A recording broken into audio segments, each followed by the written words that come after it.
Okay, I'll give you 10 seconds starting now.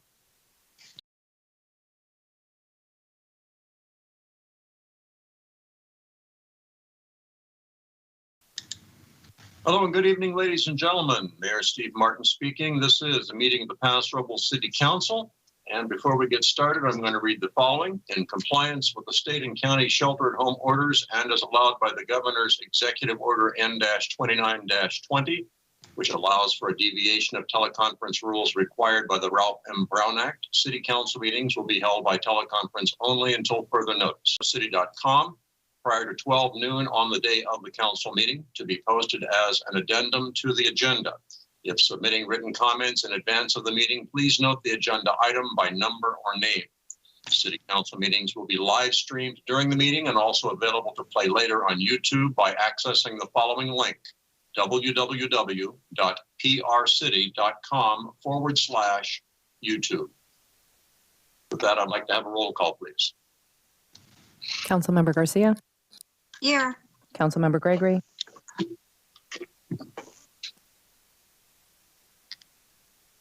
Present, sorry. Councilmember Hammond.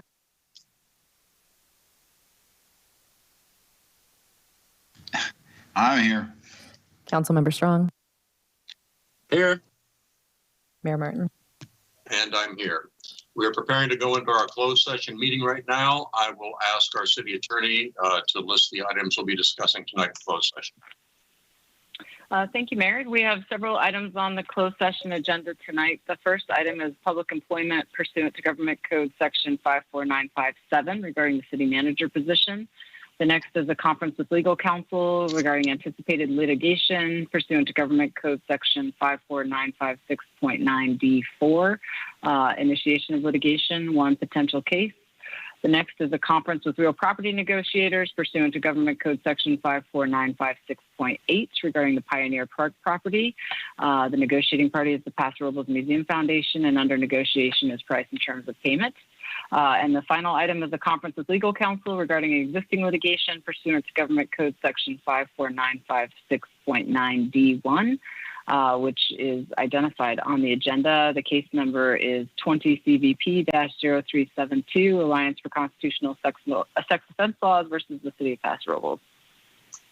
Very good. Thank you. I did not see any public comment as addenda. I don't think there were any written public comments. No, sir. And I see no one waiting online for telephonic public comments. That is correct. No callers. So we will then recess to our closed session meeting, and we will meet back here as a council in just a second.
Hello and good evening. Mayor Steve Martin speaking. Welcome to the regular meeting of the Paso Robles City Council for Tuesday, June the 3rd. Before we get started, I will read the following. In compliance with the state and county shelter at home orders and as allowed by the governor's executive order N-29-20, which allows for a deviation of teleconference rules required by the Ralph M. Brown Act, city council meetings will be held by teleconference only until further notice. Rather than attending in person, residents should call 805-865-7276 to provide public comment via phone. The phone line will be open just prior to the start of the closed session meeting and again prior to the start of the regular meeting. Written public comments can be submitted via email to cityclerk@prcity.com prior to 12 noon on the day of the council meeting to be posted as an addendum to the agenda. If submitting written comments in advance of the meeting, please note the agenda item by number or name. City council meetings will be live streamed during the meeting and also available to play later on YouTube by accessing the following link, www.prcity.com/YouTube. With that, I will convene our open session of the Paso Robles City Council, and I will invite everyone to mute their microphones, with the exception of Councilman Strong, who had asked to lead us in the Pledge of Allegiance. Take with me, please. I pledge allegiance to the flag of the United States of America and to the republic for which it stands, one nation, under God, indivisible, with liberty and justice for all. Thank you very much. And for our invocation tonight, we have Pastor Pat Sheehan. Pastor, are you with us? I am. Welcome. Welcome. Thank you. Lord God, we ask your blessings upon Mayor Martin, councilpersons Gregory, Hammond, Garcia, and Strong. May you bless them beyond all that they can ask or imagine and fill them with knowledge, wisdom, and understanding for every decision before them tonight. Father, protect and be with our law enforcement and emergency services personnel who bravely protect and serve. Bless all in leadership in our city with the grace that they need to lead their agencies. And Father, we thank you that we can see the light at the end of the tunnel. May we continue on this positive course of recovery from COVID-19. And Father, thank you for all that you do and your many blessings that you rain down upon us and every Robeland. In your precious name we pray. Amen. Thank you very much for that. May we have a roll call, please? Councilmember Garcia, Here. Councilmember Gregory, Here. Councilmember Hammond, Here. Councilmember Strong, Here. Mayor Martin. Here. May we please have staff introductions? Warren Frace, Community Development Director. With me tonight's Katie Bannister, our Assistant Planner. Christopher Alecco, Interim Public Works Director, joined by Ditas Esperanza, Capital Projects Engineer, Matt Thompson, Wastewater Resources Manager, and Kirk Gonzalez, Interim Water Resources Manager. Julie Dolan, Community Services Director. Ty Lewis, Chief of Police. Jonathan Stordetta, Fire Chief. With me tonight is Fire Marshal Battalion Chief Randy Harris. Ryan Cornell, Administrative Services Director. With me tonight is Catherine Piatti, Finance Manager. Sarah Johnson-Rios, Assistant City Manager. With me tonight is Melissa Boyer, City Clerk, Dave McHugh, IT Manager, Paul Sloan, Economic Development Manager, and Shauna Howenstein, Civic Engagement Coordinator. Kimberly Hood, Interim City Attorney. Greg Carpenter, Interim City Manager. Very good. Thank you and welcome. Before we get started, I want to say it's good to be back with you. And I want to thank Mayor Pro Tem John Hammond for filling in for me at the last meeting. I very much appreciate that. We had, prior to our open session, a noticed closed session meeting this evening, and I'll ask our city attorney to please give us any reportable action.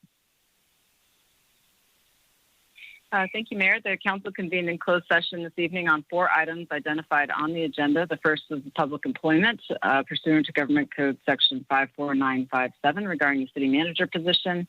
The second was a conference with legal counsel, anticipated litigation pursuant to Government Code Section 54956.9D4. The next was a conference with real property negotiators pursuant to Government Code Section 54956.8 regarding the Pioneer Park property. Negotiating party is the Paso Robles Museum Foundation, and under negotiation is price and terms of payment. And finally, the final item was a conference with legal counsel on existing litigation pursuant to Government Code Section 54956.9D1 regarding the case identified on the agenda, ACSOL versus City of Paso Robles, and the case number is 20 CVP-0372. The council provided direction, conferred with negotiators and legal counsel, but there was no reportable action. Very good. Thank you very much. We move on now to our agenda. First up, we have presentations, and we have several this evening, starting off with our COVID-19 community updates. And I believe, Shauna, you're up.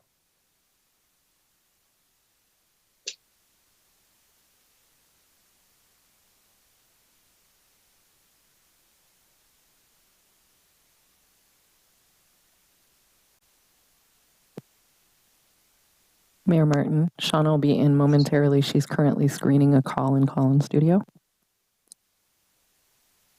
Okay, we will be patient.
I'm ready. Can everybody hear me?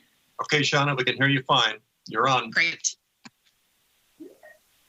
All right. So tonight's presentation for the COVID update. You're on. All right. So tonight's presentation.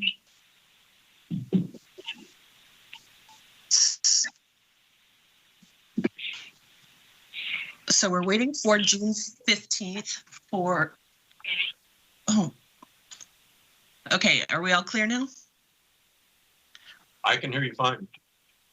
I'm sorry, I'm having some technical difficulties. Give me just a second. Okay. All right. Per California Department of Health press release beginning June 15th, all industry and business sectors listed in the current blueprint activities and business tiers chart may return to usual operations with no capacity limits or physical distancing requirements, with limited exceptions for mega events such as concerts, festivals, large races, and some parades.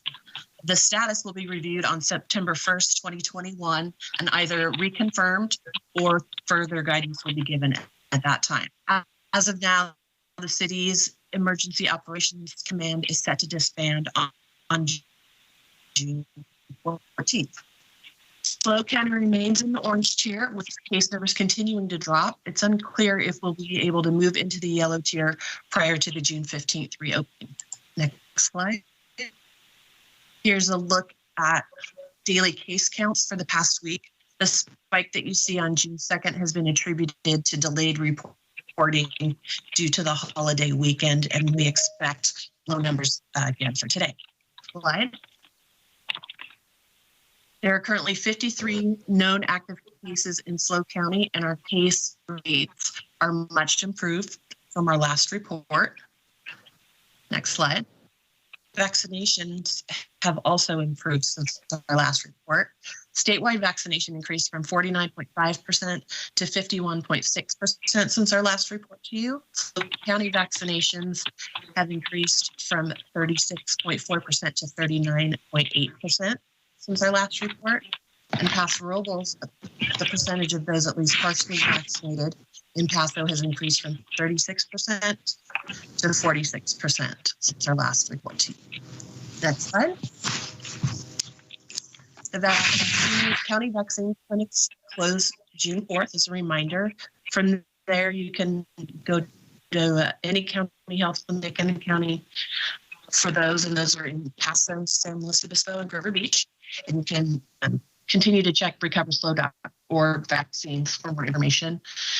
We're still doing mobile vaccines clinics throughout the county, and you can also get vaccines at your local pharmacies. Still no change to the mask guidance.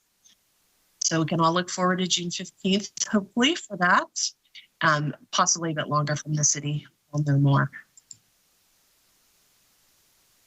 And we continue to edge back toward normal. City Hall and the Annex are now open with limited hours.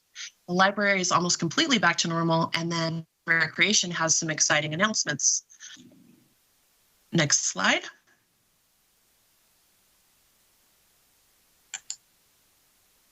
Recreation Services is offering a full schedule of summer activities from swim lessons to a wide range of classes and camps for all ages, youth to adult.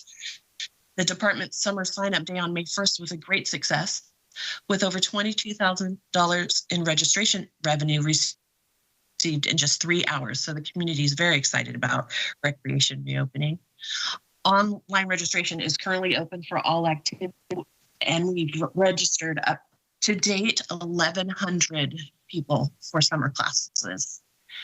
We encourage folks to visit prcity.com/recreation to register, because space is limited and many offerings are filling up quickly. Youth and senior scholarships are available for those, and at this time, Centennial Park registration desk is expected to open for in-person registration on Monday, June 28th, and we expect those to be noon to 5 Monday through Thursday.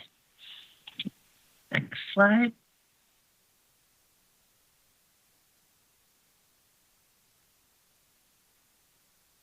And concerts in the park are back.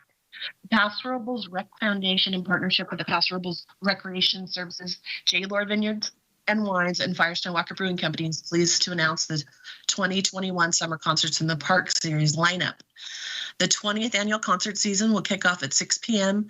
at City Park in Paso Robles on Thursday, July 1st, and continue through Thursday, August 26th. All proceeds of the concerts benefit the Rec Foundation, which is a local nonprofit committed to creating enhanced programs, places, and open spaces for quality recreation experiences in Paso Robles. A diverse roster of bands were selected for the lineup, and community members have been expressing excitement for the return of the popular events. Local businesses are currently being enlisted to support concerts in the park as sponsors, and more sponsorship opportunities are available through Linda Plesha. Please visit prcity.com/concerts in the park for additional information and updates. Next slide. As we look forward to California reopening, it's a good time to review the programs and businesses the city supported during the pandemic and our ongoing efforts to help grow our local economy. Paul Sloan, your Economic Development Director, will be giving a detailed presentation later this evening. Next slide.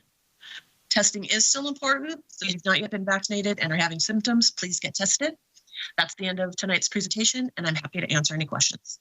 Thank you very much. This is a presentation. No council action is required. That being said, let's go to the council for comments or questions. Mr. Gregory? Yes, I did have a question for Shauna. So on June 15th, regardless of what tier we're in, we're opening up for business. Is that true?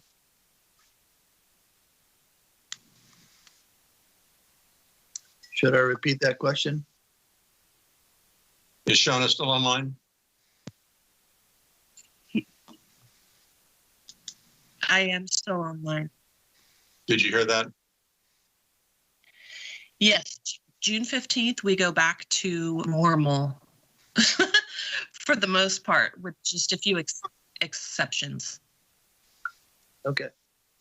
All right. Thank you. Thank you, Mr. Hammond. No, Mr. Mayor, thank you. Thank you, Mr. Strong. No, sir, thank you. And Ms. Garcia. No, sir. Thank you.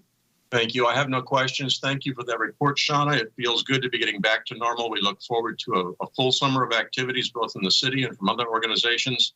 We do urge people to continue to get tested. If you do feel ill, that's important that we keep track of the statistics. But I think with the rate of vaccination and the declining rate of infection and hospitalization, this is good news indeed. So we're 1 inch away from the finish line. Not the time to fumble. I see no one standing in line from the public to comment on this, so we are going to go ahead to the next item on our agenda. Item number 2 is a Hunger Awareness Day proclamation. We're scheduled to have the CEO for the food bank with us, and SLO Food Bank. Has he arrived yet? Yes, sir, he has. Good evening. I am with you. Mr. Olson, welcome.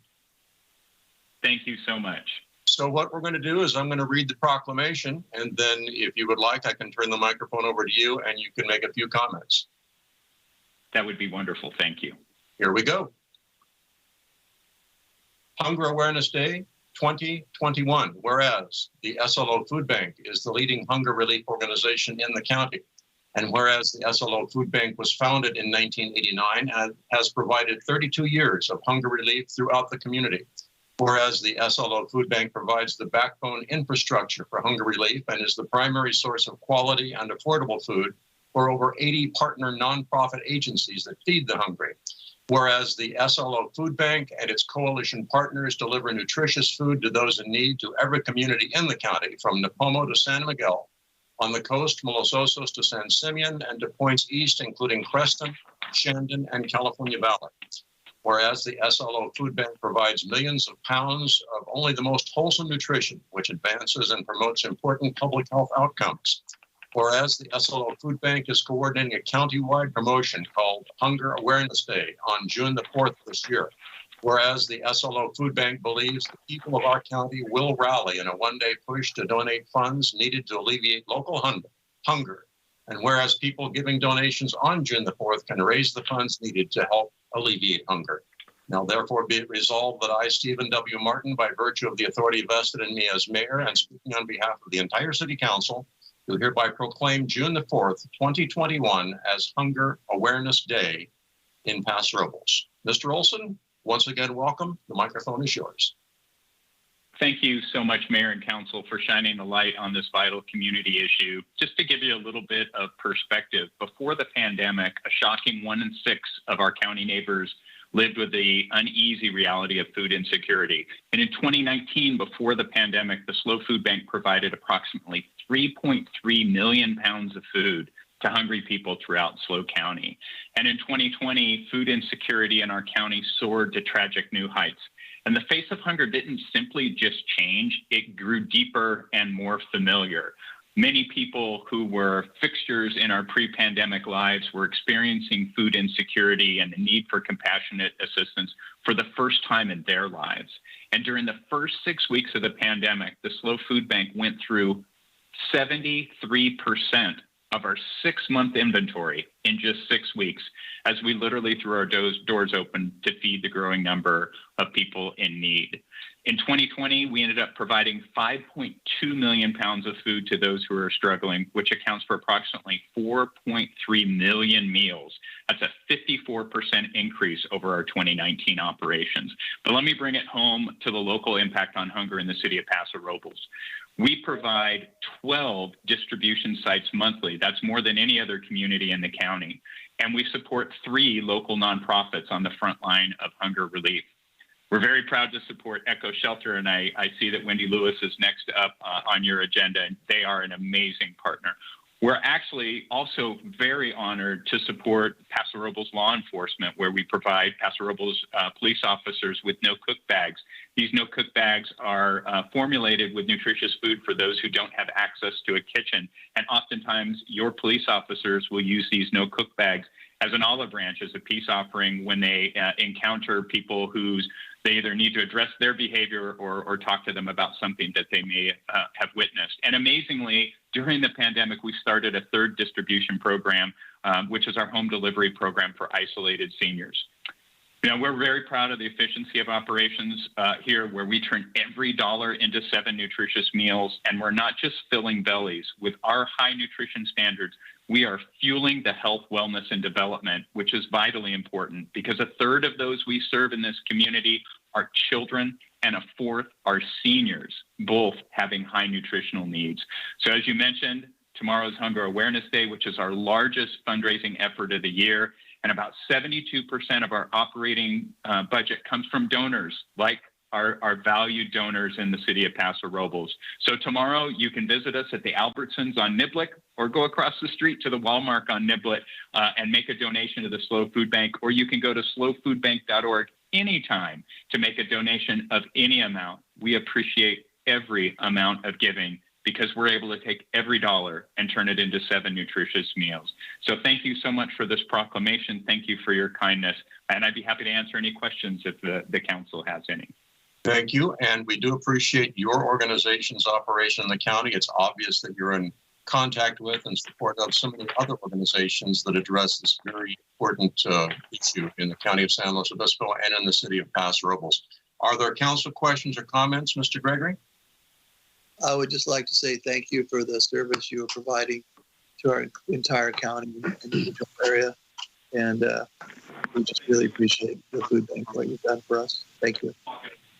Thank you. We're honored to serve Paso Robles. Mr. Hammond. Just again, ditto. Thank you guys for doing such a great job you do. Slow Food Bank is top shelf. Thank you. Thank you for that pun. Mr. Strong. Yes, Mr. Mayor, thank you. And congratulations to the food bank. And I think it's absolutely wonderful, the program, the way it's grown, the way it's going. Approximately 2.5 decades, I managed one of those programs for the food bank. And it's amazing just how much farther they have come, moving from near the freeway there at 101 up to its warehouse in Paso, and now down to its warehouse down there in the southern county, part of the county.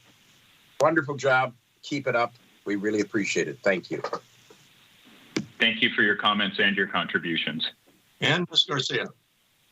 Yes, sir. Thank you for all the hard work. I constantly, I hear from the promotoras in our county that they are helping the food bank, and I hear how much is needed out there, from the Cuesta College students to the Oak Park area, just all over. They come to the pharmacy and they just talk highly about you, and how, you know, it's just great that we have you here with us in our county to help our community. Thank you so much for everything that you do. Thank you. And the promotores are such invaluable partners for us. We literally could not be as effective in our mission if it wasn't for them. Mr. Olson, I agree. Thank you again for being with us tonight and for the work that your organization does. May you have a very successful Hunger Awareness Day on June the 4th. Thank you, Mr. Mayor. Have a pleasant evening. Thank you. You as well. Next up, item number 3, we have an update from the Echo Paso Robles project. With us tonight, we have Wendy Lewis, who is the CEO and president of the El Camino Homeless Organization. Wendy, are you with us? I am. Thank you so much for having me. Welcome. So we have a presentation, and then glad to accept questions as well. We also have Jeff Almashot on standby on the phone. He is our Director of Homeless Services in Paso Robles. And we are just so excited to be able to present and share with the council and the mayor and the community the great work that is happening at our new facility in Paso Robles, which is named Echo Paso Robles. And we are about at a 6-month mark, so this is the perfect time. A little bit about Echo itself. Our mission is to empower people in SLO County to make positive change by providing food, shelter, and supportive services. And those supportive services are really the key to getting what ultimately is our goal, and it's to get people back in. Said, we need to figure this out and help to really bring and expand homeless services into the city of Paso Robles. So we actually heard first about this project or this funding about May of 2020.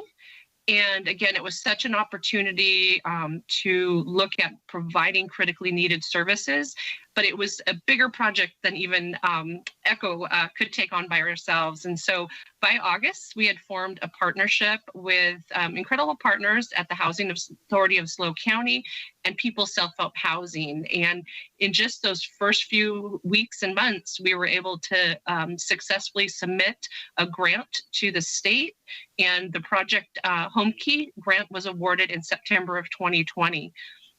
ECHO's piece was really critical because the project, in order to provide what the state required, we had to have the facility, which is 122 rooms, half occupied within 3 months. So ECHO really stepped up and said, we will take that on because the permanent housing side needed a little bit more construction. And we literally within weeks were starting to house people. In December, we opened our doors officially on our side. We have 42 rooms available for overnight shelter. We, within the first month, had filled all those 42 rooms and exceeded all goals we had set for ourselves just because the need was so critical in the winter months. With it being so cold, we just knew we had to stretch ourselves, and our amazing team there is just, you can see them in the first picture. They're just an incredible group of people that really want to provide these vital services. And we are now headed into our 6th month. So we've been operating about 6 months and really have just really exceeded what we set out to do. And a lot of that was because the community of Paso Robles just really welcomed us and stepped up. Next slide, please.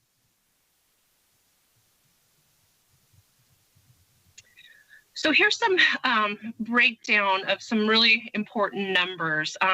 We currently right now have 50 actual beds out of those 42 rooms. But once construction happens to do some different positioning of the shelter, we'll actually be able to have 60 beds to provide 60 people that overnight stay and safety. We also are offering an emergency night-by-night shelter, which is that piece I mentioned, and an intensive 90-day residency program. So we will have that critical first step into getting services, that emergency shelter, but also adding a component of a 90-day program where people connect with case managers, they work on employment, on housing, and other resources they need, and ultimately get them housed. You can see the breakdown. We, in our first 6 months, have served about 500 unduplicated people in the city of Paso Robles, including almost 30 children. And we really strive to offer services for men, women, children, families, seniors, and really bring a cohesive, just wraparound of services to really get people back to where they need to be. 23 people have worked with our case management and the community and people who needed trained employees, and 23 people have been employed since we've been open through connections we help create. And most importantly, you can see 34 people have been housed since the project started in their first 6 months. That is a pretty significant number, keeping in mind we're serving a very chronic population that hasn't been connected to resources, it hasn't really had this opportunity. So that number is really a significant number, but most important, 34 lives have been drastically changed for the better because of our services and the support from the community. We can go to the next slide. So we also provide an evening meal each night over at ECHO Paso Robles. It was previously at Riverside on the corner with Paso Cares and then some support from us.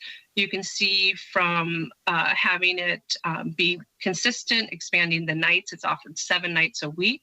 We've gone to averaging about 18 people coming for that much needed resource of nutritious food to now about averaging about 48 nightly. The reason that's so key is 48 people coming for dinner. One, it gives them the nutrition they need, but most importantly, it starts those conversations about what we offer, services we offer, and really creating those relationships to have people get to a safe place where they trust our services and trust us and move that next step forward.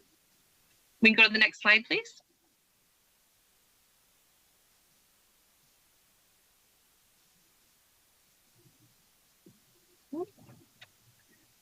Can we go to the next slide, please? There we go. So that shows kind of what's happening in our evening. Oh, can we go back to the meal one, please? Oh, perfect. And I apologize if that's one ahead. I just want to cover both. So this shows the meal teams and the meal providers and what's happening every evening. And you can see behind those masks, the smiles on the volunteers' faces who are helping to provide this service. We currently work with 33 different meal teams. So 33 different teams help provide an evening meal every night of the week and every night of the year. Since we've been open, we've offered about 7,500 nutritious dinners to the community. And really exciting is to see again that community of Paso Robles really stepping up.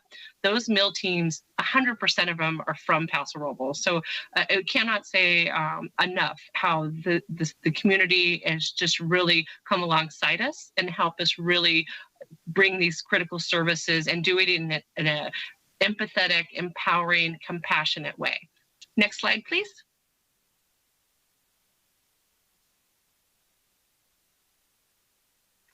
So I mentioned at the beginning that the supportive services are really critical to helping someone's life be transformed and help them back into housing. In just our first 6 months to see all of these services already being brought in, it just cannot tell you how I thank our team enough and the community who's helped us do this.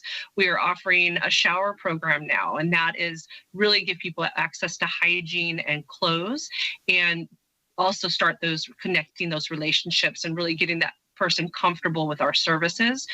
Key to this work is mental and behavioral health, and we are bringing in partnerships with TEMA, who come out and bring those resources every other week, and we're hoping to increase that. We have NA meetings, job training and employment, financial literacy, which is also one of the big keys to helping people learn the tools that really help them get financially stable in order to sustain housing as well. And we have CalFresh signups, children enrichment programs, hygiene supplies, and haircuts, which, haircut can really transform how someone feels and get them in a place to really do the next steps and move forward. Next slide, please.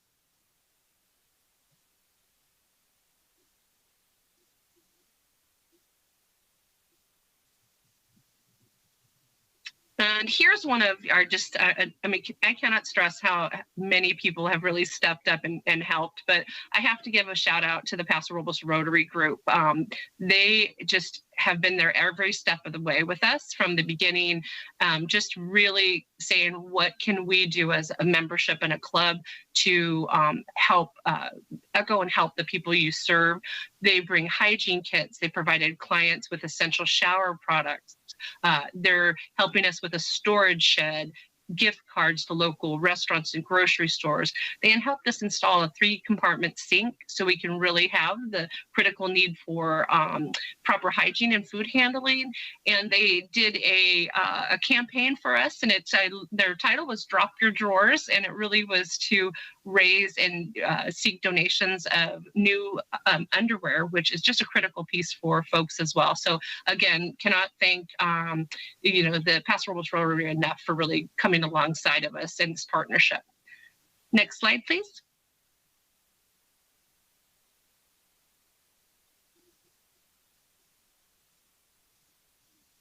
And here's more folks that just came and said, what do you need, from churches to restaurants to local businesses? You know, the general store came along and was a major sponsor for our Empty Bowls event, from Girl Scout troops to moving companies. It's just really been heartwarming to see how we've been embraced, and that's what helps us get our work done. We could not do this alone. Next slide, please. We have also brought in outreach. Outreach is really important to meet people where they're at. It really is, you know, some folks come to us physically, but we also are now going throughout Paso Robles and really having those conversations in the park, in the riverbed, meeting people and just starting to connect and get them back where they're feeling safe. Our outreach teams are incredible. They'll bring us stories that, you know, through the outreach, that now someone says, you know, I feel visible again. I cannot believe someone cares. It's been a really impactful program, and we're hoping to expand this because we see this as one of the biggest keys to bringing hope back into what seems like a hopeless situation. And this really is one of the next things that, as a community, that's going to have the biggest impact. And you can see 5 people that are really have been really chronically unhoused were housed through outreach alone. Next slide, please. Volunteers, we could not do this without volunteers.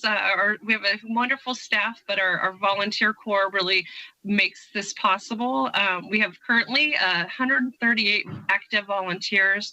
They've donated almost 3,700 hours of volunteer time since we opened, and 92% have been community members from Paso Robles. So if you're interested in helping, this is a great way to get involved. Next slide, please.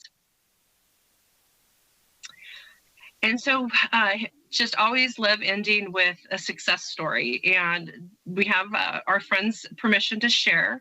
This is Charles. He had been unhoused for in and out of 30 years, born and raised in Paso Robles, was really dealing with some chronic medical condition. And again, outreach was the key to getting Charles comfortable into accessing resources. And when he received his permanent housing, you could see the light come back on in his eyes. And our outreach teams and case managers check in with folks and stay connected even when they get housed. And they said he just so enjoys gardening and just having a place to really be safe. And that's just one of those 30 plus folks. Next slide, please.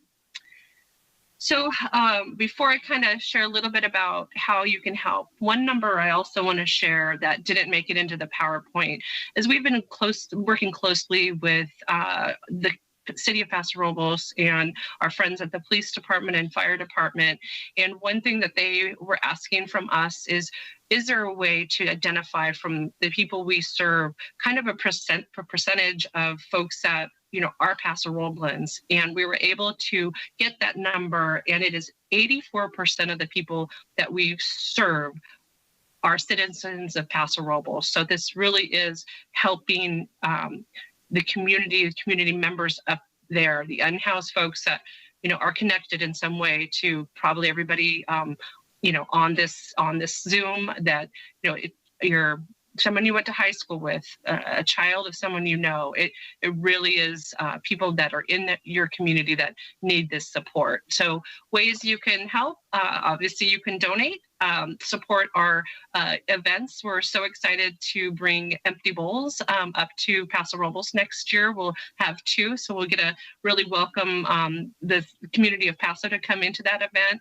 and information on volunteering at echoshuttle.org or on our website as well. So that's what I have, and turning it back over to you, Mayor Martin.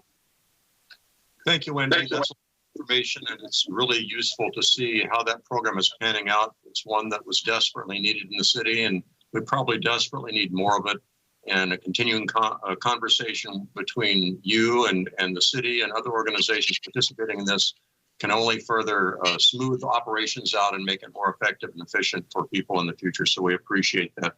This is a presentation item. There's no action required by the council. Before I go around for council comments, Wendy, could you please send me a copy of the PowerPoint, because I'd love to share it with other people. I sure can. I can actually, it's already been shared with Julie Dolan, who I have to give a shout out to Julie. She's been a great support. And I believe Melissa Boyer. If you can't get it through that channel, I'm happy to send it to you. If I have it, I can get it from them. Thank you.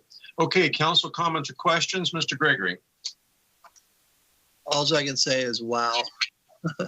I'm very, very happy with all the things you guys are doing, Wendy, with your facilities and getting the volunteers, and your numbers are staggeringly good. It's great to see so many Paso Robles join in and volunteer. Is there anything else that we can do as far as is there a primary need that you have that we can help the community? Are you looking for more volunteers? Is there something else that we can do to help? Yeah, I think helping with getting that message out, especially with, to sustain this project, the home key funds do sunset in about 1.5 years. And so we will need the community to really step up and help us to sustain the program with funding, but also volunteers. The more volunteers we bring in, the more efficient we can become and look at even providing more. So yeah, putting the word out, really advocating for our work and educating the community alongside us is really the most important. And I appreciate you offering that. And so in the Atascadero, you got about 350 volunteers helping operate Echo there? Is that about right? So in both locations, monthly, we need about 300 to 300 volunteers to fill different volunteer spots in order to operate at the level that we strive and pride ourselves in doing. The most critical are overnight volunteers at both locations. They help support, in Paso Robles, we have overnight staff, and they help support them. So really volunteering, donations, we put out calls out on our social media of critical needs. So just really getting people kind of aware of that. And it's been amazing. We put a need out and the community shows up. Well, I just want to say thank you for all your efforts, Wendy, and Echo. We really love having you here in Paso Robles as our partner in running the show in homelessness here for us. Thank you. Thank you so much. Thank you, Mr. Hammond. Thank you, Mr. Mayor. Yeah, Wendy, again, that's Paso's way. I mean, you'll always ask for help and you'll see it. I think that's one of the attributes of the whole community, that they step up when needed. Couple questions from you, though. Of the clients that you're serving, how many would you say are riverbed type folks? So I would say, we don't track necessarily where someone comes from where they're staying unhoused on the streets, but the percentage of the very chronic, which tend to be the folks that would be down in the riverbed, it's pretty significant. It is really in our world behavioral-based sheltering, which is that low barrier, and I would say 85-90% really are in that criteria area right now. We also have some folks that it's just situational. Through COVID, people have lost housing and jobs as well. But it really is kind of that first wave are the very chronic on the streets up in Paso. Yeah, that's kind of what I was wondering. I see that we still have quite a problem in the riverbed, and that's why I asked. I don't know how many you can actually handle. I mean, we show about 50 beds now. Do you offer supportive services though to more people than what you can bed at night? Of course, yeah. That's part of those outreach case managers. That's part of their role. So they are able to really offer all of our gamut of services to people, even if they're not staying with us. So at the evening dinner, we have 50, 60 people coming from dinner. There's a lottery currently for the overnight stay. We prioritize families with children and people who are most susceptible to COVID, and then everybody else gets put in a lottery. We're 100% full 99% of the time. So, we have 50 beds now, and our outreach teams, they estimate about 200 people in the riverbed alone. So you can see, we're providing a lot, but there's a gap in need as well. Right. Again, I've always said, I don't mind giving a hand up, not rather than a handout. And what I'm kind of understanding is that you're making progress, but how often or how long, I guess, do you allow folks to be in the program? In other words, you move them on to different areas once they start at this facility, and then trying to give in other areas, and how long do you keep them? In other words, making more room for others is what I'm trying to say. Yeah, so this, because of the funding is coming from the state with the criteria that it is a low barrier behavioral health, we can't limit somebody's stay. So we can't say you've been here X amount of time, you can't stay any longer. But we can move people into that 90-day program there as well. So it's that getting them ready for that 90-day program, and then ultimately getting them housed. So the funding doesn't allow us to say you've been here a month, time's up. It's to keep them coming, to really get them ready for that next step. So that was kind of one of the other questions I was asking about, and I would assume that word gets out with facilities like this that Paso's offering, and in other words, if it was built, they'll come. Do you see that we're getting more folks like this coming to Paso Robles, even though you said you don't track where they are from or where they are now currently? But I think that would be kind of important to understand, are they coming because of our program to Paso? Well, so I guess that little clarity on that is that we don't track where part of the city they come from. So specifically, we don't track if they came from the park or the riverbed, but we do track how many folks are Paso Roblens, and that was that 84% number I shared. So 84% of the people that we are serving are Paso Roblens. So that is that answer to that question, John. Very good. Okay, and just as an update, your storage shed in my parking lot out there at the office floor is done. We're getting ready to set up walls, so it's coming along, but probably another couple more weeks for you. We greatly appreciate the partnership with the Rotary of Paso Robles. It's been wonderful, and I cannot tell you how storage is such a important piece of our work, especially being able to house all the donations from folks. And so, thank you for your help with your club. It's much appreciated.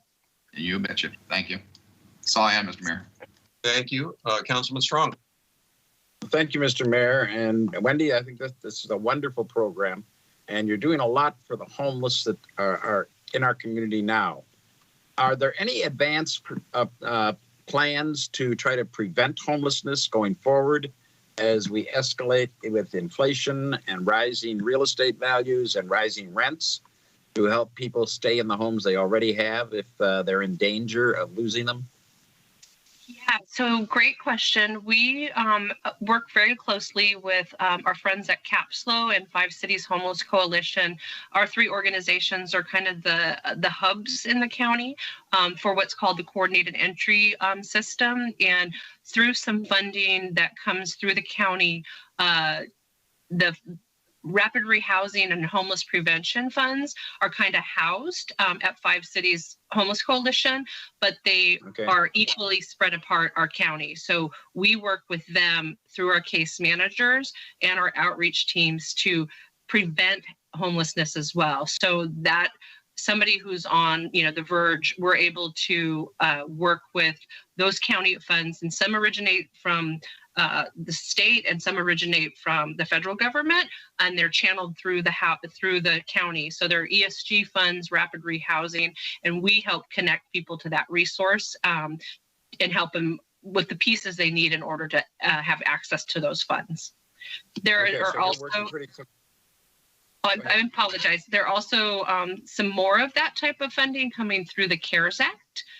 That's still making its way here as well. But it is, there is going to be a wave from COVID. The moratoriums are going to lift, and as a community, that's going to be something we really need to look at and address. It is critical to keep people in their housing. The effects of even experiencing homelessness is very dramatic. So if we can prevent that, that's really key. Great. So you're working pretty closely with Roy Grandy, Mayor Pro Tem Jimmy Paulding on some of the rent relief things? Yes, exactly. Okay, wonderful. Anything else to try to help these people get employed, or in analyzing their capabilities, what their potentials are, and what might be out there to help them become better employed?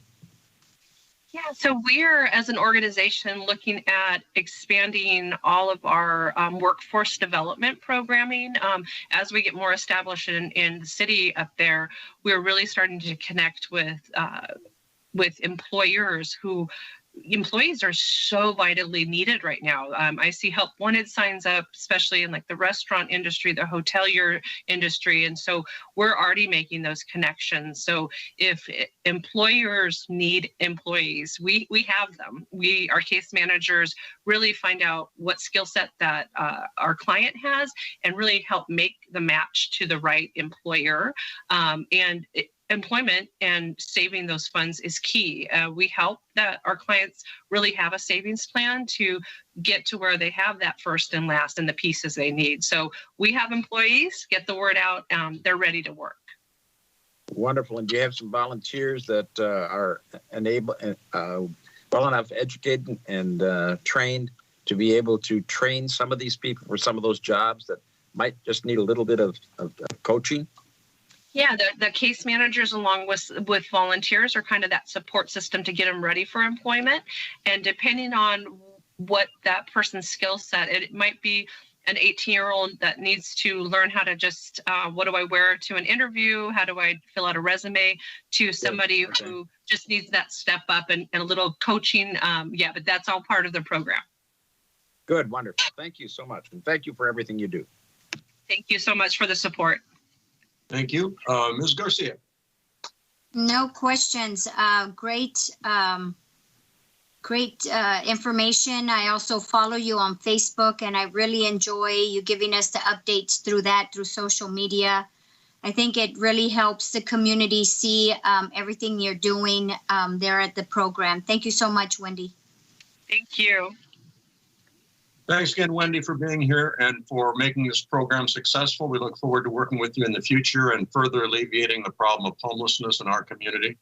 And by doing that, helping the overall situation everywhere. So thanks again for being here. I really appreciate Mayor Martin and the support of all the council. Thank you so much. Have a nice evening. Bye-bye. Next up, we have another presentation item, no action required by the council. This time, Fire Chief Jonathan Stornetta will give us our riverbed mitigation update. Mr. Stornetta.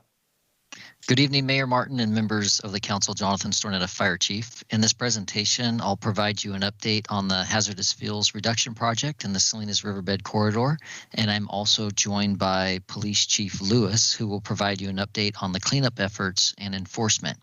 So on our first slide here, it outlines our planned hazardous fuels mitigation areas. In total, there's 163 acres, and that goes along the east and west sides of the Riverbed corridor and under the bridges throughout the corridor. These mitigation areas are outside the low flow and active channel and closest to our biggest threat of the urban wildland interface. Mitigation options include grazing, mechanized equipment, and hand tools. And once conditions are favorable, so more towards the fall and spring in the wintertime, you may see some pile burning in some areas of the riverbed where our mechanized equipment is not accessible. We currently have approval at this time for grazing and hope to have a permit from Fish and Wildlife by the end of this month, and then we'll be able to implement the mechanized equipment and other options for the mitigation measures. Next slide, please. So the picture on the left here identifies the areas and number of acres that have already been grazed. So as of today, the east side of the Salinas River from the northern city limits to Albertsons have already been grazed. The picture on the right shows the areas that still require grazing. And currently there's 650 goats in the riverbed that are grazing, and 70% of the grazing has been completed thus far. We anticipate the goats will be complete with the grazing project within the next 2 weeks. Next slide, please. So here's some examples of how how the work is being done by the goats. You can see on the left before and after. Next slide, please. Same thing, before and after. And then one more. So the goats are making a significant difference in what we call our light flashy fuels, those fuels that carry the fire and cause it to spread rapidly. Next slide, please. So one of our greatest concerns and an indicator for increased fire activity is the fuel moistures we are currently seeing. Fuel moistures assist us in predicting the fire behavior. They also help us in determining how fast the fire will spread, the intensity of the fire, smoke production, and fuel consumption. When our fuel moisture content is low, fires start very easily and they spread very rapidly. As you can see from the slide here, these fuel moistures were just taken about a week ago. 2019 fuel moistures are illustrated in black, 2020 in red, and 2021 in blue. The red dotted line you see is the record lows for when we first started measuring fuel moistures through the county. So you can see that we're either at or below our records for fuel moistures. Next slide, please. Drought conditions in California continue to become worse, so much so that the danger from wildland fires this year prompted the governor just last week to request that the state spend a record $2 billion on wildfire mitigation. That's $1 billion more than last year's budget. Currently, 94% of California is in drought conditions, ranging from moderate to exceptional. And so far this year, fires in the state have burned nearly 6 times more acreage than it did during the same period last year. Next slide, please. Due to the drought conditions and increase in fire activity that we are seeing both locally and throughout the state, there is an imminent threat to life safety for those individuals living in the riverbed. Fire activity in the Salinas Riverbed is currently 18% higher than it was during the same period last year. With the increased fire activity, I have declared the areas from Niblick Bridge north to the city limits as high fire risk areas, and thus notices were posted throughout the Salinas Riverbed on May 24th. These notices state that all persons must vacate and all personal property must be removed from these high fire risk areas prior to May 28th, 2021 at 5 p.m. Next slide, please. And with that, I'll turn it over to Chief Lewis to give you a report on cleanup efforts and enforcement. Good evening, Council. Your Police Chief, Ty Lewis. Similar to what Chief Stornetta had for you earlier, I prepared a few pictures that show some of our cleanup efforts, and at the end of these, I will review the dates and the amounts of trash that we've been able to help clean up. As the fire chief indicated, this is a collaborative effort between police and fire and other city departments to make an appreciable difference in the fuel that might, and the sources actually of what might start a fire in the riverbed. As you can see on the left and on the right, some of the trash that are brought down specifically by our homeless community in various parts of the river. Next slide. Again, you can see some of the camps that we're dealing with. They bring everything from mattresses to sleep, to tents, to other personal items and trash and debris into the river. Next slide. More cleanup, or excuse me, more camps that we've identified. Next slide. So dating back to the first of the year, I prepared, had our community action team prepare some statistics for the council's review.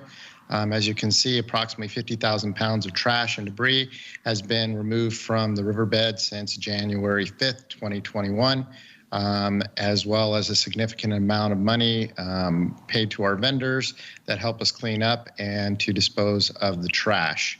And with the most recent cleanup being on June 1st. Next slide. Here's some of the before and after photos. I showed you some of the campsites that we had cleaned up, and you can see that a noticeable difference in these. Next slide. Ongoing enforcement. One of the questions that we routinely get is, what is the police department doing with respect to enforcement? How many contacts are we making? How busy are we with respect to homeless services, mental health services, and so forth? So I did a little bit of research, and I can tell you that since January 1st, we've had 800 calls for service related to mental health and or transient issues. A comparison of the same period last year indicated about a twofold difference. In 2018 and into 2019, we were averaging about 1,000 calls per year related to those calls for service numbers through the halfway point of this year, not quite halfway because we're not through June, indicate that these numbers are on the rise. We're averaging about 160 calls for service per month. As you can see there, that just specifically transient related, our CAT team and our officers have contacted about 720 or had approximately 720 plus calls for service since the beginning of the year. 70 plus of those are specifically mental health calls for service. Those calls for service range from everything from being drunk in public to assaults, to just, strange behavior that a lot of the folks exhibit due to their various afflictions. Next slide. So our enforcement options, I know council has been interested in this as well as the community. I thought that I would list what we have based upon some of our current actions. As you are aware, we have various municipal codes on the books, including Chief Stornetta's recent declaration of a fire zone, which opens up a host of different options for us. Citations are the primary source of enforcement based upon the nature of the crimes that are listed in the municipal code. Most of those are misdemeanor crimes, which mean that they're not eligible to be booked into county jail. So we utilize the city attorney to prosecute, so to speak, those cases. The city attorney interfaces with the courts and interfaces with those that are cited to come to a resolution. These options can often be costly because we're paying expensive attorney's fees, because we're utilizing a private attorney as opposed to the district attorney at the city's expense to resolve these citations if the defendant does not promptly pay them. Civil fines, that's another option that we have. Again, we have to utilize the city attorney for those. And because of the nature of many of the defendants in these types of cases, they don't have much of an income source, so levying civil fines against them is often challenging. With Chief Stornetta's declaration, one of the aspects that we've been researching is a Penal Code Section 452, which is a reckless burn section, which will provide us a little bit more leverage when it comes to seeking criminal prosecutions outside of the penal or the municipal code. The challenge with that is we must prove who's lighting the fire. Often our CAT officers, it's not a quick response to get into the river.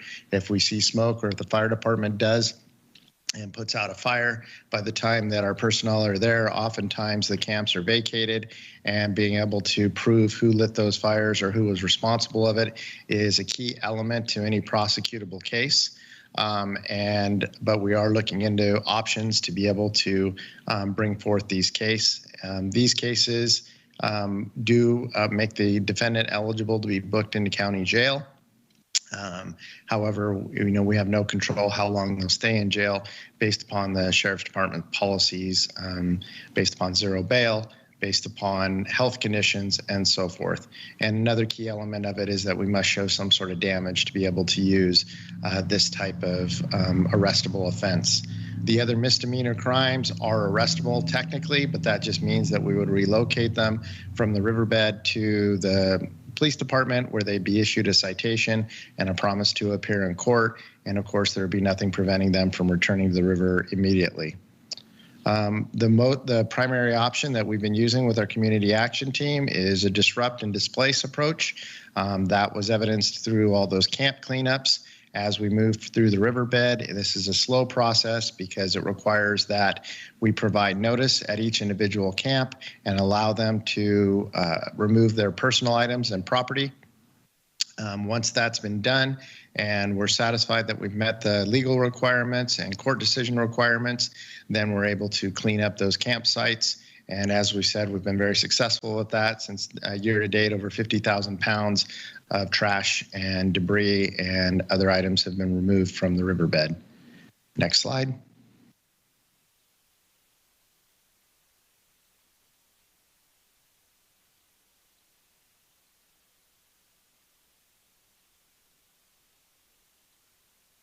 That might be our last one if it's not forwarding. With that, I'm happy to turn it over to Chief Stornetta, or at this point, we can probably answer any questions you might have. Chief, any further info before I get to questions? No further info. We're happy to answer any questions you might have. Thank you, gentlemen, for that report. Always good to know what's going on. Always frustrating to find out what's going on, but I think that that's the way of the world right now. Let's get some comments and questions if they exist from our council members. Mr. Gregory. Yeah. First of all, thank you both, Chief Stornetta and Chief Lewis, for all your efforts. And a very tireless and frustrating experience we're having. Chief Stornetta, I just had a question for you. With the activity that Chief Lewis has been doing, are you starting to see a little bit of a downturn in the fires in the river? We haven't as of yet. Obviously, we're working very closely together, and his CAT team's doing an amazing job down there. But it's very difficult with only 3 CAT officers to cover 480 acres, and as much trash as down there, it's very difficult to keep pace with the residents that are living down there. And do you think once we're at the point where we get the release to do a mechanicized clearing, you think that'll help expedite that a little bit? We hope so. The only worry we have is with the current fuel moistures as low as they are, we're extremely worried about putting mechanized equipment down there, especially with the hot exhaust and the dry fuels. So we'll have to measure those fuel moistures once we receive a permit from Fish and Wildlife. Well, thank you both for all you're doing. Thank you, Mr. Hammond. Well, thank you, Mr. Mayor.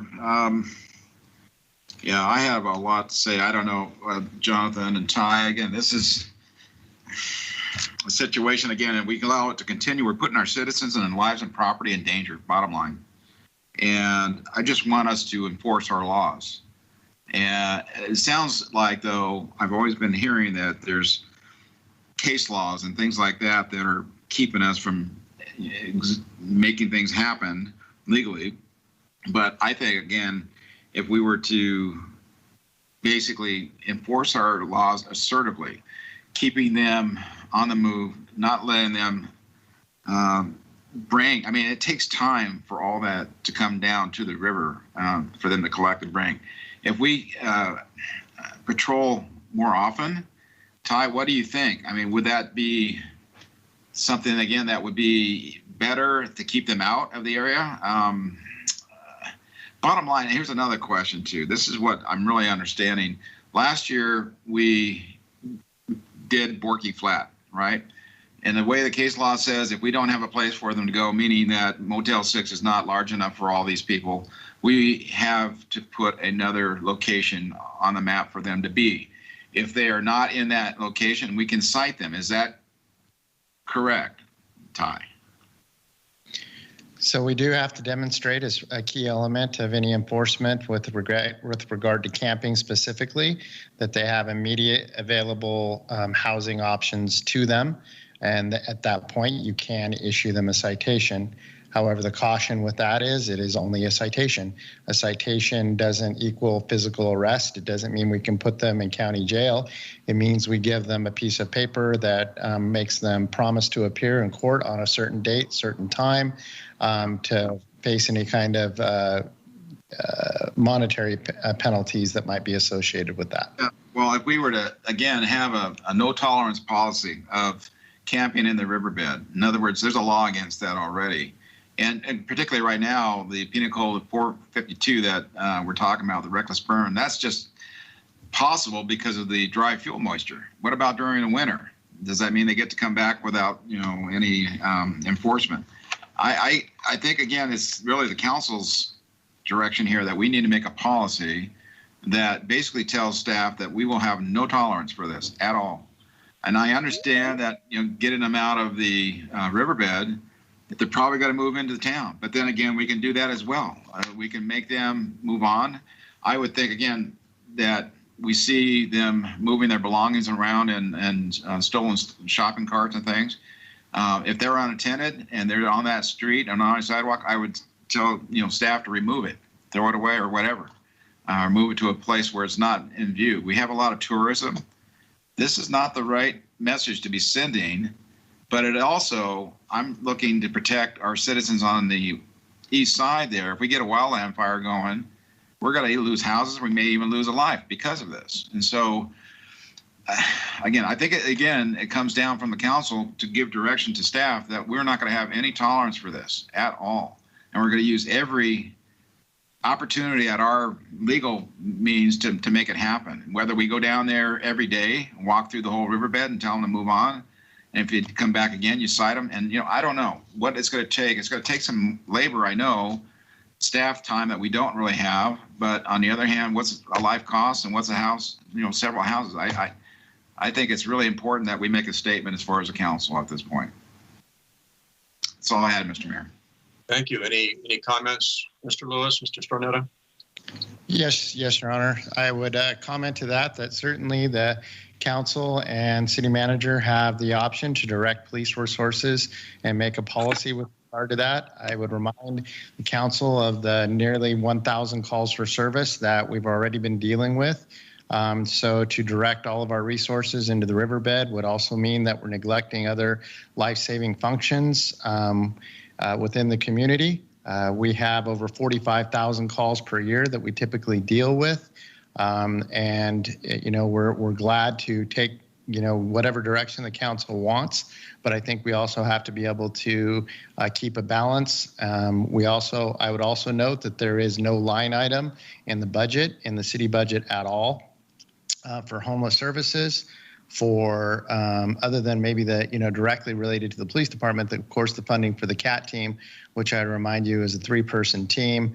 We're already understaffed when it comes to being able to manage the calls for service that we have. So if council's desire is to increase patrols, we can certainly do that, but it's going to come at a cost. We're going to have to stop doing other things to be able to do that. And then, of course, be able to justify to the rest of the community the reason why we would be neglecting other responsibilities that we have. But we're happy to always be a part of this solution. I would just always caution council that, keeping in mind the lawsuits that other communities have faced, multi-million-dollar ones, just as recently as close as Fresno, where they are now require an attorney to go to every homeless site before a cleanup can be done in order to avoid the multi-million-dollar lawsuits that those communities paid out because of removing people's quote-unquote property without due process. So there are a lot of falls that we would need to watch, but certainly we want to be part of the solution and are happy to help any way we can. Thank you. Before we move on, I have a hand up from the city attorney. Kimberly, you had something to say? Yes, I just wanted to note, and adding on, I guess, to the chief's word of caution that, one, a reminder that this is on for presentation only. So if there's interest from the council in pursuing some other, action as far as a change in policy or, considerations to ordinances or things like that, that we'd need to bring something like that back to the council. And then, as the chief noted, there are, we do have to be careful of some of the lawsuit risk that other communities have seen with enforcement and, disposing of property. And then we did amend the municipal code in last October with the adoption of Chapter 7.50 to add some additional protections and options for the city enforcement-wise, with particular focus on the riverbed, which allows the designation of the fire risk area, which is what you saw in one of the photos, one of the notices that Chief Stornetta posted. So there are some steps that we've taken within the ordinance to allow for the greater enforcement in the riverbed. But again, there are those tensions between the constitutional restrictions on how we can go about that and then the enforcement options. Very good. Thank you. Mr. Stornetta, do you have any other further comments in response to Mr. Hammond? I had no additional comments. Thank you. Very good. Thank you. Mr. Strong. Yes, thank you, Mr. Mayor. And I'm sorry this is going on quite a bit, but it's important. And that is, Ty, I'm wondering seriously, if you were to continue doing everything that is your primary responsibility, how many additional staff would you need and what quality of staff? What would be an approximate cost to the city in order to do the things that are being suggested? It's a great question, Mr. Strong. I think we've discussed this at a previous city council meeting with respect to treating those 480 plus acres as an individual beat or an assignment. If at the minimum that you would ever send down there is 2 at a time. If you wanted 24/7 patrol, you would be able to quickly break that down into you would need a minimum of 8 officers to be able to do 24/7 patrol coverage, and that doesn't account for training days, sick days, or vacation time. So you'd have to factor in probably a 30% buffer on top of that just to be able to cover those days plus a supervisor. So you could, quickly extrapolate that out to, it would probably be over $1.5 million just in patrol services to be able to accomplish 24/7 coverage of the riverbed. And that doesn't count any specialized equipment that they might need to be able to traverse the terrain or any of those things. But certainly that's an option. So that's $1.5 million a year personnel cost? That's just off the top of my head on the back of napkin math. Yeah, and Mr. Cornell might be able to come up with, a little bit closer numbers based upon his knowledge of fully loaded cost of a police officer. So to add 10 plus police officers, he might be able to come closer to a number for you. Okay, now next question. Are these people down in the riverbed and elsewhere that we're dealing with citizens of our country? The majority of them are. However, that's not a question that we typically interview about whether they're U.S. citizens. I can tell you just anecdotally that the majority of our community, as Wendy Lewis pointed out, 85% of them are Paso Robles, identifies Paso Robles residents and have been here for some time. We do have a considerable population that travels through that are truly transient in nature. But there are point-in-time surveys that are done every couple of years that the county conducts, and the indication is that most of the people that are homeless in our county and within our community are community members.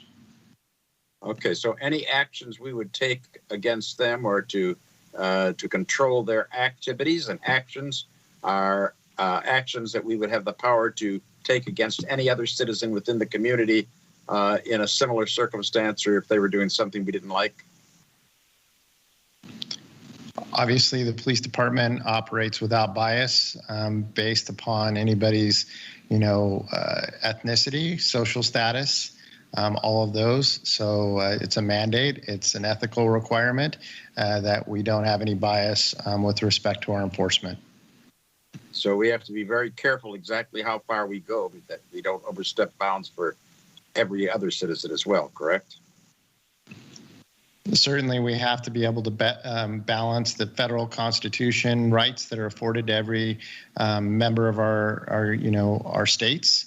We have to be able to balance the safety concerns of our community, which we're really trying to do in this particular case.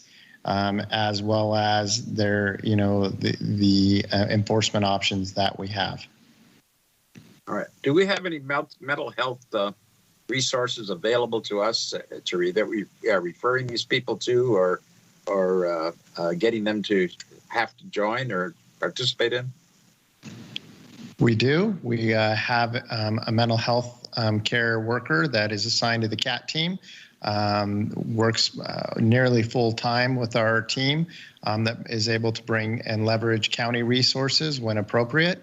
We have a full-size legal piece of paper that has every county resource and shelter option available, in addition to food resources and drug and alcohol services, just about everything that we could think of that somebody in need in the riverbed or other places in the community might need. And we provide those on a regular basis to those that our officers and CAT team members come into contact with. So what would your estimate be of the percentage of these people that are 5150s? Well, 5150 is a welfare and institutions code that means that they're unable to care for themselves or the safety of others. So it's actually a very defined criteria. I would say that the vast majority of people that we come in contact with have some sort of mental disorder or some sort of substance addiction or both. So they might fall under that particular category with some resources available to those people under that category? If I understand your question correctly, that the W&I 5150 is just an authorization for the police department to detain somebody for up to 72 hours to be able to receive acute mental health services to stabilize them. As you and many of our community members are aware, there are several individuals within the community that we regularly arrest. We regularly place mental health holds on. Our CAT team and Brooke, our mental health expert, regularly interface with county professionals to try and either obtain conservatorships, which means that the state provides care, not only physically, but those other services that we talked about. But I can also tell you that our community is vastly short on all types of services, whether it's mental health services, drug and alcohol services. And lastly, of course, when you have those afflictions, being able to compel somebody to obtain those services can be very challenging. So even though they might be offered, there's nothing that necessarily compels anybody to accept that help, absent some sort of court order. Okay, only two more questions, I think.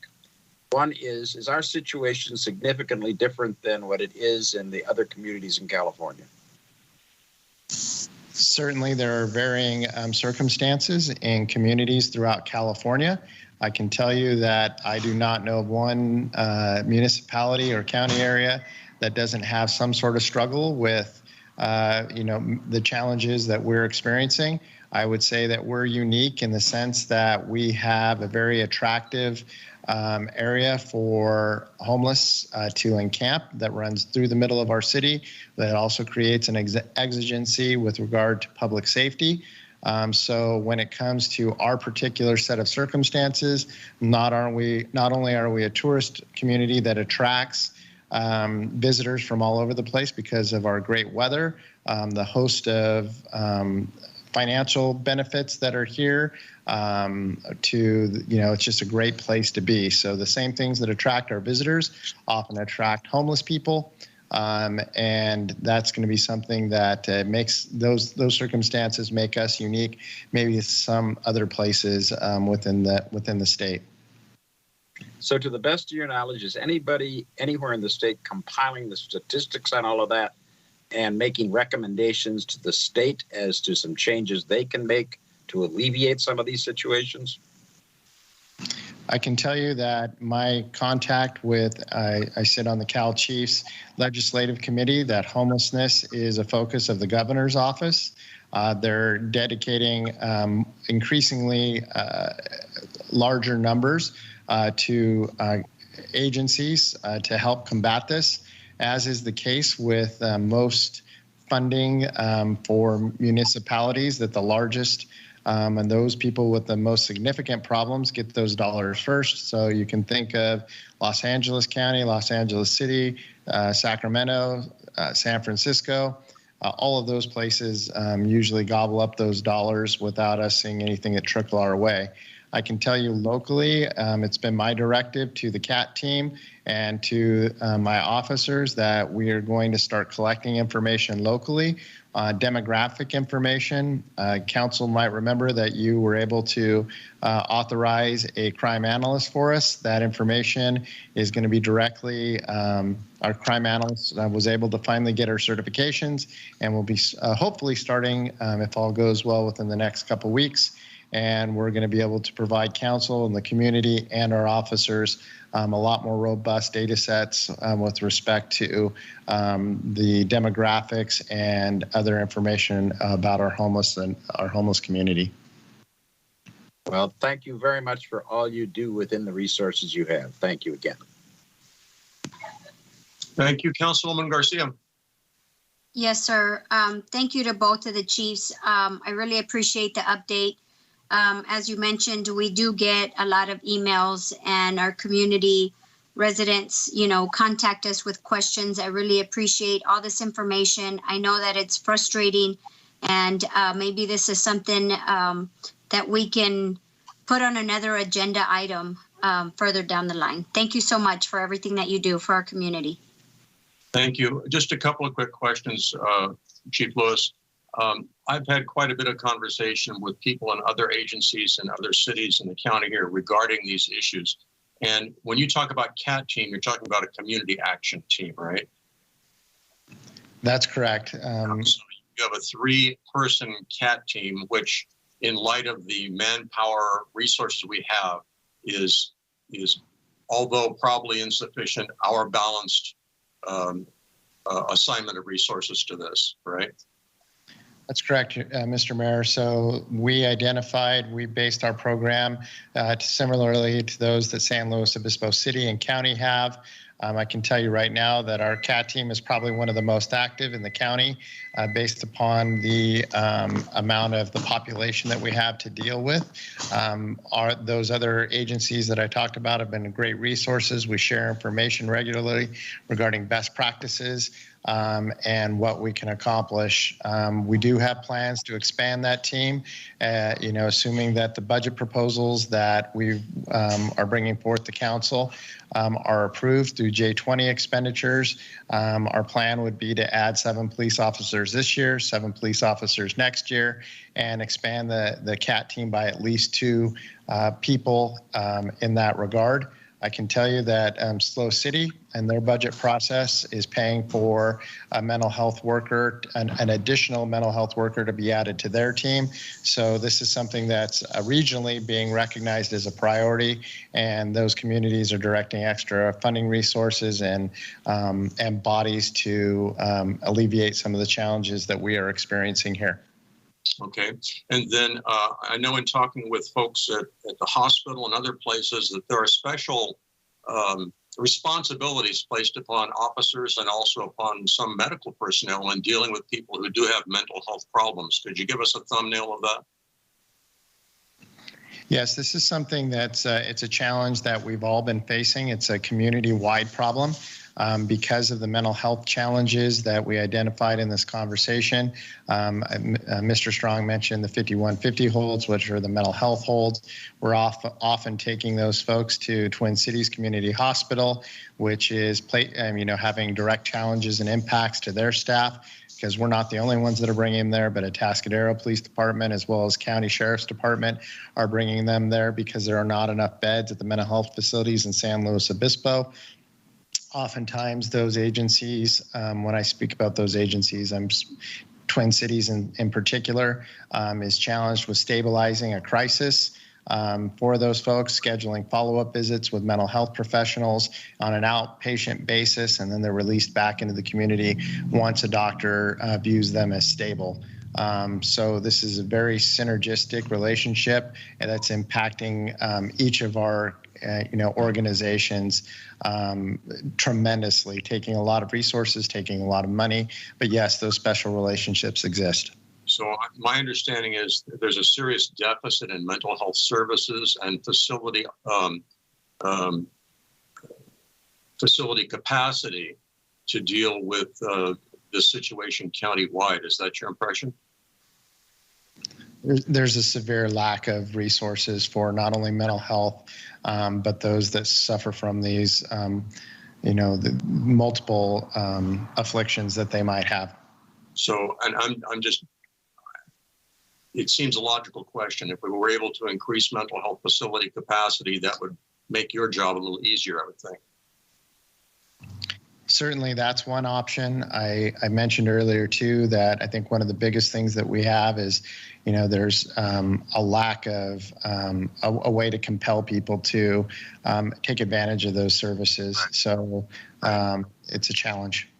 So on the methods of compulsion, you mentioned we had to use private attorneys to prosecute.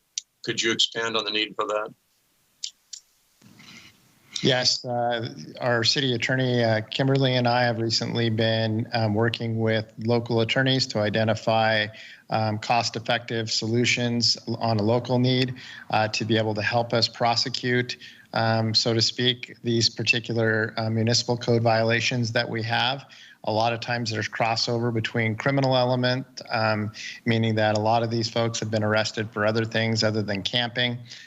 We arrest approximately 2,500 people a year in the city of Paso Robles. A lot of those are this population that we're dealing with. So it's not like the police department isn't making arrests within the community. And oftentimes it's these same folks that are under the influence of narcotics. They're under the influence of alcohol. They are vandalizing things. There's a myriad of things that they're being arrested for, even though it may not always have been camping. And I can tell you that it hasn't dwindled or reduced the number of homeless people within our community. Yeah, and is this something that we could expect the county district attorney to prosecute on behalf of the people? Municipal code violations are exclusively under the purview of our city attorneys. The district attorney's office will not handle those. Very good. Thank you. Those are all the questions I had. We do have someone calling in from the public. Just a reminder once again, although lengthy, this is a presentation. It's not an action item. We do have Jen Alwyn on the line to make a comment or ask a question. Jen, are you with us? I am. Thank you. Can you hear me? We can. Welcome. All right.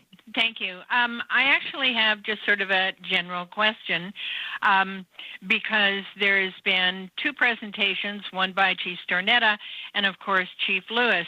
And there's so much information. It's really hard to sort of get a grasp on it. But one of the questions that people ask all the time is if we have a law that says that there is no camping on public property, and there are, and it's a code violation and all of those things, people ask all the time, why can you, what's the stop that says we can't just go pick somebody up with their belongings, etc., and transport them somewhere? I realize that part of that is that you have to have a place to take them, but it sounds like even if we had a place to take them, we can't do that. So I guess that's really the basic question that people want to know is why isn't the law that's there being enforced? And because there was so much information, I'm wondering if it can be sort of boiled down to something kind of simple that people can understand. Thank you. If it's a question many people are asking, it's certainly a question we want to answer. Chief Lewis, would you like to address that? Yeah, I think that there's two parts to that, certainly, and I'll start with the latter.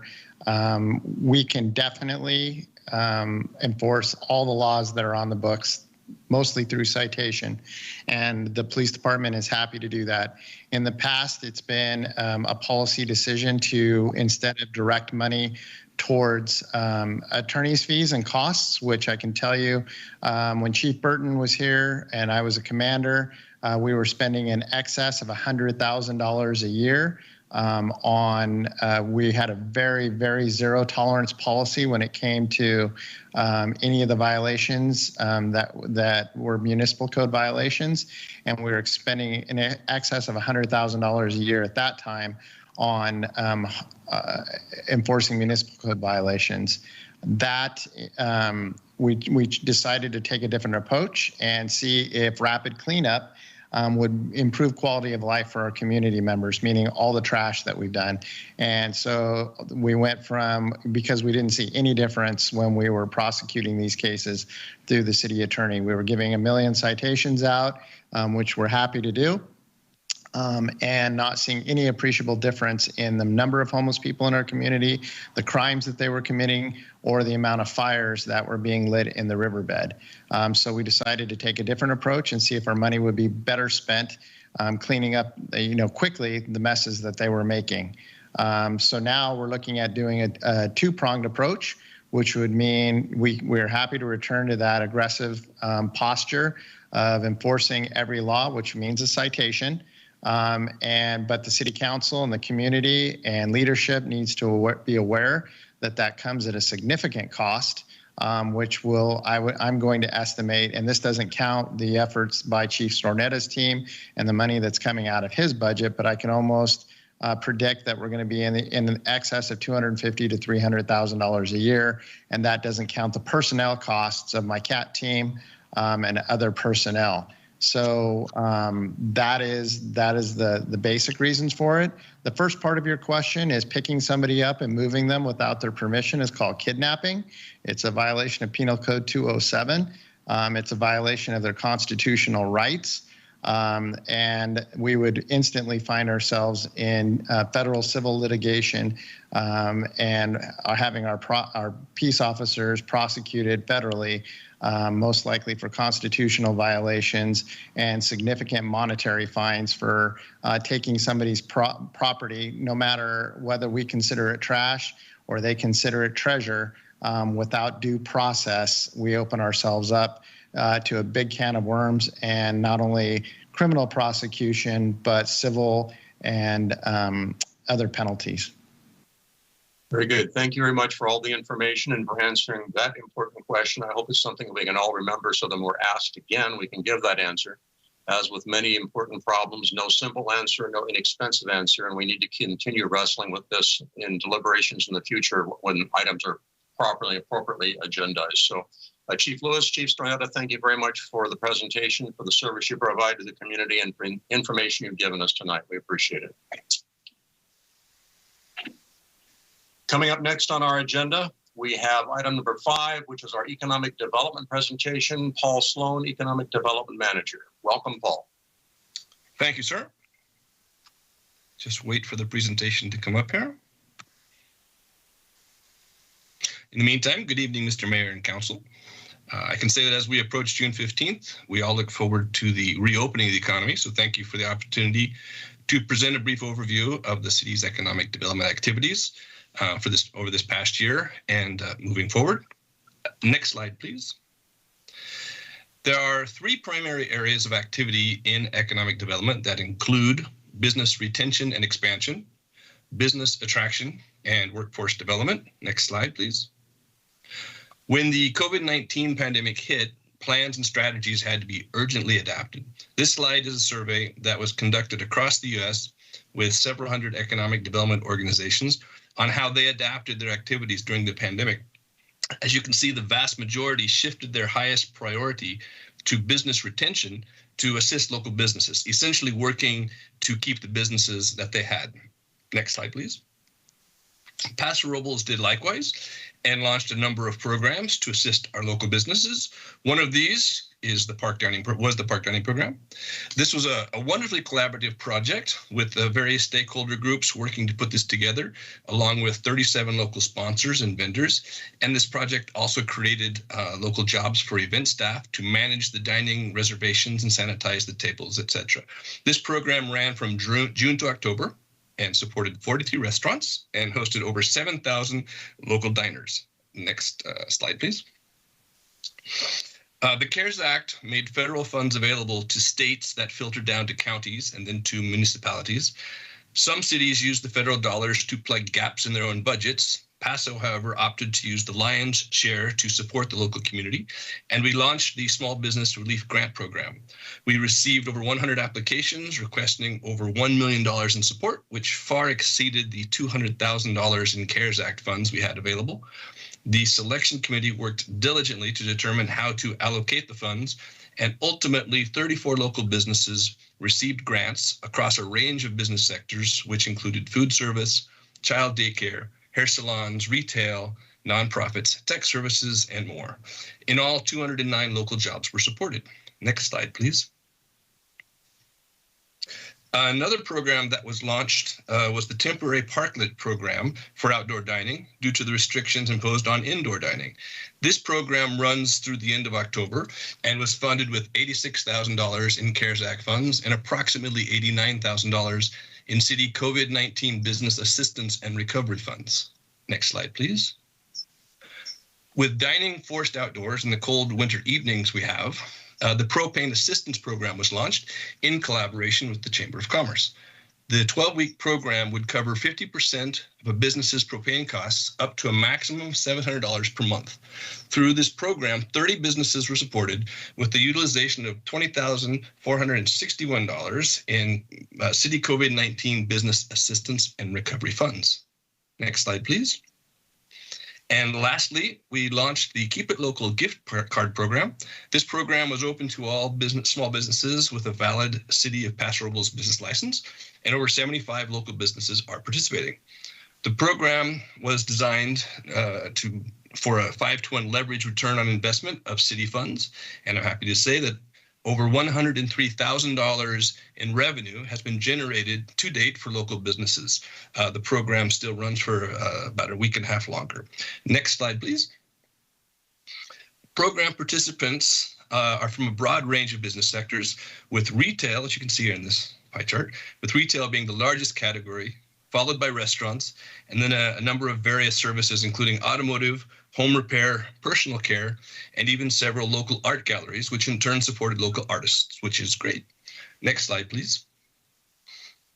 The program also had good geographic distribution of participating businesses, with, of course, the highest density in the downtown core area, but also with businesses that are located across the city. As I mentioned, the program continues through June 15th, so people wishing to still take advantage of the program can visit prcity.com/keepitlocal to see the list of participating businesses. Next slide, please. The next area of economic development is business attraction. In normal years, there's a fairly extensive circuit of specialized trade shows for various specific industries, such as automotive, automation technology, or design and manufacturing, as we see here in some examples. Next slide, please. Just before the pandemic hit, we were fortunate to attend a med tech show in Anaheim with Eagle Medical, which is a local biotechnology company. These shows are a great opportunity to network, study industries, and meet with companies who may be interested to relocate or expand. With COVID, all the shows, along with all in-person activities, were, of course, canceled. So we'll have to wait and see in 2022 how these shows and industry shows may return and in what format. Next slide, please.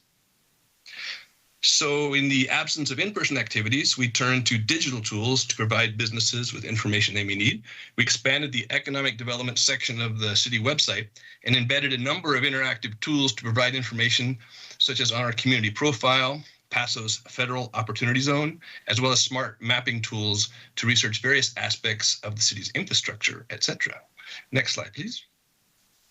We have tools for business data with information on industry clusters, as well as a tool to research our talent pool for staffing, and etc. Next slide, please. And we also have links to several site selector tools for locating available commercial space. This one shown here in the screen capture is in collaboration with REACH, which is the Regional Economic Action Coalition, and working with Dave McHugh and Jeff Legato in our IT and GIS mapping department, we were able to embed an overlay of the Paso City zoning map so that now it's possible to search for available commercial space by relevant parameters such as square footage or cost, as well as the zoning location so that businesses can narrow the search to match their specific needs. Next slide, please. Not all businesses will fit in existing commercial spaces, so we'll build from the ground up. However, for larger projects, this can entail stitching together multiple parcels, and this is where the city's community development teams of planning, building, and engineering come in to find creative solutions to accommodate businesses who wish to relocate here or existing businesses who wish to expand. Next slide, please. Not all projects need to be built, and we have a number of existing potential project opportunities. The one example shown here is the Golden Hills Plaza, which is also known as the Lowe Center. This plaza is managed by Regency Centers that operates a large number of commercial centers that are primarily located up in the Bay Area. And then there's us, as you see down here in SLO. And not only are we something of a geographic outlier, we're also an outlier in the sense that Regency typically has grocers as anchor tenants, but here in Paso, we do not. Over the past 10 years, efforts to bring a grocer to the Golden Hills Plaza have been unsuccessful. But who doesn't love a good challenge? So we have rekindled the conversation with Regency, provided them with the latest economic information on Paso, the various development projects we have in process, and we'll work to keep Paso top of mind with them. The Regency folks are planning to make a trip down here in the near future, and so we'll see if perhaps we can get this project across the finish line this time. Next slide, please. Another area of opportunity is the Paso Robles Municipal Airport. It currently runs very successfully with general aviation operations, and there may be additional potential opportunities to explore and develop. It has a 6,000-foot runway, 286 days of sunshine per year, and which makes for an ideal aviation environment. Now, perhaps a little known fact is that Cal Poly, just down the road, has the largest aerospace program in California. And with Roger Oxborough, our airport manager, we have begun some initial conversations with Cal Poly on what may be possible using the Paso Airport as a platform to potentially attract and develop aviation and aerospace-related businesses. Next slide, please. The next area of economic development is workforce development, and we have a number of excellent partners in this area. Cal Poly has programs that support our core industries, such as viticulture and tourism, along with renowned engineering programs. SLO Partners provides a variety of training programs, such as an 8-week precision manufacturing program that is actually starting later this month. We have met with Cuesta, and they have expressed their interest to create customized curricula to meet the needs of industries that we have or we may attract. And in addition to having our own city airport, we also have our own city library. And our library does much, much more than check out books. And for example, as noted here, they have recently launched a partnership with JobNow and VetNow, which provide a number of services and assistance, such as training on how to write a resume to help folks get the employment that they seek. Next slide, please. There's an area that is something of a hybrid between workforce development and business attraction we call economic gardening, which is essentially local business development and entrepreneur support. These are a couple of slides just from a recent economic development seminar I attended that highlighted the role of libraries in economic development in other areas, such as Maryland and in Dallas, Texas. And likewise, we have a wonderful local resource in our own city library that can be an important partner in our economic development efforts going forward. Next slide, please. Our local training partners have programs specifically for economic gardening, such as Cal Poly's Center for Innovation and Entrepreneurship and Cuesta's Business and Entrepreneurship Center. The Sandbox co-working space has also just opened in downtown Paso, providing affordable workspaces for startups and entrepreneurs. And they are working with the SBDC, which is the Small Business Development Center in SLO, on providing seminars and training programs for local businesses and startups. Next slide, please. Going forward, it's important to work on developing additional areas of our local economy. And along these lines, for example, we are having some initial conversations with CORI, which is the Center on Rural Innovation, who focus on advancing tech in rural areas and building innovation in rural America from the ground up. Next slide, please. This graphic from CORI highlights the various steps in developing rural innovation, leading to quality digital employment. Some of the things you see listed on the left-hand side in the foundational elements include housing, which Paso has worked on with the various specific plans that have been approved, education partnerships, nonprofit organization engagement, and an attractive downtown. These are all areas that Paso is strong in. In the next level up, called necessary infrastructure, They note broadband infrastructure, which the city is actively engaged in developing. With Dave McHugh from our IT team as point person, the city is in mid-process for a $3 million grant from the EDA, which is the Economic Development Administration, to create a fiber optic corridor through town.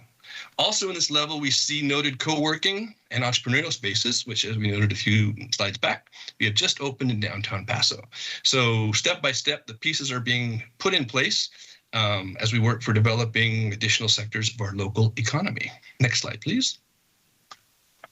As we prepare for the next fiscal year, here are some key top-line actions going forward, including working with the new city manager on economic development strategies, working in workforce development planning with our training partners, business attraction efforts across select specific target industries, local business and entrepreneur development with our community partners, business retention and expansion programs, ongoing close collaboration with our city stakeholder groups, support of the Landing Business Park project development as it progresses out of the old boys school, broadband expansion support as a key economic development driver, of course, pending the EDA grant award, advancing with the Cal Poly Aviation Aerospace Engineering discussions, and Sandbox startup performance reporting, as that, of course, was a very significant investment on the part of the city. Next slide, please. In summing up, a forward-looking vision for Paso's economic growth will be to continue to support our existing core industry sectors of wine and tourism and explore opportunities to continue growing our local economy through sustainable diversification. Thank you. Thank you very much. This is a presentation, doesn't require any council action. Let's go to council for questions and comments. Mr. Gregory? Paul, thank you very much for your presentation. That was very enlightening. I have a question, and I don't want to put you on the spot, but one of the things that I've seen a need for a long time, and that is an upper level food marketing, like a Trader Joe's or a Whole Foods or something like that. And even Regency, who's got those all over their properties up in Northern California, hasn't landed one of those. Is there something we can do from an economic development point of view for the city to help encourage one of those kinds of companies to come to Paso? Thank you for that question, and that is spot on. That is exactly what we're working on. And not to be sad, but we were very close 2 months ago. One of the challenges with what we can do is provide Regency with the best possible arguments, because it's their job to bring in the tenant, basically. And so as we show how that part of Paso is developing, we show them the economic growth, the housing. These are all arguments and tools they can use, because it's at the end of the day, it's making the business case so everybody makes money. As you know, Bed Bath & Beyond closed. And so these are some pretty heavy dominoes that have to fall. About 2 months ago, they had another similar type of tenant line up to take that space, and actually Regency was prepared to move forward. They even submitted a very tentative site plan for the pad just east of that open bare ground, where they would actually build a custom space for one of those types of grocers you just mentioned. However, the home goods store did not follow through, so we're left with a big empty space. So they can't make the financial investment till that's full. So there's a bit of challenges on not really chicken and egg, but making sure these things happen. But we're working closely with them. And one of the things we've stressed is that the city really wants it. As you can see, they have a lot of other centers. So just, as I said, keep top of mind, make sure that we make the case that this is a good thing, that the city wants it. With Warren Frace, we've been talking with them as well to show that the city, and with Darren, the city planner, to make sure that the city's ready to help them go through, shepherd through the process, so they know that the city really wants it. So that's what we're continuing to do right now. So what happened out of the Lowe's Center is that because of their empty building, economically they have to wait until they fill it? There's a few options they're looking at. There's that. They may choose to divide the space and fill it other ways. But they know we want something, and they know that we want to be a good partner with them.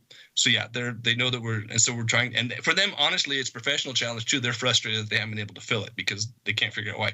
In the last 10 years, as I noted there in the slide, they had 5 brands fell through, and they could not figure out why. Hopefully we have better conditions now. And so we're here to be their partner to help bring in exactly what you're looking for. And are you feeling that the companies coming to town are able to get through to you as quickly as they need to get the information they need to develop or open businesses in Paso Robles? Are you talking about grocers or in general? In general. Yeah, I just was on the phone yesterday and this morning with folks from Northern California looking to relocate down here, and I use those tools on our website a lot. For example, helping them when they say this is what we're looking for, this many square feet, this kind of zoning. So we're able to send them sort of some ideas exactly right there of what we have. And so yeah, I pretty much put my cell phone number and all my contact information everywhere I possibly can. So I'm pretty easy to get a hold of. And are you seeing a pretty good influx of interest? Yes. And as we've talked about a lot, tourism, is based on wine. That brings people down here. That's our showcase of our store window. So people that come here, how many people do we all know that have come here as visitors and decide they want to move here or to relocate and start a business? So that's actually how we work collaboratively. And so the fact we had so many visitors coming down here, that has helped us, people realizing, wow, this is a great place. How can I arrange to perhaps move there? Or how do I open a business there? Now, that being said, we're proactively going out and seeking businesses that we want to have, and some of them are sizable as well, and that's where that slide about stitching together parcels of land, those become a little bit more involved, simply because Paso's the size that it is. Thanks for that. So someone may be looking for 4,000 square feet of commercial space, that's available, but if they want to build something bigger, that's where we have to get creative and work with the quilt of earth that we have within city limits. Very good. Well, thank you very much for all your good work. Thank you. Thank you, sir. Thank you, Mr. Hammond. Thank you, Mr. Mayor. And Paul, well done. I think you got a little bit backwards, though. You were mentioning that you would go to Warren and Community Development to see whether we want them or not. Other way around, council. Again, I think, again, it comes to us to work as a partner with you to secure these people of interest to Paso Robles, and then we figure out a way to make them fit. Okay, so again, it's clear that it all comes down to land use, but on the other hand, we're the ones that are trying to develop the jobs and bring our city up a level. So yeah, I appreciate your work. Again, it's critical because we have not had anybody like you in the past, and you're doing a great job. I know you're working hard and making a lot of connections, which is exactly how you start with these kind of things. And again, working with developers, entertaining them to look at Paso Robles in a different way, maybe than they have before, and making sure that we get an opportunity as a city to bring them here. So that's what's really important, to work hard to make that happen. So again, I appreciate your work. That's all I had, Mr. Mayor. Thank you, sir. Thank you. Mr. Strong. Yes, thank you very much. Paul, I think what you're doing is great. I know I have a lot of my constituents said, when are we going to get an Olive Garden? So they're interested in restaurants and things like this. In-N-Out Burger. In-N-Out Burger, Fred. In-N-Out Burger. That's another one they're looking for. Right? Yeah. But when you look at one of our real jewels, and we've now got a land use plan proposed, even though there's a lot of things that have to happen in the meantime up at the airport. As we all know, that there is now a plan being at least advanced for development of what was the boys' school. It's not going to happen overnight. It's going to happen over a period of time. But there's approximately 8 different warehouses that are proposed on that. And obviously, if they're warehouses, anything that goes into a warehouse has to come out of it as well. So I hope that we're trying to work more closely with Caltrans and with some of the other transportation entities on improving all the transport up to and through and from that. I know I am. I trust that probably you are too. And improving our airport, which is already known as the best all-weather airport in the continental United States, is already 727 capable. That with a freight terminal, it could be a huge economic and economic generator for our whole community. And I'm wondering, have you looked into the Ontario template to see how they develop their airport with all of its warehouses down there? I have not, but I've written that down. I will. Thank you very much. Okay. Anyway, those are some of my thoughts, and I appreciate everything you're already doing. Thank you. Thank you, sir. Maria. Yes, sir. Paul, I just have a question. I really like your presentation. Thank you so much for the update. Some of our local Hispanic families, you know, they work here, but not a lot of them shop for their groceries here. They drive all the way to Santa Maria every weekend to shop for their groceries. And I just feel that we're missing out on those sales and that local shopping here. And I would really like to talk to you about that. I just feel that they have certain spices and certain foods that they look for, and they don't find them here in Paso. So I would really like to talk to you about that. Oh, with Thank you, great sir. That's pleasure. all Thank you. Okay, Paul, I have one comment and one question. First of all, the property locator is cool. I found that and was playing around with it. Anybody that's interested in integrating those different layers of data, that's a lot of information packed into one tool. So that's really a good thing. The question I had was, we've always had a challenge attracting business to Paso Robles, even though we have this high quality of life. And one of our big sales points has always been we have this high quality of life. And pre-pandemic, there was always the sort of the countering argument, yes, but all the significant businesses, the corporate entities are located in the urban areas, and that's where young talent goes because that's for the businesses. But my understanding is that over the last year, a lot of these industries, particularly tech, have discovered that they can operate efficiently with their staff, not being in a home office or not being in a home office every day. It seems to me that we have the opportunity here, based on that realization, to use our quality of life, our tourism, our wineries, to attract people here, to attract businesses here who will hire people who will actually live here, but actually telecommute to their jobs.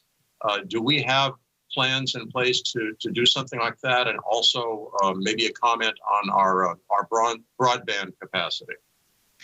Yes, so great point. And I know just anecdotally, we have people that do that now. There's one person I know that she's a senior executive up in the Bay Area, and she has a plane out the airport that she flies up there when she needs to. Otherwise, she loves living down here, and she telecommutes, as you said.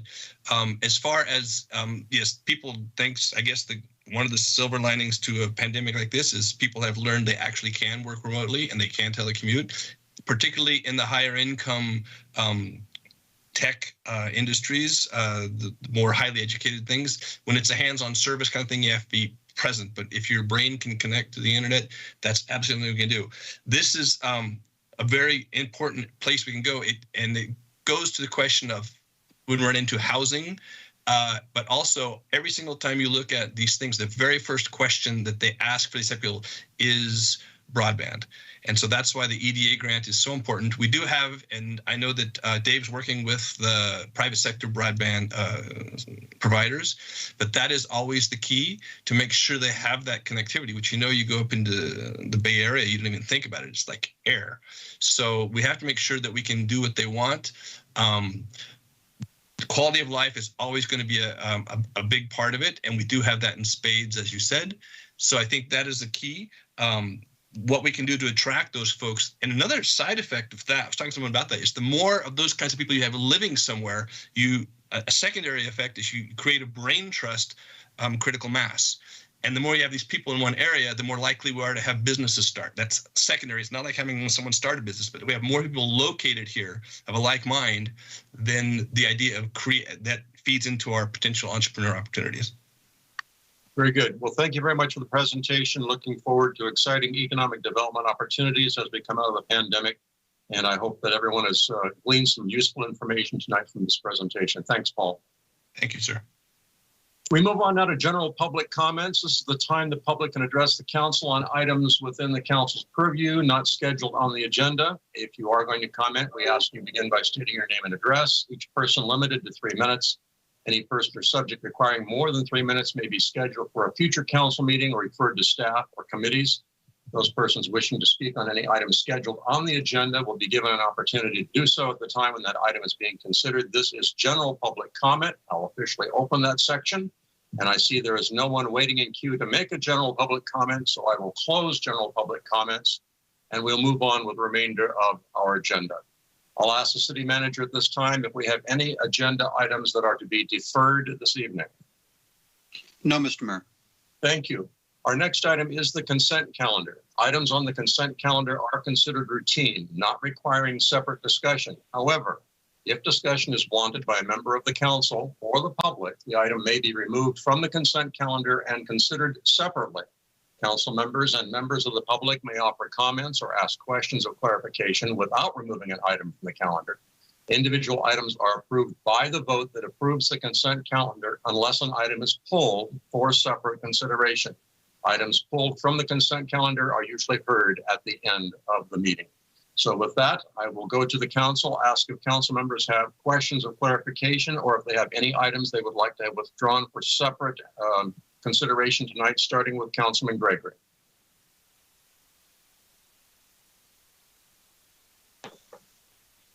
I have no questions. Thank you. Thank you, Mr. Hammond. I have no questions or none to pull. Thank you, Mr. Mayor.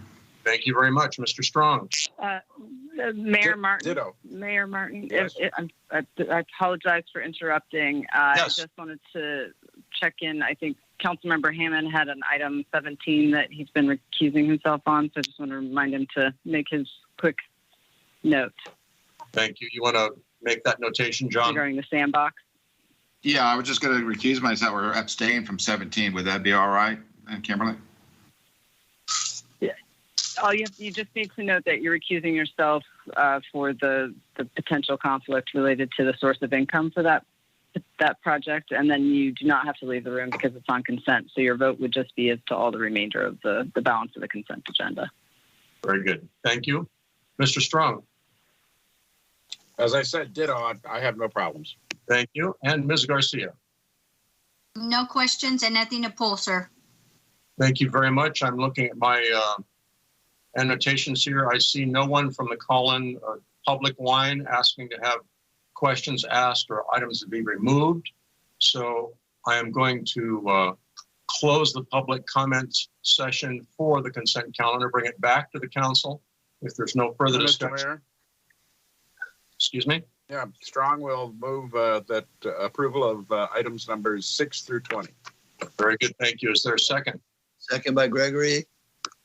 I have a motion by Councilman Strong, second by Councilman Gregory to approve the items on the consent calendar. If there's no further discussion, roll call vote, please. Councilmember Strong? Aye. Councilmember Gregory? Aye. Councilmember Garcia? Aye. Councilmember Hammond? Aye, with the abstention of 17, possible conflict of interest with my son's business. And Mayor Martin? Aye. Motion passes 5-0 with the one abstention noted. Thank you very much. I'd like now to ask the city manager if you'd please give us a brief verbal report on those consent calendar items so people who are listening in who can't see the agenda or didn't take the opportunity to read the agenda on the city's website so that they can know what actions we've taken as part of the consent calendar. Yes, Mr. Mayor, briefly, item 6 was the approval of the city council meeting minutes from May 18th. Item 7 was the approval of the city's warrant register for the month of May. Number 8 was the receipt of the minutes from the library board and the Parks and Recreation Advisory Committee. Item number 9 was an amendment to the municipal code, adoption of the ordinance to amend the municipal code to change the rules related to residency restrictions for registered sex offenders to align the city's ordinance with recent court decisions. Item 10 was a rejection of bids for median and landscape maintenance. Staff is going to revise the bidding materials and put that back out for bid. Item 11 is a purchase of equipment for the tar well, which is a water well on the east side of town. Purchase of approximately $100,000 so that well can be brought back online. Item 12 is the annual allocation of SB1 or gas tax funds. We asked the City Council to approve the use of this year's gas tax funding for the restoration, maintenance, improvement of Creston Road from South River Road to Golden Hill Road. Item 13 was an amendment to continue our consulting services with Golder Associates, who do monitoring and reporting that's required for our landfill. Item 14 was the approval of the staff submitting a grant for $7 million. So it's a significant amount of money for bikeway and pedestrian improvements along Niblick Road and in the vicinity of Niblick Road. Item 15 was the approval of a professional services agreement with Silver Lining Solutions. This is a company that's going to come in and make improvements to the city's permitting software so that staff can use that software more efficiently and provide better customer service. Item 16 is an approval of an agreement with MIG Incorporated for preparation of a comprehensive amendment to the zoning regulations. Our zoning regulations have not been comprehensively amended in a number of years. We were lucky enough to get a grant, which is going to pay for about 90% of the cost of amending the zoning regulations. Item 17 is the approval of some corrections to the agreement with the tenant of the Sandbox. Council previously approved some COVID-related approved amendments to the agreements related to the impacts of that business due to COVID at your March 16th meeting. In preparing the final documents, we, working with the tenant, identified some other minor changes, and those changes were made as part of that item. Item 18 was approval of an agreement to list with Lee and Associates to assist the city by listing and representing the city in leasing properties at Windward, 4305 and 4309 Second Windway out near the airport. Item 19 was the reappointment of Victor Pop to represent the city of Paso Robles lodging industry on the board of Visit SlowCal. Mr. Pop was previously representing us, and Travel Paso recommended that council reappoint him for another term. And finally, number 20 was the approval of purchase of equipment through Mobile Vision, which is the city's provider of equipment for our police department's in-car videos. And we have the need to update that system and buy some additional equipment in the amount of $41,000. And that concludes the consent calendar. Very good. Thank you for that report. We move on now to public hearings. Item number 21 is a public hearing for the annual levy of Landscape and Lighting Maintenance Districts Number 1 and Drainage Maintenance District 2008-1 for fiscal year 2021-2022. Staff report, please. Mr. Mayor, members of the council, Frida Berman, Maintenance Superintendent. This public hearing considers the levy of assessments in the Landscape and Lighting District and Drainage Maintenance District for fiscal year 2021-2022. The Landscape and Lighting Maintenance District and Drainage Maintenance District assessments are developed for each sub-area based on an estimate of the cost to maintain the associated improvements within the maximum assessment revenues permitted. The engineer's reports outline the budgets and assessments for each of the designated zones and sub-areas. These reports have been made available for public inspection, including on the city website. The only change in the Landscape and Lighting District from last year is the addition of sub-area 117 located at the intersection of Airport and Dry Creek roads. Approximately $1,892,727 will be assessed in fiscal year 2021-22 to fund the cost of maintaining the Landscape and Lighting District. 46% of the 4,100 property owners will be assessed an increase of $10 or less. 31% between $10 and $50, and 23% between $51 and $100. This is all annually. 7 parcels comprising a commercial subarea will be assessed an increase of $141.95. The newly added sub-area 117 has been initially assessed at $524.04 per year. In all cases where an increase is proposed, monies will be applied to the operation and maintenance of applicable neighborhood improvements, including streetlights, hardscapes, detention basins, parkways, median islands, open space, and slopes, and most significantly, increased water and landscape contracting costs. Approximately $377 will be assessed to maintain the drainage maintenance district adjacent to Ashwood Place in fiscal year 21-22. With that, I'd be happy to answer any questions. Stacy Reynolds from Wildan Financial Services, the city's assessment engineer, should also be available on the line to answer any questions you might have. Very good. Thank you, Frida. As always, we go around the council and ask questions of staff if we have them. Then we go to public comment. After public comment, we come back to our deliberations. So let's start with Mr. Gregory. Questions, Mr. Gregory? Frida, I just had one question. On the Dry Creek Road, has that been in the this before, the landscape maintenance district? It was annexed into the district several years ago, in fact, before I was involved, but has only been assessed in the last year because it was landscaped and developed. So that's just right above or just north of the horse park? Yes. Okay, very good. I have no questions other than that. Thank you very much. Thank you. Thank you. Mr. Hammond? Thank you, Mr. Mayor. No, I have nothing for Frida. Thank you. Mr. Strong? No, sir, nothing. And Ms. Garcia? No, sir, no questions. Thank you, Rita. Very good. I have no questions. I'm looking, I see that we have no one lined up to ask a question from the public, so I will open and close the public comment portion on this item on the agenda, bring it back to the council for deliberation. If there's no further discussion, I'd entertain a motion.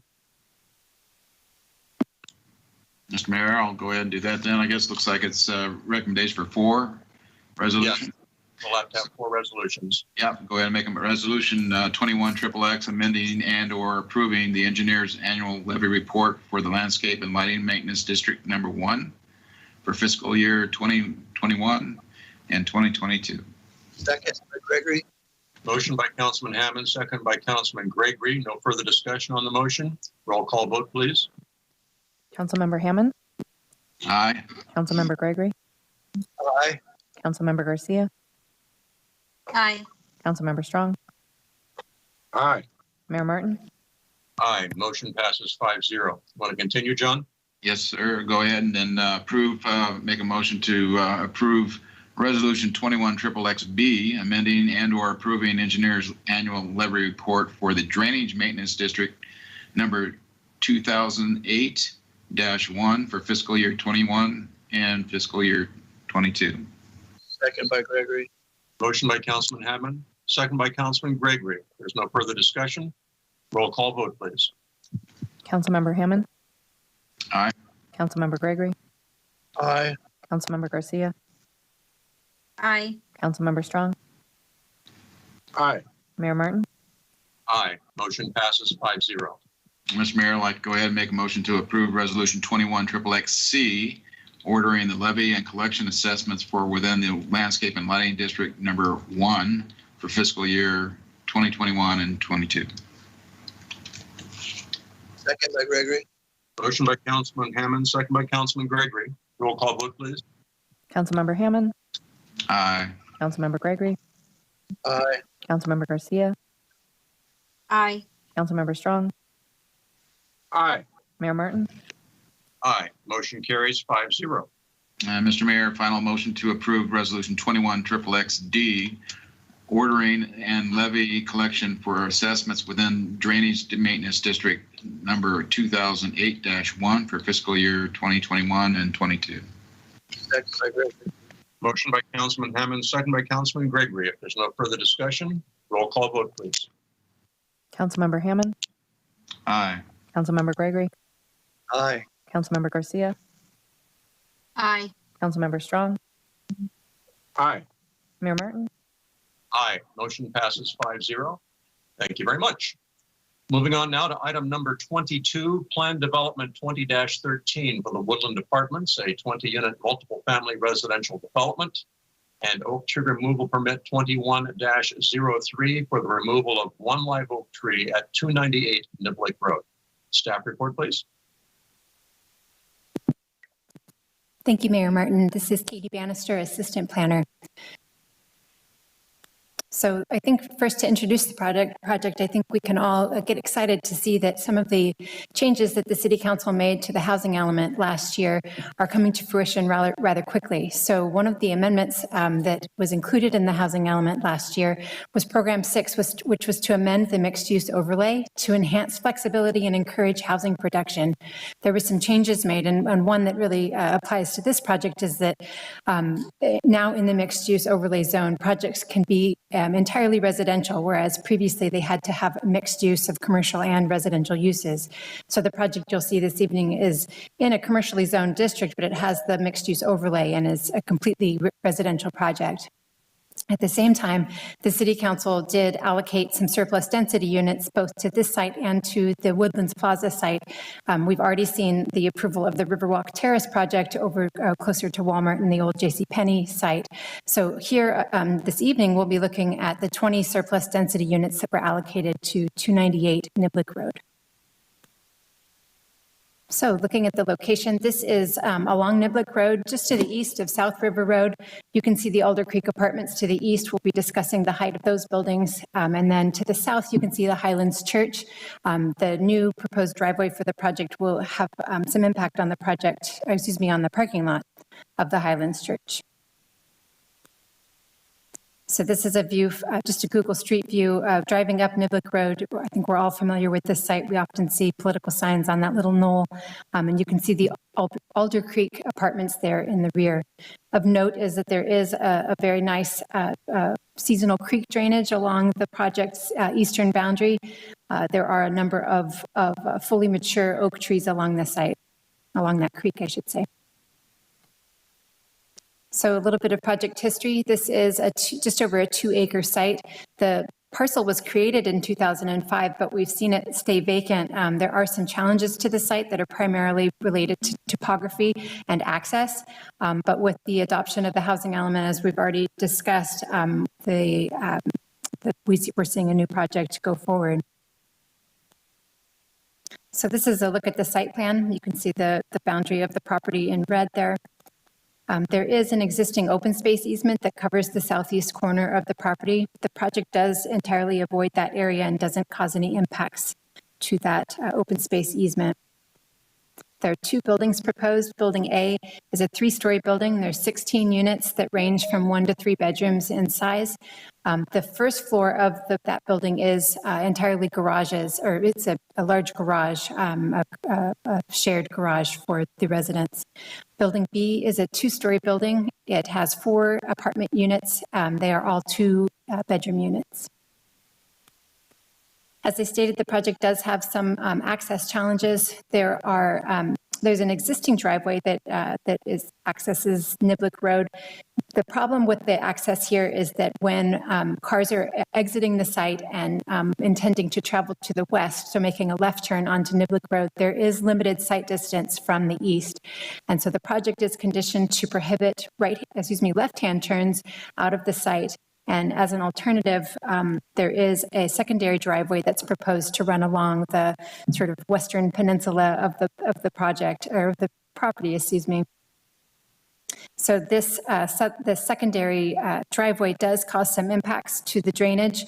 The a mitigated negative declaration was circulated for the project to mitigate for the impacts to that drainage. They are relatively minor and do impact portions of the creek that don't have any trees and are less intact than some of the other portions of the drainage. So moving into looking at the architecture of the building, as I stated, there are two structures. One of the requests that is being made of the City Council this evening is a height exception. Building A, that larger building on the right in this image, the maximum height allowed in the RC district is, the regional commercial district, is 32 feet. This building is proposed to be a little over 40 feet, and the draft resolution B in front of you this evening would allow that building to be as high as 45 feet. Even at that height, the buildings would still be shorter relatively to the Alder Creek apartments. You can see them in the rear. Those structures are about 5 feet taller than the proposed height of the building. And I shouldn't say that they're taller. The Alder Creek apartments do lay on some land that's higher than the Woodland apartments are proposed. So the overall height of the Alder Creek apartments is higher. So here's a perspective showing the height of building A. So color and materials, there is a mix of stucco and cement, fiber cement siding, both vertical and horizontal portions of siding. You can see on the bottom, there's some steel garage doors, a very muted color palette. Circulation, as I mentioned, there are some challenges with the site. We've already gone through some of those. I do want to point out that the site does exit through an existing private access easement through the Highlands Church parking lot. You can see here a zoom in of what that impact will look like. There are some conditions of approval that are proposed that would put the parking lot kind of back in order. One important thing to realize is that the one oak tree that is proposed for removal is located within this access easement. It's a relatively small tree, a 6-inch diameter tree, and we'll see an image of that in the next slide. So the tree that is identified in the arborist report that's associated with the third resolution in front of you this evening indicates that this tree was planted as landscaping for the Highlands Church parking lot. And so this is the only tree that's proposed for removal. The Planning Commission did add a condition to the oak tree removal permit that would, if feasible, have this tree be replanted on site if that's possible. So the City Council does have 3 resolutions to consider this evening. The first would be to certify the mitigated negative declaration for the project. The second would be to approve the plan development, and that does include a height exception. And the final resolution would be to approve the oak tree removal permit for the project. The City Council could certainly approve modifications to the project. If inadequate information has been given, we could continue the project and refer the project back to staff or to the Planning Commission for additional analysis. And finally, the City Council could deny the project by adopting findings of denial. And that concludes staff's report. Thank you, Katie. Very good report. Do appreciate that. This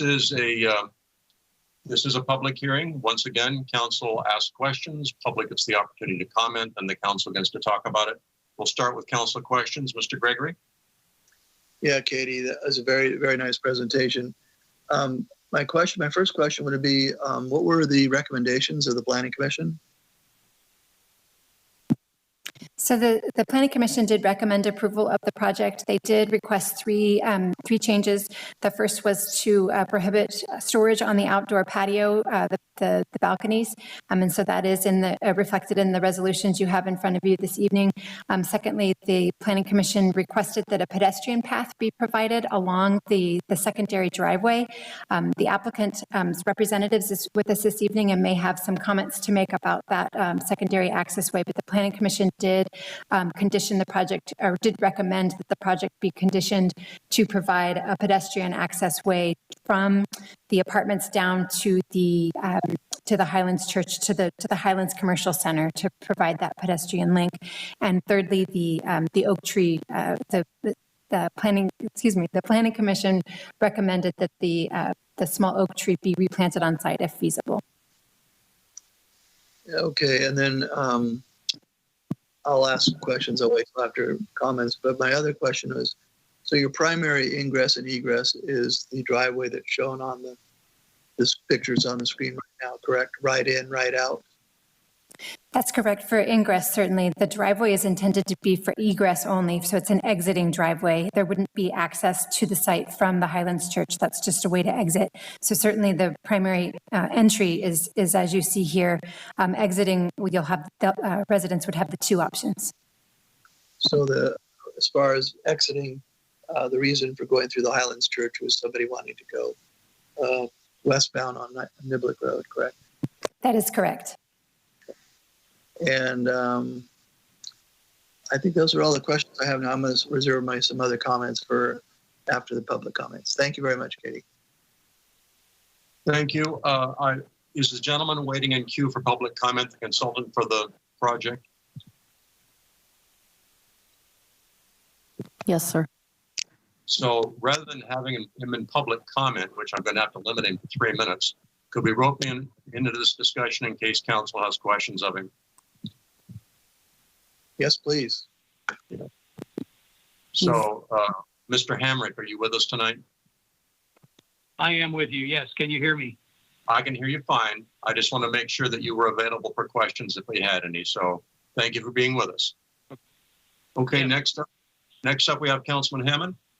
Thank you, Mr. Mayor. I'm going to focus on this left turn prohibition. Again, from what I see here, if they were coming westbound on Niblick, they could make a left turn into this project. Is that correct, Katie? Yes, and in fact, there is a center turn lane today that could serve this project. Exactly. So where did the fact that we could not turn left heading west, which is going to be probably the majority, a lot of the need to get out of that property to go westbound, did that come from engineering, or where is that direction that they say they can't see enough up that hill? I don't, it's still the driver's responsibility to turn when it's safe, no matter what. Why was it prohibited specifically? And you cited sightlines, but is there other reasons? I believe that is the primary reason. The applicant or the project did submit a traffic study for the project, and that was the indication was what would be safe on this site. The city engineer is with us this evening, and I don't know if he has anything to add to my comments. Yeah, David, do you have anything on that? Hi, this is David Athey, city engineer. Everybody hear me? Yep. Yeah, so Weinberger and Whitlock analyzed this drive approach and had determined that the site distance for cars, from pulling from this driveway onto Niblick Road and turning left, based on the speed of Niblick Road, they recommended that this pork chop be installed at this location to eliminate the potential conflicts and safety concerns with folks turning left onto Niblick Road across the 2 lanes of traffic and across that center turn lane, the 2 turn lanes that are there into the westbound traffic. So they recommended that this be installed at this location. Is there any reason why we couldn't put down the middle of Niblick like we have on Spring, where it's either or, left turn, right turn, kind of a lane that you can get into? In other words, merge into, in this case, coming out of the property, left into Niblick heading toward the river, that they could go into a center lane like we do on Spring Street. Yeah, so that's a 2-way left turn lane. I think that the traffic engineer should evaluate that. If that's something that council desires, then, you might put a condition on the building permit or some other point prior to issuance of the building permit, possibly to have the traffic engineer evaluate that. Yeah, I think that would be an opportunity for the developer to have a better traffic flow, not so much putting throughput through the Highlands Church, that they could stay out of that. I mean, it's good to have a secondary access or egress in this case. But I think, again, if we could do that section from where they enter on Niblick and then down to the island, somewhere in there that we could change that to be that type of center lane opportunity, then I think it would flow better for sure. So I would recommend that. That's all I had, Mr. Mayor. Thank you, Mr. Strong. Yes, thank you, Mr. Mayor. And what I'm wondering about is I don't see that secondary access is that bad at all. In fact, there's a lot of advantages to coming out that way and being able to get over to Walmart and that old shopping center very easily, as well as getting onto River Road and then going anywhere you want to go. But I'm wondering, do you have a favorable and agreeable situation with the church on the parking lot? Anybody? Have they agreed to this? So there is an existing access easement that the property owner does have the right to use. I don't know how much outreach has been made towards the church. Perhaps the consultant knows. Can the consultant comment on that question? I don't know how much outreach there has been to the churches either. I was also the architect for the church, and I know that easement was anticipated by the church that it would be used someday. I'm not sure. The owner's rep is not with us this evening. He may have reached out to them. I don't know. Then how much impact is there really on their parking lot? It will affect a few of the parking spaces down at the lower end, but I don't think that parking is a problem for the church right now, so I can't speak for the church, but I don't think it will impact the church much. Well, if you were the designer and you were involved in that originally, do you feel personally that this reduces the parking for the church and to any significance? Oh, we will definitely reduce the allowed parking for the church by I don't have the document in front of me, but I think it'll be about 5 spaces. But I'm not sure what their attendance is right now. I know when the church first opened, it was the parking lot was full every week. But I think that from what I understand, the attendance has dwindled naturally for COVID, but even before that, the attendance has dwindled somewhat. All right, thank you. That's all. Thank you. Councilwoman Garcia. I don't have any questions at the moment, sir. I'm gonna hold off for the second round. Thank you very much. Just a couple of things. The comment on the Niblick Road exit, if I understood from Katie in the beginning, the rationale for prohibiting a left-hand turn was that there was an inadequate line of sight. And I'm assuming that's an inadequate line of sight to the east where the road crests. So if somebody were to make a left turn out of this place, they would not have much reaction time for a car coming over the hill. Is that correct? That's correct. In addition, there is a quarter horse lane accesses from immediately across the Niblick Road. It's aligned very well with this driveway. So there's currently a left-hand turn lane that serves quarter horse lane. So in it between that left-hand turn lane that goes to quarter horse and then the view that you can see now in these images to the right, it's very limited. I was on the site just a couple of days ago to post a sign, and you've got to be really speedy to get out and go left.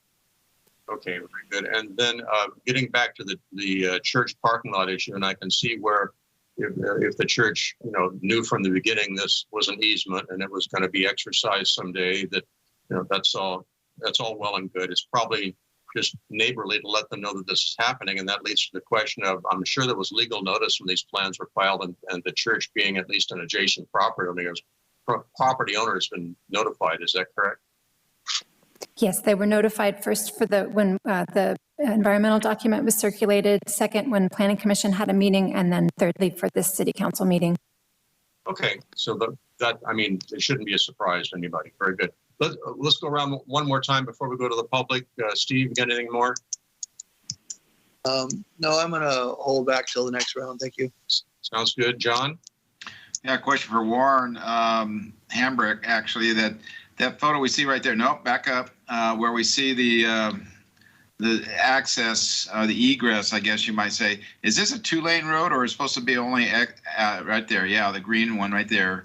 That's where I believe your tree was going to be coming out.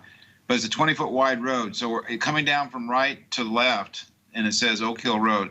Is that the actual path of the new road that they're trying to design? Which I don't have access to the documents that you're looking at. What sheet are you on? I'm not sure, staff. It's a circulation view. So the Oak Hill Road that you see on the left side, that's an existing road. The proposed road, see the green circle is where the oak tree will be removed. The driveway is to the, just to, above that. Oh, okay. All right. Yeah, I see it now. Yeah, it's going straight north and then turns right to the east. Okay. I just saw that 20-foot pedestrian bike. I guess that's what it is. It's a easement for the bike and pedestrian lane. Yes, there is an existing bike path that travels just to the north of Highlands Church to be south of this project. Got it, Katie. And so that looks like it's only going to be designed for egress. It's not a two-way road going up from this area to the property. That's correct. The driveway is just for egress. Yeah. Okay. Yeah, that's why I think it's so important to take a look at that left turn prohibition there on that Niblick side. I think it's important. I mean, again, clearly it is the driver's responsibility to enter safely. And, with the light right above to the right there on, Nickerson, I guess it is, the traffic would stop coming westbound quite a long time. Same way coming from the west, down there. There's going to be plenty of times when there will be no cars, at all. So I think that would be good. I think, David, if you could at least review that and see what we can do. That's all I have, Mr. Mayor. Mr. Strong. No, I understand what John's saying, but I think safety is a major consideration. And there is a stoplight there at Nicholas, but when it's green for Niblick, I mean, they just race through. So okay. I kind of agree with the consultant on that one. Okay, we can debate that. We can get to our turn on it. Ms. Garcia, any further questions? No questions. Very good. We're going to take it to the public now to see if there's anybody in the public that has comment. I see no one lined up to comment. We open and close public comment on this item, bring it back to the council for further discussion and action. And I think the issue that has drawn discussion so far has been the issue of the left turn out of the pocket road there. But let's start off with comments from Councilman Gregory. Well, can we go back to the original picture of the actual building drawing, please?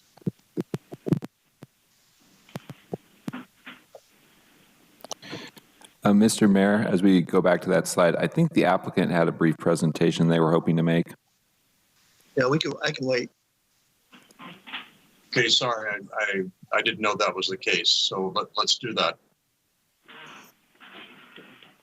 Okay, hi, my name is Hamrick. I'm the architect for the project and the project manager.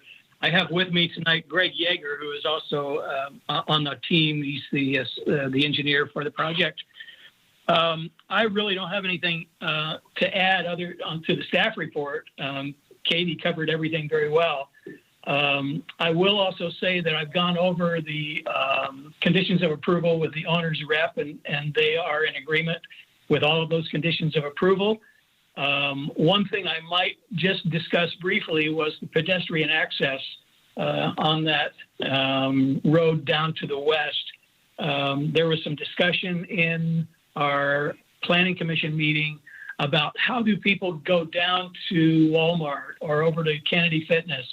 And I spoke with Randy Harris a couple of weeks ago about this, and that easement or that roadway that goes down there is 16 feet wide. Randy says they only need 12 feet. So it would be very easy to just stripe 4 feet of it for pedestrian access to get down there. The only issue with that is if you have an emergency services vehicle going down that way and making that radius turn down the bottom, we might have to make some concessions, increase the radius, or provide a pedestrian safety zone for someone to just step out of that path temporarily until the vehicle goes by. But according to Randy, that's a very easy access for pedestrians to get down the hill. As far as the turn lane, I personally, I've been in and out of this thing, and I think that I think it's going to be very difficult, or I think there is some merit to just having a left hand or a right turn and right turn out, because people do come down that hill pretty quickly, and I would just hate to see anything happen. So, but we'll leave it up to the traffic engineer and let him come back. We'll ask him to take another look at the turn lane and let him come back with an opinion. Let's see. I think that's really the only comments that I have. So without any further ado, I'll just open it up for any questions that you may have of me. Okay, let's go back to questions. Mr. Gregory? I don't really have I guess my only question, I like the way it's laid out. I actually like the egress going out onto the other road to the south there. Let's do this before we get too tangled up. I open and close the public comment. Now we have further presentation. So I'm going to, after another round of questions, open the public comment again and close it before we get to discussion, because there's information, albeit slight, that the public didn't have when we're taking public comments. So if you have further questions about the presentation, let's do that now, and we'll move on to the rest of it. Just one further question, then, is all of your parking for the residents under the buildings? Is that question directed to me? Yes, sir. Okay, yes. Most of the parking is under the building. Yes, that's great. It's at grade under the building. It's not sunken down into the grade. Yeah, I like that design. Okay, thank you. Okay. Again, final questions, and we will get back to discussion. Mr. Hammond? Yeah, again, I think I made my questions to David Athey about that center merge lane. And people are going to do what they're going to do, Warren. That's the problem. I mean, unless you make it roundabout so they can't be very difficult to make a left-hand turn, they're still going to go left. And so I want to make it such that at least it's safe, if they merge into that, just like they do on Spring Street, those kind of things. So that's all I have, Mr. Mayor. Thank you. Still in questions, please. Mr. Strong? Nothing more. Thank you. Thank you. Ms. Garcia? No, sir. Thank you. Out of an abundance of fairness to the public, I'll reopen the public comment. I see no one signed in to comment. I'll close the public comment again, bring it back now to the council. This is our discussion phase. This is when we get to argue our points. Mr. Gregory. Okay, can we get the picture of the units again, please? Which picture did you want? The beginning one with it shows actually the architectural detail of the building. Is that the one? That's the one. Thank you, Warren. So I just want to make a couple comments. So this is a very nicely and well-designed project. I like the way it's done. He's kept the height of the buildings down into the hillside. I really like the project. I'm concerned about a left-hand turn lane out of there. I'm with John most of the time on traffic issues, but I don't feel real comfortable seeing a left-hand turn come out of there, especially since we have a legal egress out another way that people can come out. I guess, Mr. Athey, is there a left-hand turn lane coming westbound on Niblick into this property? Is that feasible?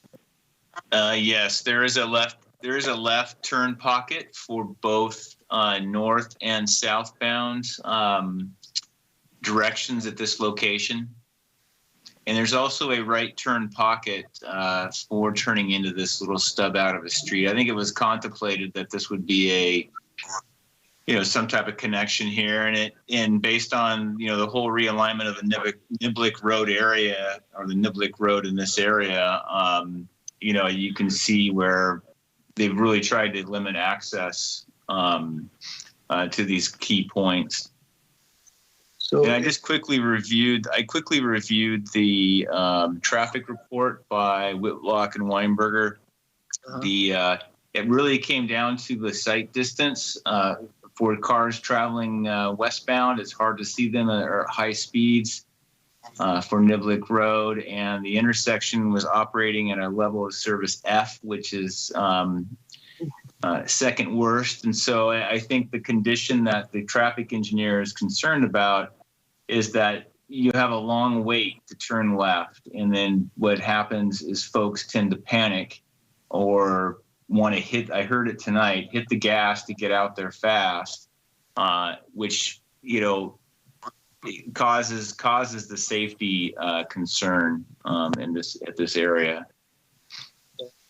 Well, my concern is also Corridors Lane is right across the street, and the last thing we need to do is have somebody coming up Niblick Road to get into Corridors Lane and left-hand turn lane, and somebody coming out of this trying to go left onto Niblick. You have an immediate conflict. So I'm okay going back to have the traffic engineer, but I like the way the project's designed for its ingress and egress. I'm really uncomfortable with the left-hand turn there because of the intersection of corridors being right across the street from this. You're asking for a head-on conflict with a left-hand turn lane into corridors and a left-hand turn out of this onto Niblick Road. So I don't see that going on. Otherwise, I like the project, and I think if the applicant's okay, we could have the traffic engineer visit it, but I would feel very uncomfortable with that situation. That's all I got. Thank you, Councilman Strong. Oh, what about Councilman Hammond? Sorry, John, I missed I don't count. Okay. No, I've said enough. I mean, again, we've seen this before, like on the Little Caesars down on Spring Street. I argued the same thing when we didn't want to do a left turn coming out of their driveway that we made a special consideration for. People do it all the time. Same way here, guys. If we don't allow some sort of a safe center merge lane where they can turn left into the North Street there, they're still going to do it anyway. So anyway, it's up to you guys. I don't care. It's not, I'm just throwing it out. It seems like it was kind of, still people have to drive safely. It's up to them. They're responsible for pulling out and hitting the gas and trying to cause an accident. If it's not safe, they did it wrongly. So again, I'm just trying to say people are still going to do it no matter how you design this. They're still going to turn left, heading westbound out of this property, bottom line. That's all I have, Mr. Mayor. Thank you. Thanks, John. Sorry to hopscotch you. Mr. Strong. Yeah, I understand exactly what he's saying, but here's my concern, and that is there's a liability here too. So if we allow a left-hand turn out of there and somebody has a huge accident and they say, well, this was allowed, how come I had this accident, and we get sued, we don't have a really good defense, as well as if we had a no left turn sign there and they were actually violating that no left turn sign. So I'm not comfortable with that because I use that cul-de-sac. In fact, when they're building on that hill, they're taking away one of my 4x8 sign locations. So that's fine. I don't mind because what they're doing is something we really need. But I've used that little cul-de-sac that exists there now, and I wouldn't make a left-hand turn out of there if it was me. It's just, I don't think it's wise. Fred, are you planning on running another term? Pardon me? Just kidding. Have you announced, Fred? Actually, Is that what I like the other lane too out because frequently I like to see there's a little road down here that serves the bank and serves that little shopping center that's down from the church. And you come out that way and you get out to River Road and you can go all kinds of places and safely. So I think that's a much better treatment. That's just my opinion. Thank you. Thank you. Councilwoman Garcia. Yes, sir. I am on that road all the time. As you know, I live on Oak Meadow, Lana, and I go to Walmart every day. So I see where Mr. Hammond is saying that, because isn't that kind of similar to right across from when you get out of the Food for Less parking lot? Like if you're getting out of the gas station and car wash area where you're not supposed to make a left turn. That kind of have the similar sign there because the traffic from the elementary school for Winnifred, and there was a sign there for a long time, but I think they just changed it. I think they can make a turn now. But I see the point.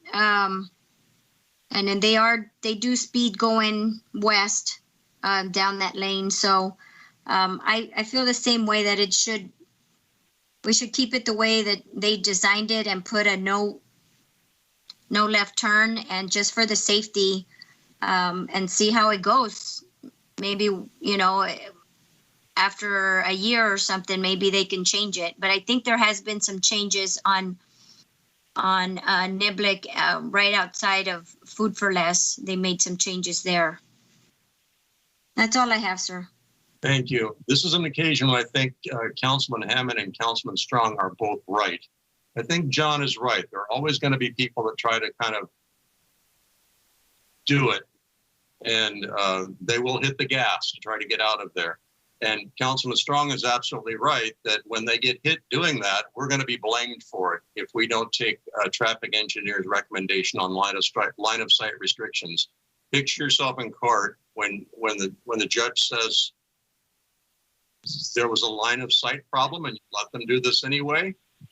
Guess who's responsible? So I'm afraid that we are going to have to depend on people's reasonableness in obeying the traffic laws and the traffic rules, and not putting themselves and others at danger, and then doing our best to make sure that we support them in that effort. So I have to go along with the original design.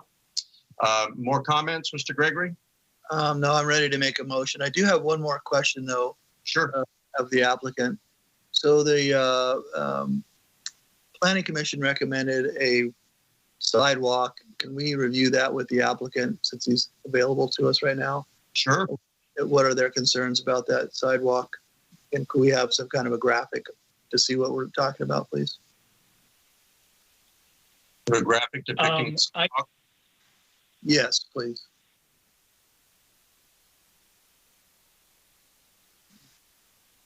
Can I speak now? Please. Sure, go ahead. Okay. We did talk about a pedestrian easement, and that's the pedestrian access, and that's the access that I was talking about, the area within that driveway that goes down to the south. So I don't think there's any need for another sidewalk. And there's really not width to provide another sidewalk on the outside other than just using the driveway that's going to the west already. So is there a sidewalk on one side of this already? Or are you talking about which sidewalk is? No, there is no. Okay. There's only the city sidewalk on Niblick. Oh, got it. What I'm suggesting is that we strike an area of the driveway that goes down to the west. Yeah. So my comment on that is I don't want to see the egress narrowed at all. I think we should try to leave that as wide as possible, quite frankly. So I don't know if I'm going to agree with the Planning Commission on that, but I agree we already have a sidewalk on Niblick Road, but maybe striping it somehow, but I'd hate to make it any narrower than 16 feet, quite frankly. So that was the purpose of my question, is I wanted to see what they're asking for. So. Gotcha. Okay, you had a motion, Steve? Yeah.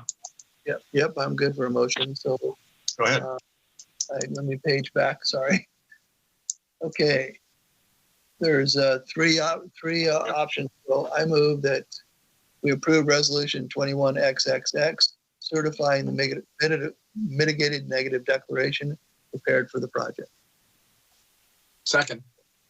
I have a motion by Councilman Gregory, second by Councilman Strong. If there is no further discussion on the motion, roll call vote, please. Councilmember Gregory? Aye. Councilmember Strong? Aye. Councilmember Garcia? Aye. Councilmember Hammond? Aye. Mayor Martin? Aye. Motion passes 5-0. Next motion is we move to adopt the draft resolution B approving the plan development 20-13, including a height exception. And second. Sidewalk? No, I don't want to put the sidewalk in there. So this is the original recommendation, no sidewalk? No sidewalk. I think they should. Very good. I don't know how to do it other than say no sidewalk, but I'm going to say no sidewalk. Okay, so is there a second to the motion? I seconded. Got a motion by Councilman Gregory, second by Councilman Strong. Further discussion. I just want to make sure we're straight on this. The sidewalk that you are opposed to, Mr. Gregory, is not something that is part of the current design and requirement by the Planning Commission? So yeah, so I believe that this was recommended by the Planning Commission, but I don't want to have the egress driveway narrowed because of that sidewalk. So your motion, I believe, limited amount of space for the egress. Your motion excludes any requirement for a sidewalk on that. Correct. Thank you. If everyone understands the motion, is there any further discussion? Yeah, Mr. Mayor, I think what Warren Hamrick was asking was to stripe the asphalt pavement to delineate a walk area. Is that correct? Steve, I'll let you speak to this, but in my mind, that also effectively reduces the width of the road when you invite pedestrian traffic. But your comment?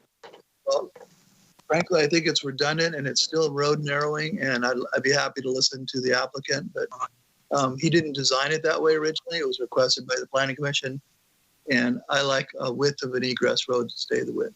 So, 60. And Mr. Mayor?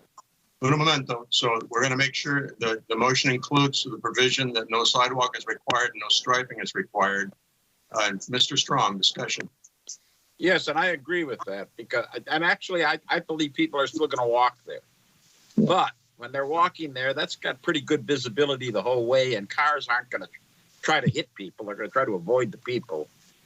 20 feet is probably enough width for most vehicles to traverse very easily and go around the people, which isn't going to happen that often. It's going to be a very rare situation if they choose to go down there. And the only reason they'd be going down there is a slightly easier route to the bank or over to the donut shop or something like that. That's about it. Very good. Any further discussion? So just to clarify, Mr. Mayor, that condition is number 20. So the motion should probably include striking 20. So I'll take that amendment and move for strike. And I'll agree to it. Okay, the maker of the motion and the second agree to that. If there's any further discussion, roll call vote, please. Councilmember Gregory? Aye. Councilmember Strong? Aye. Councilmember Garcia? Aye. Councilmember Hammond? Aye. Mayor Martin? Aye. Motion passes 5-0. And my final motion will be that we approve Resolution 21XXX, approving the oak tree removal permit 21-03, allowing the removal of the 1 6-inch diameter live oak tree. Second. Motion by Councilman Gregory, second by Councilman Strong. There's no further discussion on that motion. Roll call vote, please. Councilmember Gregory? Aye. Councilmember Strong? Aye. Councilmember Garcia?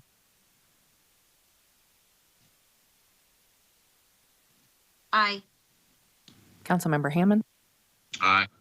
Mayor Martin? Aye. Motion passes 5-0. Thank you very much. We move on now to item number 23, adoption of cost index adjustments and amendments to the comprehensive fee schedule for fiscal year 2021-22. Staff report, please. All right. Good evening, Mr. Mayor and council members. My name is Catherine Piatti, and I am the city's finance manager. As we do each year, this evening, I will be presenting the proposed annual updates to our comprehensive fee schedule. The fees included in the comprehensive fee schedule have been those that are deemed to be of benefit of a particular individual or group, as opposed to the public at large. And as a result, it's more equitable to charge for these services rather than funding them out of general taxes. So typically the city adjusts these fees each year to account for inflationary adjustments based on the Consumer Price Index, or CPI. However, in addition to CPI increases, city staff does review all fees listed in the fee schedule, and additional amendments are being recommended tonight to either allow for greater cost recovery, to maintain or increase the affordability of services, or to discontinue fees in response to a decrease or a change in community need. So the updates I will be presenting this evening include the basic annual inflationary increases, as well as a few amendments above and beyond what CPI would allow for. And then also the addition and discontinuation or restructuring of fees within the general government category, the Administrative Services Department, the Police Department, the Library Services Program, and the Emergency Services Department. The most significant changes are within the Emergency Services Department, which is proposing amendments to existing fees, some new fees, and the discontinuation of fees due to restructuring. So jumping into emergency services, the proposed fee amendments are reflecting the annual update of several position-based fees, as well as fees that include a position-based element along with the charges either from a third-party consultant or that are set amounts based on California Fire Code. The amendments include updates to the position-based fees for administrative coordinator and fire prevention specialist in order for the fee to match the actual salary costs. Additionally, all the fees associated with the residential 13D systems, along with the fees for minor alarm system modifications, minor hood system modifications, and vehicle gate access or fire apparatus access are also increased accordingly, as they do include an element of staff time associated with either the administrative coordinator, the fire prevention specialist, and or the fire marshal. In the area of new and discontinued fees, the proposed updates also include the restructuring of the fees associated with the public safety radio repeater systems. These have been included in the California Fire Code since 2016, and these are the systems that ensure that emergency responders are able to communicate within a structure during an emergency. The California Fire Code requires that a survey is to be completed, which will identify deficient areas in which system installation would need to occur. In reviewing our current fee schedule, it was determined that we don't actually need to have a separate fee based on the number of initiating devices, but rather a fee that can accommodate all systems within an avenue to collect additional fees for additional staff time if necessary. It was also determined that the base fee did not previously include the proper amount of staff time necessary to process these permits, so an additional 2 hours of time at the fire marshal rate was added, as well as the avenue to collect for additional hours incurred. This resulted in the addition of the public safety radio repeater system permit fee, including the additional hours, and then the discontinuation of the associated fees that were originally based on the number of initiating devices. So similar to the restructuring of the public safety radio repeater systems, updates to the verbiage associated with the fire alarm systems was also made to remove the language initiating devices from the fee description and simply replace it with devices. Although there is no fee increase proposed for these fees above and beyond CPI, it is important to adjust the fee description in order to provide better clarity as to when this fee is actually assessed. Additionally, in order to help just organize the fee schedule accordingly, the fees associated with carnivals and fairs, fireworks, high-piled combustible storage, mobile food preparation vehicles, and pyrotechnical special effects were moved from business inspections to operational permits and simply increased by CPI. In addition to the proposed changes for emergency services, there are additional amendments being proposed in regards to several other position-based fees. Within the police department, staff is proposing the addition of 2 position-based fees to include the hourly rate for dispatcher and records clerk, similar to the position-based fees that were added last fiscal year for officer and sergeant. Having these average hourly rates for each of these positions helps to streamline the reimbursement billing processes, such as for reimbursements for DUI-related costs. Additionally, each year, the fees listed for officer, sergeant, dispatcher, and the records clerk will be updated to reflect the average hourly rate for these positions rather than being increased by CPI. Within the general government fees, the appeals fee is also a position-based fee, which means it's based on the amount of staff time necessary to process an appeal. The city clerk is currently responsible for this task, so the associated fee is based on 1 hour of staff time at the hourly rate associated with the city clerk. Due to the recent restructuring of the city clerk position, the increase of this fee is slightly more than what a CPI increase would reflect. But again, being that this fee is driven by the position costs, it's important to update it annually based on the actual cost of the position and not simply the current CPI. Within administrative services, staff is proposing a decrease in the fee pertaining to utility billing listed as after-hours connection for new service. As of fiscal year 2020-2021, this fee was $444. This fee exceeds the actual cost to perform such functions, so staff is proposing that this fee be based on 2 hours of the average overtime rate of the staff that actually perform this function. And therefore, we're recommending it be decreased to $89 for fiscal year 2021-22, and then updated based on the average actual overtime rate each year thereafter. And last but certainly not least, staff is also proposing several new fees and the discontinuation of one fee within the library services program. Several of the new fees being proposed simply are reflecting the replacement value of new material types that the library has begun offering over the last several years that has simply not been reflected on the fee schedule. This includes internet hotspots, launch pads, book club kits, and various accessories for these items such as cables, chargers, SIM cards, and cases. In addition, the library is preparing to introduce laptops for circulation in response to COVID-19, and therefore is proposing a new fee to reflect this upcoming addition. Just as any other item checked out in the library, there needs to be a replacement fee in place to recoup the cost of lost or damaged items so that they can be replaced and then once again offered for other patrons. In addition to the item-specific replacement fees, there is also a $10 replacement processing fee being proposed to help cover the additional staff costs that are associated with the categorization and processing function that has to take place if a patron physically replaces an item rather than paying the standard all-inclusive fee. In addition to the replacement fees, 3 new replacement fees regarding CDs and DVDs are also being proposed, and one is being recommended for discontinuation. Currently, the replacement fee for books on CD is $10 per disc. However, staff is proposing to discontinue that fee and adding a new fee of $75, which is based on the entire set of CDs for a specific book, as you typically have to replace the entire set if one disc goes missing versus just the one disc. In addition, staff is proposing a separate fee that is specific to juvenile books on CD, again for the set, as typically the juvenile material is less expensive than the material for adults, so it makes sense to have a lower fee.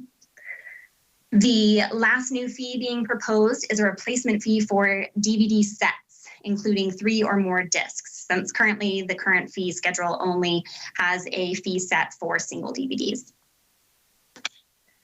To conclude, and as I mentioned before, the purpose of the fee schedule is that it's intended to cover the cost to provide appropriate services. Therefore, we recommend the approval of the proposed fiscal year 2021-22 comprehensive fee schedule, including the applicable annual inflationary adjustments, as well as the additional amendments, additions, and discontinuations of fees as presented tonight and detailed within the staff report. That concludes my presentation this evening. However, I am happy to answer any questions you may have at this time. Thank you very much for that very good report. We do appreciate it.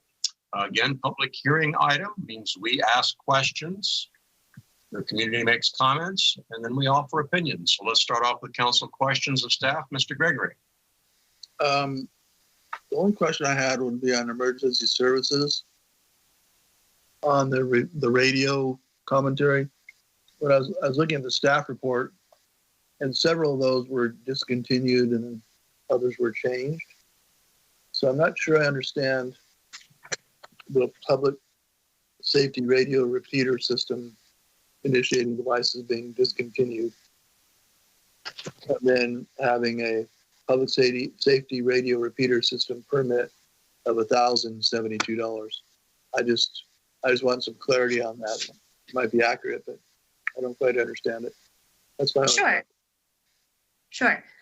So I can start, and then Randy Harris, I believe, is on the line too, in case I'm not doing it justice. But the fees that are proposed for discontinuation are all of the individual initiating device fees. And that is because we don't necessarily need to list them out individually based on the number of devices, but yet have a standard permit that will cover the base costs and then an avenue for additional staff time for those possible systems that were more devices along the way. So basically for the new fee of $1,072, it took the previous 0 to 15 initiating device fee of $605 from last year. It added 2 hours of the fire marshal rate on there, and then was increased accordingly by CPI this year. And that's how we got to the $1,072. Oh, okay. Well, I think that makes sense. I know that I hear a lot of sensitivity out on the street about the fees. So, okay, that was my only question. Thank you.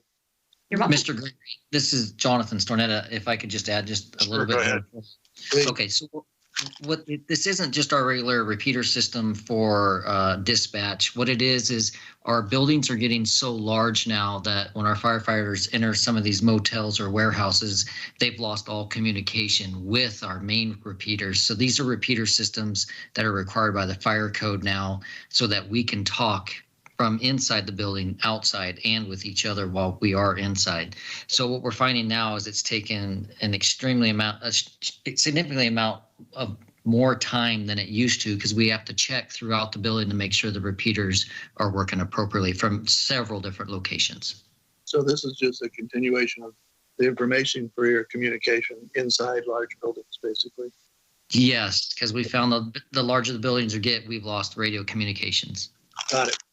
Okay, I'm okay with that. Thank you. Okay, thank you. Thank you. Mr. Hammond. Thank you, Mr. Marriott. Catherine, basically the fees are an attempt to recapture what cost of services are, essentially, correct? Correct. Yeah, that's the idea here, that people understand that everything costs something, and if they're going to be using that service, they need to pay for their fair share of it. So again, that's what I thought these fees would be reflecting, is basically to recapture cost of service. So that was my question. Thank you. Thank you, Councilman Strong. John asked my question, so I've got no questions. Thank you. Thank you, Councilwoman Garcia. No questions. Thank you. Very good. So I believe that the council is finished with their questions. Let's open it up for public comment. I look now at my magic list. I see no names on the list. So I will close public comment, bring it back to the council for further discussion and action. Mr. Gregory? I'm ready to make a motion. Okay, hit it. I move we approve Resolution 21XXX, adopting the annual cost index amendments to the fiscal year 2021-22 comprehensive fee schedule. Do we have a second? I'll second. Hammond will second. By Councilman Gregory, second by Councilman Strong. If there's no further discussion on that motion, roll call vote, please. Councilmember Gregory? Aye. Councilmember Strong? I'm sorry, I was muted. Aye. I'm sorry, Councilmember Strong? Aye. Yes, I said aye. I was muted. I'm sorry. Councilmember Garcia? Aye. Councilmember Hammond? Aye. Mayor Martin? Aye. Motion passes 5-0. Thank you. We move on now to discussion items. Item number 24, continued budget development for fiscal year 2021-22. Staff report, please. Yes, good evening, Mr. Mayor and City Council. Ryan Cornell, Administrative Services Director. Tonight, I have the opportunity to continue our budget discussion for the upcoming fiscal year, which begins on July 1st, 2021 and ends on June 30th, 2022. But before I start going into my presentation, I just wanted to give a brief recap of the meetings that we've had today when it comes to the budget. It started back before Christmas with the timeline and this year's process as far as the budget goes. And really, we tried to break it down into 3 phases. Phase 1 was setting the stage, consistent of 2 parts. The first being the 10-year fiscal forecast, which was presented to City Council on February 2nd. And then the second part of the phase 1 was the community visiting and goal setting workshop, which was held on February 20th. And then confirmed by City Council at the next meeting on March 3rd.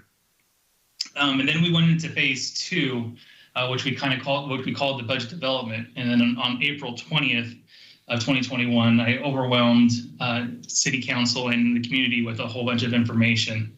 So I just really want to emphasize, if you have questions about this year's budget, I would recommend looking back at that April 20th staff report. It has a lot of detail in it, and it includes kind of an overview of the general fund. It included the basic needs packages for the use of the Measure J20 revenues. And then it also covered a lot of the major infrastructure projects that we are anticipating next year and over the next 5 years, actually. Next, we held a budget development on the city's 3 major enterprise funds, which includes the water, wastewater, and airport funds. And then for tonight, we're continuing this conversation to provide a little bit more program-specific, department-specific analysis. I also wanted to take this opportunity to go over some financial reporting changes beginning next fiscal year, and then really lastly to get the direction on funding for our community partner contracts. And so when I get towards the end of the presentation, I will turn it over to our Assistant City Manager, Ms. Johnson-Rios, to cover that section. But really after tonight, we move on to phase 3 of the budget process, which is budget adoption. And that's slated for our next council meeting on June 15th. So big picture, including all the city funds, the general fund, CIP project funds, water and wastewater make up about 80% of the city's total budgeted expenditures for the upcoming year. If we include the newly created J20 fund, which again I'll touch base on later on in this presentation, and the airport fund adds another 6%. So really a majority of the spending has already been discussed in prior city council presentations. The remaining 13% or so of the budget appropriations come from 51 other different funding sources. The bigger ones coming from like the gas tax, that's just to do our repair and maintenance of the roads, and then our GO bonds was our debt service payments for the City Hall Library project. But in total, the annual proposed appropriations for the next fiscal year is $99.8 million, so just under $100 million, of which 36, about a third, is related to salary and benefits of the 250 plus full-time equivalent positions the city anticipates to employ next year. Another third, about 30%, is related to the ongoing operating supplies and services each department and function incurs. About a quarter, 27%, is related to capital projects and other capital equipment needs. And then just about 7% is related towards a debt service. But because personnel costs are such a significant part of the city operations, right? It's the employees we hire that serve our public. This is a table, a 4-year history table of the positions citywide by department. So at the very top, police has the most, with almost 70 positions being proposed in the upcoming fiscal year, 7 of which will be added solely because of their availability of Measure J20. Again, I have a J20 slide that I'll go over with the City Council here in a little bit. The next largest department personnel-wise is Public Works, but that includes more than just the street and road maintenance. It also includes the water and wastewater operations. And then thirdly, it's the fire and emergency services at 41 FTEs. So the core services that the city provides, police, fire, water, sewer, and streets, are consistent with how we employ the workforce. Outside of the additional positions being recommended with J20, there is 1.5 new positions being recommended for the upcoming year. I mentioned this again on April 20th. The first one are dealing with positions in the community development department. One of them is converting the part-time admin assistant to a full-time position. That would be an increase of 0.53 FTEs. And then adding a new position called a development review engineer, which will help the engineering division with the major planned residential construction that's anticipated over the next 10 to 15 years.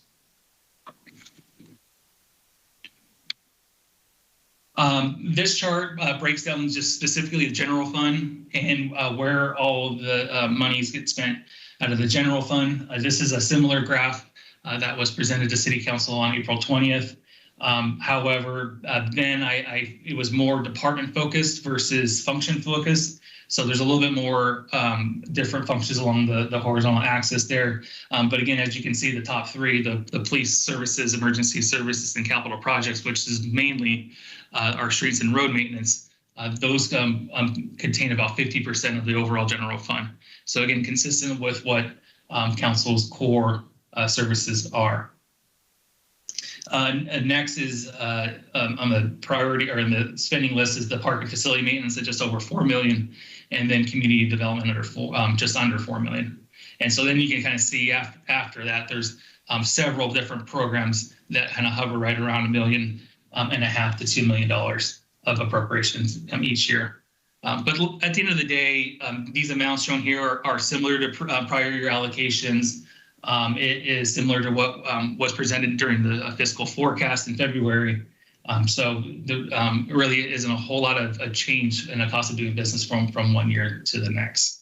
But I did want to add some highlights of some items that we deferred in the prior year because of the COVID-19 pandemic that staff's recommending to be reinstated into the budget. The first has to do with a newly created fund. It was a facility replacement fund. We established this fund in fiscal year 18-19 with a $3 million transfer from the general fund into this fund for the main purpose of replacing and repairing some of our major facilities and infrastructure. We weren't necessarily spending $3 million. We were just taking unrestricted general fund monies and designated it towards the eventual replacement. So we did that $3 million transfer in fiscal year 18-19, and then a $655,000 transfer was supposed to be made the following year in fiscal year 19-20. But again, as I mentioned with COVID, we didn't make that discretionary transfer, and so no payment was made to that replacement fund in that year. For the current year that we're in fiscal year 2021, we did do an allocation of $655,000. So staff's recommendation is to continue that allocation moving forward. Now, I do want to point out that this is just a starting point. We do need to do additional analysis on what facilities need to be replaced and when do they need to be replaced, kind of an estimate of the cost to see if the $655,000 is accurate. So again, we're not necessarily spending this money right now, but we're just kind of designating $655,000 as a kind of a set aside for eventual replacements of city facilities, and including the City Hall Annex as well. Another payment that was deferred due to COVID, both in fiscal year 19-20 and 2021, was a distribution to the city's Section 115 trust. The Section 115 trust is essentially a savings account that can only be used towards pension-related expenses. So at any time, the city could, or the city council could direct staff to draw down funds in this pension trust fund to pay for CalPERS contributions. Because the Section 115 trust has different investment parameters than just the general city investments, the pension trust fund actually has done very well this past year. I'm sure a lot of people in the community understand that the stock market actually has rebounded quite significantly. And so it's anticipated that our Section 115 trust at the end of this fiscal year will have about $8.3 million in it. And then with this additional $421,000 recommended payment in 21-22, plus interest would get the fund up to close to $9.2 million at the end of the next fiscal year. And then lastly, another item that was deferred due to COVID was the ADA transition plan. The city is required by law to have a plan in place to remedy ADA issues throughout the city. In the past, and really in moving forward, we kind of included them in CIP projects. So if a road needed to be repaved, we could remedy a curb ramp that was out of ADA compliance. But we did have a study conducted several years ago that outlined tens of thousands of remedies that we needed to fix. Now, a lot of them are minor. I mean, it's as simple as how heavy the door is to open. but there are some projects that will take millions of dollars to remedy. So again, this is similar to the facility replacement fund. We aren't necessarily proposing to spend this money, but rather to start setting funds aside towards this program. And then again, once expenses are identified in the program, we will bring it back to City Council for review and approval on moving forward with actual spending of those funds. Another big piece of this year's budget was the supplemental sales tax measure J20 that was passed last November. This is just a very brief overview of what the basic needs packages include, some of which have already been approved in previous City Council actions. But at the end of the day, we're looking at adding 7 or 9 new positions in the police department, 7 officers, a dispatch supervisor, and a records clerk. We've also had some major equipment upgrades and replacements. The 911 system was a funding shortfall that the Measure J20 is picking up. And then we have the license plate reader cameras that are on the north and south end of town. For emergency services, 7 new positions being recommended being added, 6 firefighters, 3 of which are currently being funded with the SAFER grant for the first 3 years. But once the SAFER grant expires, it's anticipated that Measure J20 will fund those positions. There's another set of 3 firefighters being recommended next year. That's to help remedy or to lower some overtime costs and hours that our firefighters incur.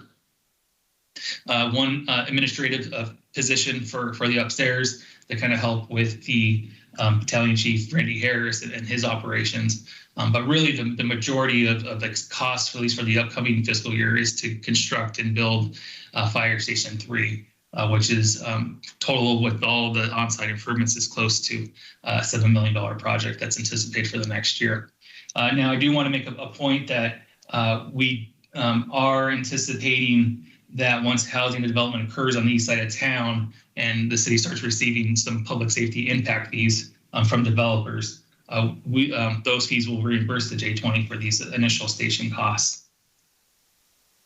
And then lastly, on the streets and roads, we've added 2 new maintenance positions, kind of allowed for a second crew out there on the streets and roads to help maintain those ones. And then also to be able to follow through on our commitments shown on the 6-year street plan, which was approved by City Council February of last year.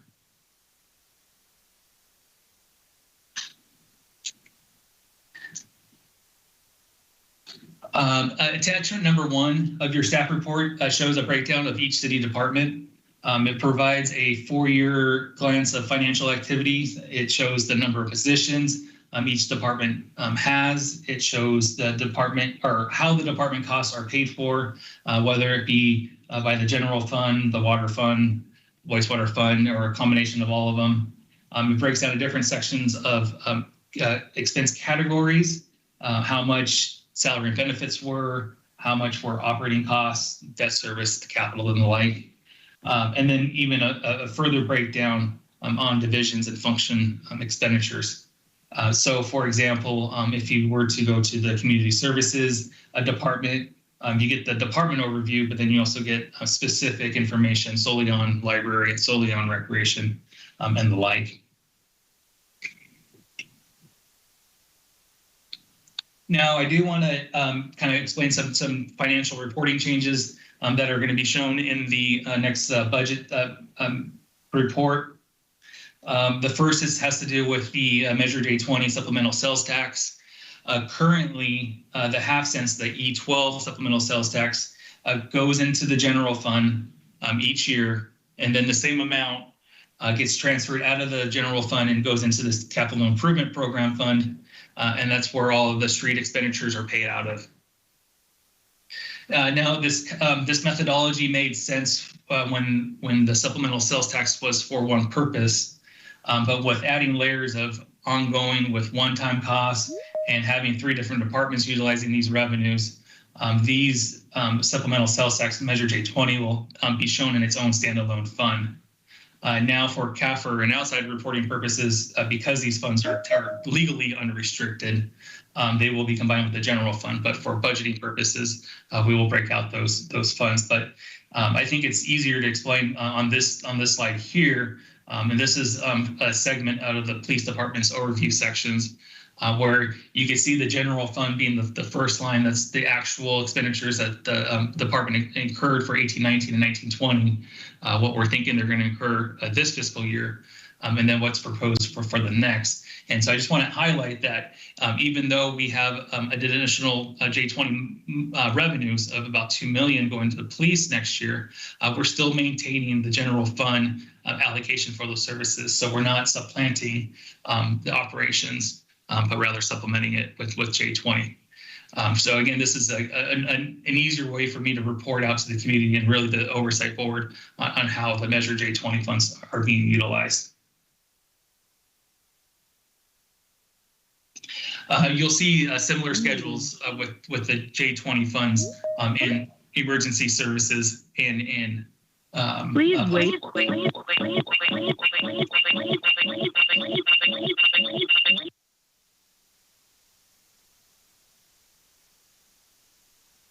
Okay.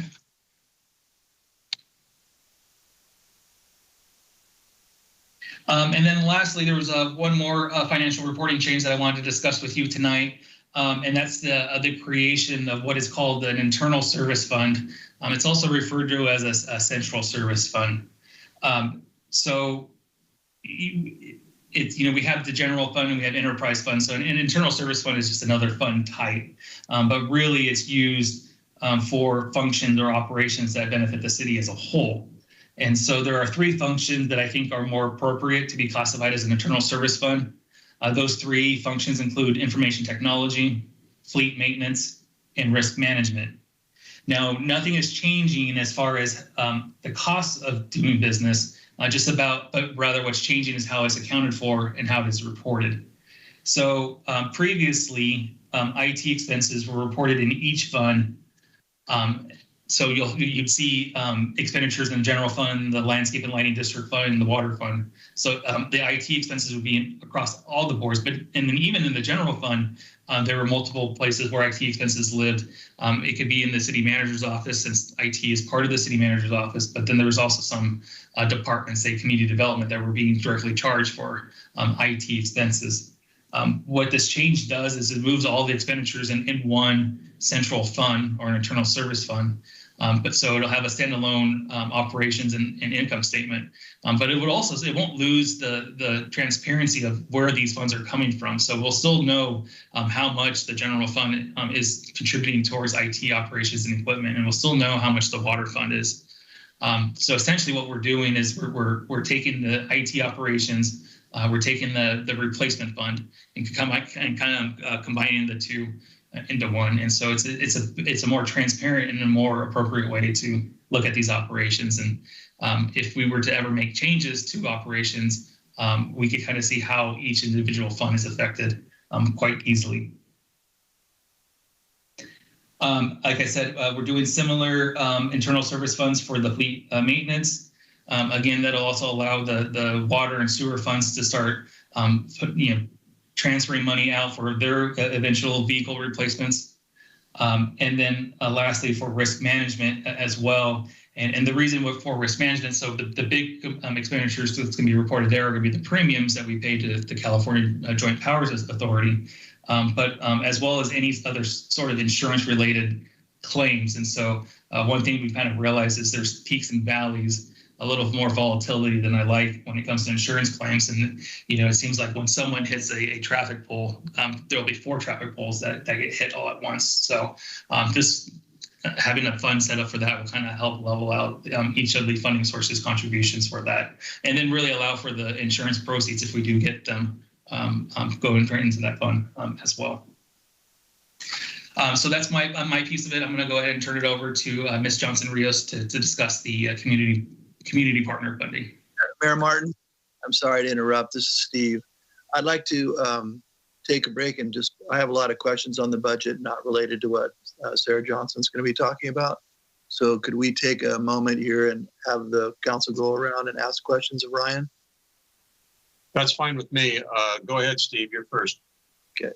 So Ryan, with the appropriations that we're adding back into the budget, how do we sit for the end of the year with the appropriations included? So with those additional appropriations included, the general fund actually is balanced. There's a surplus of about like $200,000 or $300,000. However, I do want to also note that the general fund is going to be kind of absorbing some of these advanced project fundings out of the CIP fund, out of the transportation impact fee funds. So yes, the general fund is balanced with all those adds in there. But I wouldn't necessarily recommend going much more beyond that with all the other kind of interfund loans and temporary leverage that the general fund's going to incur this next year. Okay, so with your reimbursement, with your appropriation changes, which I agree with all of them, and we still have a projected surplus of a couple $100,000, correct? Right. So in the facility replacement fund, how much do we have sitting in that fund today?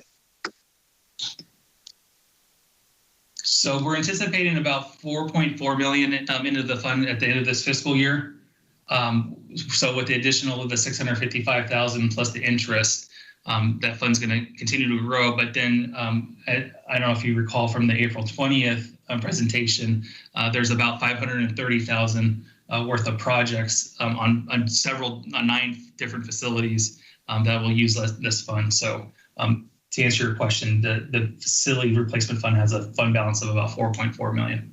So that'll stay comfortably strong even with those other improvements. Okay. And then on the 115 trust, you gave us a figure of about 9.2 million at the end of this fiscal year with interest and everything. Yeah, well, at the end of this fiscal year, it'd be about 8.3, but it'll be closer to the 9.2 if we were to go forward with the 421,000 contribution to that fund plus the interest that we think it's going to generate. And historically, haven't we put more money in there than that? So historically, we've been putting more money in there, but historically, we've been looking back and see where we ended the fiscal year. Right. And then any excess, then we would send either to PERS directly or to the 115 trust. This would be kind of a predetermined funding strategy. So we'll still have that capability to do that at the end of the fiscal year. Absolutely. And if you would like to, we could even look at it for the end of 2021 too, once we get the final numbers in there. Okay, great. Ryan, I just want to say what an exceptional job on the budget. It's so much easier to understand. Thank you. Thank you. Thank you. Council questions on this part of the budget presentation? Mr. Hammond. Yeah, I had the same question, Ryan, on the pension, 115 pension trust. Looking back again, I see back in 1819, we had 2.4 million that we put into it.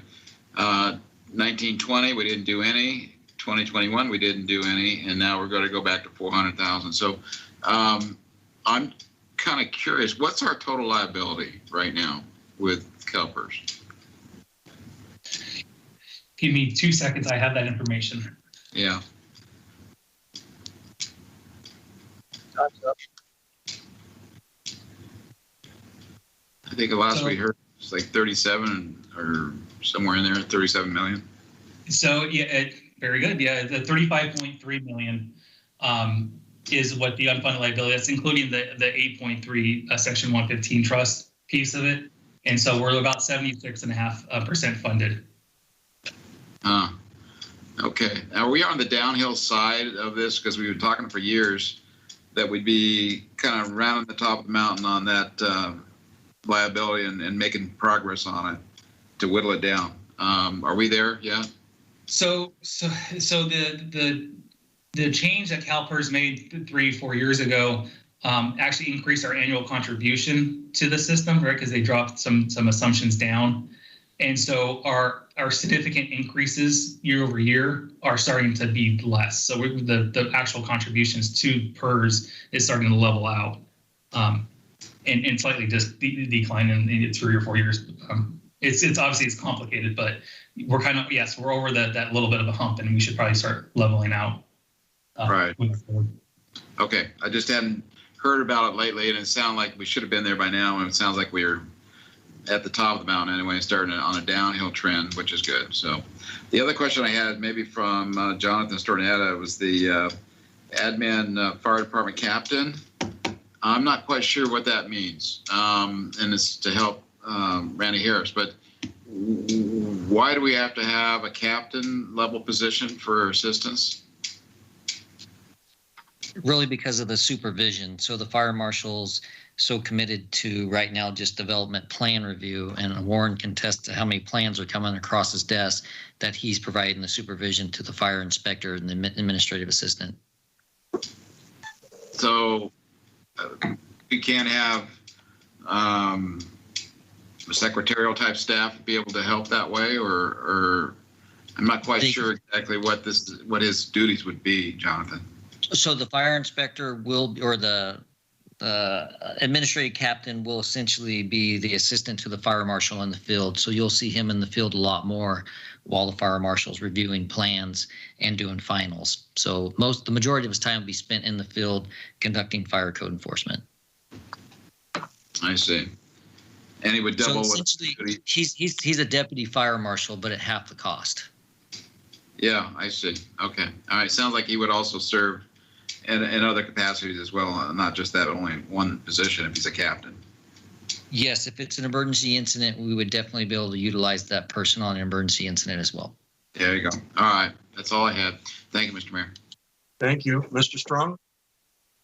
Well, most of my questions have already been asked, so I'll pass.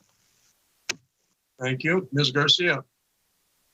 I just wanted a little history on the facility replacement plan. How long have we had this program? So we created the fund in fiscal year 18-19, so a couple years ago. It was kind of that same, it was that same idea with the Section 115 trust, where we looked at the end of the year, saw some opportunities to kind of advance fund some of these deferred maintenance projects. So I think it was right when I was coming in and we were talking about we're going to have these projects that are going to be deteriorating. We need to start saving for them. Right. Yeah. And it kind of got spawned with the replacement of the Centennial roof.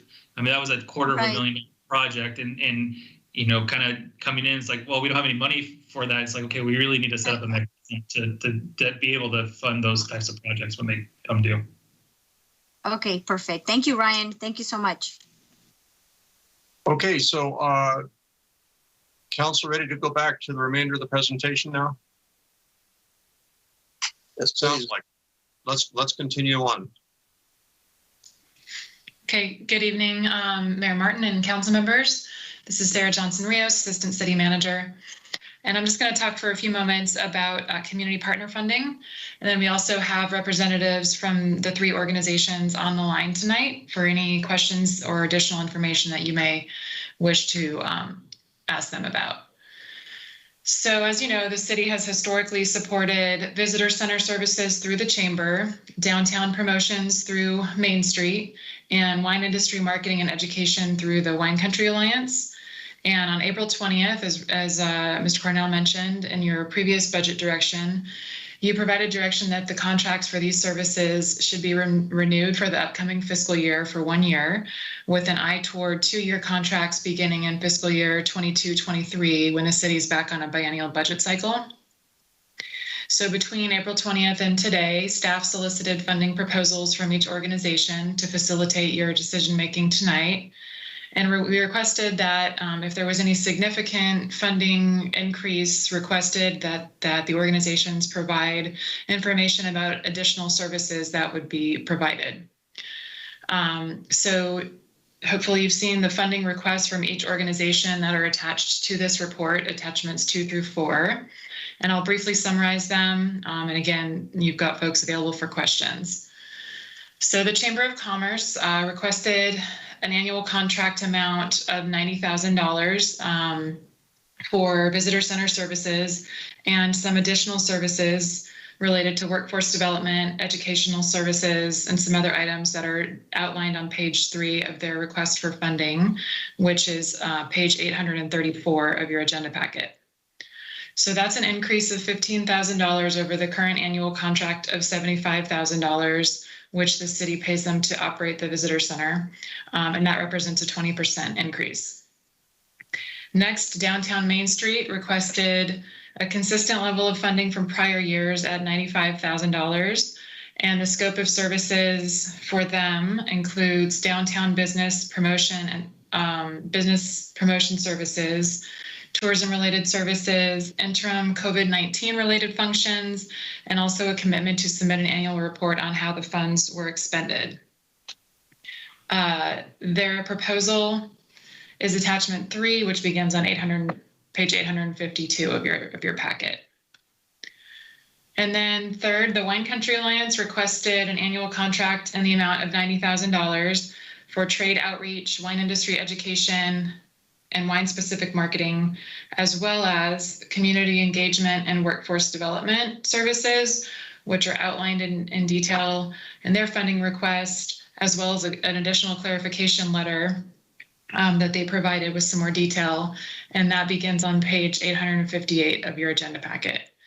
So that's an increase of $30,000 over their current annual contract of $60,000, which represents a 50% increase. So given this, the proposed increases for the Chamber and the Wine Country Alliance, staff followed up with each organization and had some additional discussion to try to get more details regarding the proposed scope of increased services. And we began to explore what those would look like. So there's probably still some more work that could be done there. If those new services are of interest to council and of value to the community, then we would recommend that we take a little bit more time to more fully explore the specifics of those proposals. So that's reflected in the recommendation that's before you tonight, which is a 2-part recommendation. We recommend continuing funding for existing services of each of the 3 organizations and granting a 2-year cumulative CPI increase, which works out to about 5% over those 2 years. And that's really to recognize that the cost to those organizations of providing the existing services that they're providing does increase over time. So similar to the fee increase item that you just had on your agenda, this would be the same idea here, to recognize their increased cost of providing those services. And then in addition, we recommend, in response to the proposal from both the Chamber and the Wine Country Alliance to work on workforce development, we recommend repurposing $20,000 of the one-time general fund dollars that you allocated for COVID-19 economic recovery earlier this year to workforce development efforts.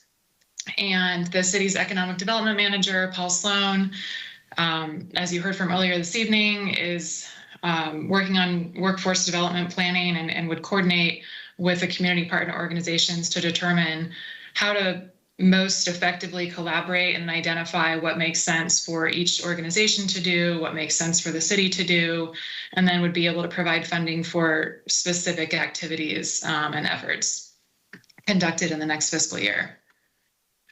And in the areas of communications and education, we recommend, there were a number of ideas around the hospitality industry, and so we recommend continued coordination with Travel Paso regarding tourism-related and hospitality sector communication, and then coordination with our civic engagement coordinator and economic development manager regarding broader civic engagement efforts that would benefit from city support.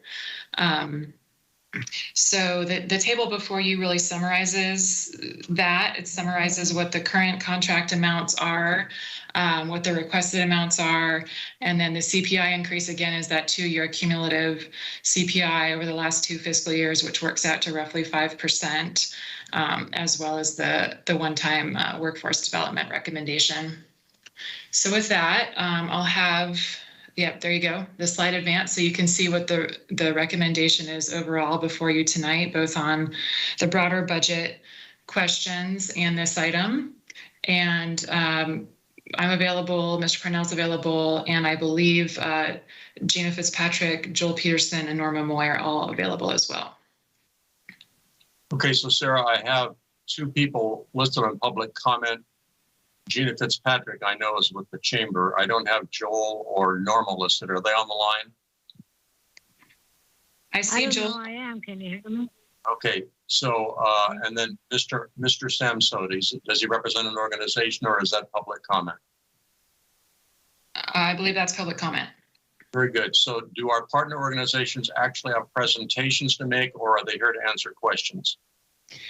They're here to answer questions. And if you'll recall, the presentations that you heard earlier this year highlighted a lot of the information about their existing services. So I think, certainly if you have questions about their proposed increased services or want to revisit any of the information in their past presentations, they're available.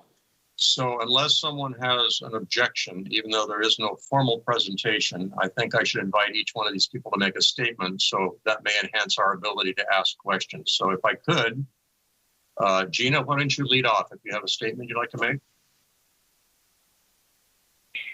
Good evening. I wasn't necessarily prepared for such, being as we thought that it was just to answer questions, but okay. I will definitely say. I'm sorry, I'm not forcing you or not. I don't want to put you on the spot. I just didn't want you to feel like you were, neglected if you had something that you wanted to present. Oh, well, thank you for that. I can absolutely speak for just a moment. And sure. As you all know, we are here serving the community as well as the visitors. We appreciate the recommendation to fund our organization and submit these proposals. The Chamber has played a key role in delivering the much-needed visitor and community services in a key location. So we hope that you'll continue to see this partnership as a benefit to the city. We look to increase the tax revenue that's coming into the city through return stays and the personal touch that we're able to offer. So we do hope that you will strongly consider the dollar amount that we've listed in our proposal. Great. Thanks, Gina. And we'll probably have some questions. Let's go to Joel Peterson, Paso Wine Country. Joel, are you with us? I am. Can you hear me okay? We can. Great. So thank you, Mr. Mayor and City Council members. I know it's getting late here. My name is Joel Peterson. I'm the Executive Director of the Paso Robles Wine Country Alliance and a longtime resident here at Paso Robles. I'll just kind of hit some highlights of what I was going to speak about because it is late and I know we've got a lot to go over, but for nearly three decades, the Wine Alliance has been one of the city's leading organizations. Our founders had the foresight to come together to work to create fun, memorable, user-friendly experiences for the fans of Paso Robles Wine Country. They planned the original wine festival back in 1983. We've helped create successful events, programs, and campaigns over the last 30 years. Our newest venture is the Where Wine Takes You podcast, which has over 20,000 downloads. And our virtual auction last month raised over $70,000, which we're going to give back to our community. As you know, our mission is to promote and protect the Paso Robles American viticulture area. And our contract with the city is both symbolic and symbiotic. We coexist and work together, and your commitment to our organization shows the value you see and you get from our hard work. This contract allows us to do our work, specifically the industries in the areas of industry education, trade outreach, and wine region marketing. This comes back to the city in the form of visitors, guests, consumers who stay here, buy products, and come back time and time again. Our annual contract is $60,000, as Sarah notes. Back in April, I recapped our annual work, and I spoke with wanting to slightly increase that contract. Our results and output is quite robust, and I do have key data to show. I won't go over it. I'll just let you know that in May alone, we reached our highest website count ever. We had over 221,000 page views, 97,000 visitors came through the website alone, a 260% increase. So my new proposal was for $90,000, increasing the services of both, the three existing things of industry education, marketing, and trade outreach, but also adding community engagement and workforce development. These are both efforts that we can collaborate with our large network of fans and followers. As we recover from the effects of the pandemic, we know that investing in this industry has a proven ROI, is a very smart move. It fills hotel rooms, concert venues, tasting rooms, downtown shops, and restaurants. So we welcome accountability and transparency with the city. we understand you have a finite amount of resources and you must prioritize when you're creating a budget. That's totally a thing we get, and we do it as well because we have a much smaller budget. But we do feel the return on investment for the wine country marketing is proven and a very smart choice by the council and the citizens of Paso Robles. We feel your investment in our partnership actually has a positive effect back to the budget, and we're confident now is a good time to do that. So open to answer any questions. We appreciate your support. We should appreciate working together with the city along with our partner organizations of the Chamber of Commerce, Main Street Association, and Travel Paso. Thank you. Thanks, Joel. Norma Moy, are you with us? Hi, can you hear me? I can hear you very well. What would you like to say to us, Norma? Mayor Martin. Yes, ma'am. And council, are you all awake? I'm not. We are indeed. What? We are kept awake and alert by the stimulated conversation. The Downtown Paso Robles Main Street Association, we've worked hard together with the city and our downtown merchants to provide an economically vital downtown where there is nearly zero vacancy rate. Not bad. The Downtown Paso Robles Main Street program provides benches so people can relax, beautiful barrels show that we have great art, bricks with names on them, and downtown mural projects, new business information, and host over 20 events in the downtown to bring customers down here that can have fun, can shop with us. We've got the greatest downtown, and it's because we partner with the chamber, with the wine industry, and Travel Paso, and the city of Paso Robles. We're all the greatest anywhere. Thank you, and have a wonderful evening. I love you. Thank you, Norma. Thank you, Joel. Thank you, Gina. We appreciate everything that your organizations do for the city of Paso Robles, and we appreciate our ongoing partnership with you. So right now we're going to go to council for questions. They may have questions of you. We're going to ask questions. Then we have one person waiting in queue for a public comment, and then we'll have our conversation. So let's go to the council for questions of staff or representatives from our partner organizations, starting with Councilman Gregory. Yes, Sarah, can you tell me where that $20,000 towards workforce development efforts, where is that funding coming from? That would come from the one-time general fund allocation that you all made several months ago in the $200,000 range for COVID-19 economic recovery efforts. Specifically, there was funding allocated to the propane assistance program, the Keep It Local gift card program, et cetera, and we'll have some savings from those. So this would be surplus funding that would be available? I'm sorry? That'd be surplus funding that's available to us at $20,000? It would be general fund dollars that would otherwise go back into the general fund if they're unexpended. But given that they were appropriated for COVID recovery, we felt that would be an appropriate repurposing of a portion of those funds. Okay, and then with Paul's position, how do you separate, or how do you see the workforce development? I see Paul taking the biggest role in that regard. So how do we get these other organizations to assist them? Mm-hmm. I think it would be helpful to have Paul coordinate and collaborate with them. He mentioned this evening in his presentation, some partnerships with libraries and other examples like that. And I think, we could pursue ideas like that. We could probably also pursue some of the ideas that the Chamber and the Wine Country Alliance have. They've talked about wanting to hold a job fair, for example. And there are probably other best practices that we could look at. So I think the idea would be to allow Paul to participate and coordinate with them in best defining where we do get the clearest public benefit from city funding, because we do need to have that, and then also how we can coordinate rather than duplicate efforts.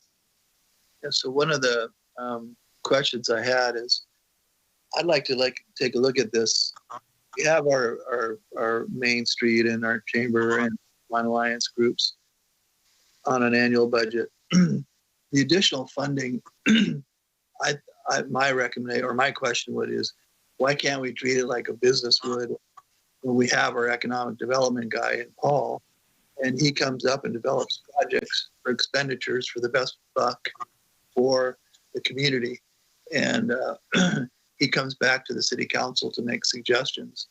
That's one of the questions I have. Is I'd much rather have it that way so that we have a full understanding and the full benefit of the dollars being used for. I don't want to lose funding going into budgets. I want to see specific gains for funding spending. So is that something that we could consider? Certainly, you could provide that direction. Okay. That's all my questions for now. I'll reserve my comments. Thank you. Thank you. Councilman Hammond?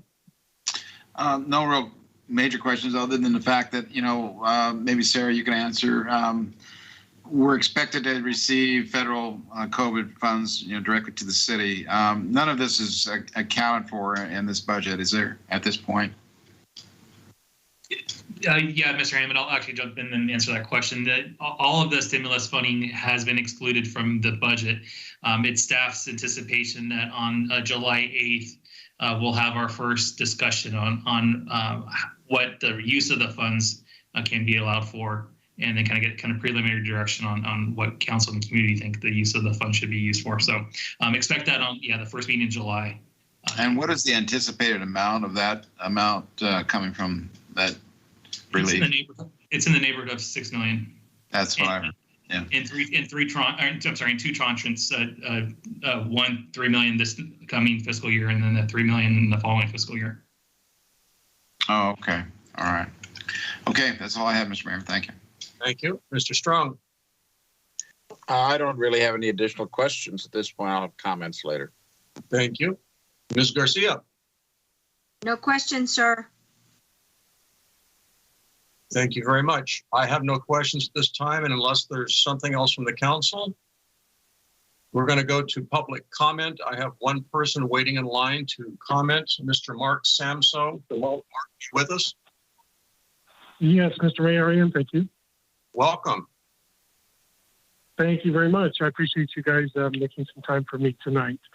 I'm calling on behalf of not only for the hat that I wear as a hotelier in the city of Paso Robles, but also a board member for the chamber. And I'm hoping that you guys will take some time to consider or reconsider the presentation that took place on March 16th when the CEO of the Paso Robles Chamber of Commerce provided you guys with a presentation that drilled down the detail of the ongoing role of the chamber within the community. This was intended to really solidify the platform for the modest request of funds increased from the city's budget to the chamber. The information that was provided gave a detailed recap of the utilization of the chamber's resources. And just to remind everybody that's listening after the presentation, I personally recall all 5 council members commenting on the presentation, all positive and all acknowledging the vital role of the chamber. We've got an existing partnership with the Main Street and, of course, the Wine Country Alliance. And sometimes we do overlap in things that we do. We're working very hard to have our partnerships really collaborate and make things stronger and better for everything that we do in the city. When we have those budgetary concerns that come up, especially during COVID, the chamber was very quick to respond in any way that we could help.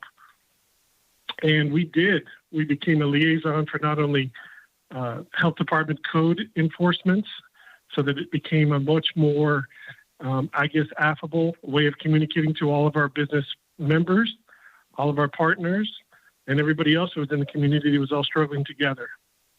I think it's really important to understand that Paso Robles has earned a respected reputation providing guests with a small town, warm, friendly, and authentic, warm visitor center.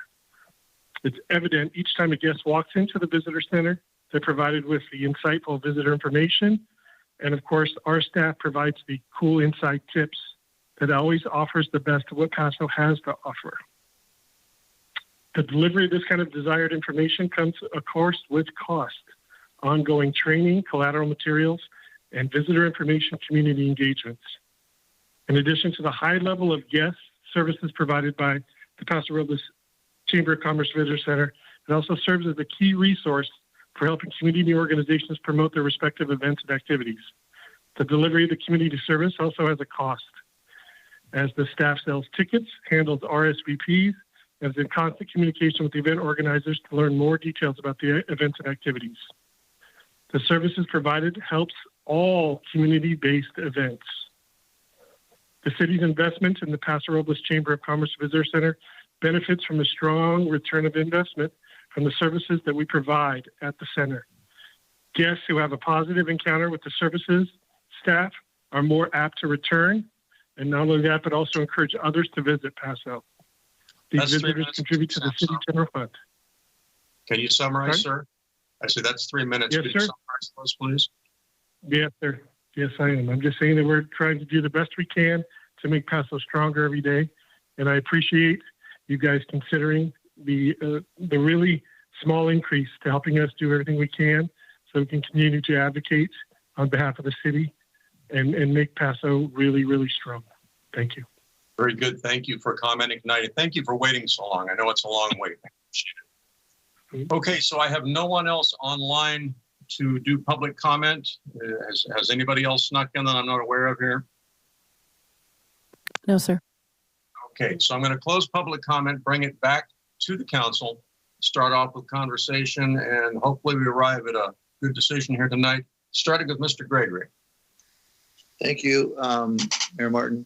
So first of all, I'd like to say thank you to all our community partners, and I'll try to get through this quickly.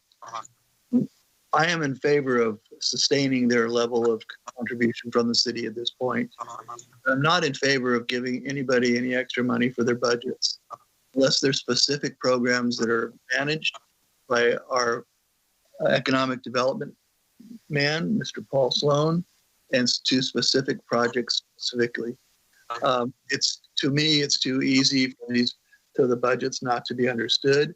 And then we get a much bigger bang for our buck. If the Wine Alliance has a marketing device, it's going to cost $15,000. Paul Sloan can bring it to the council.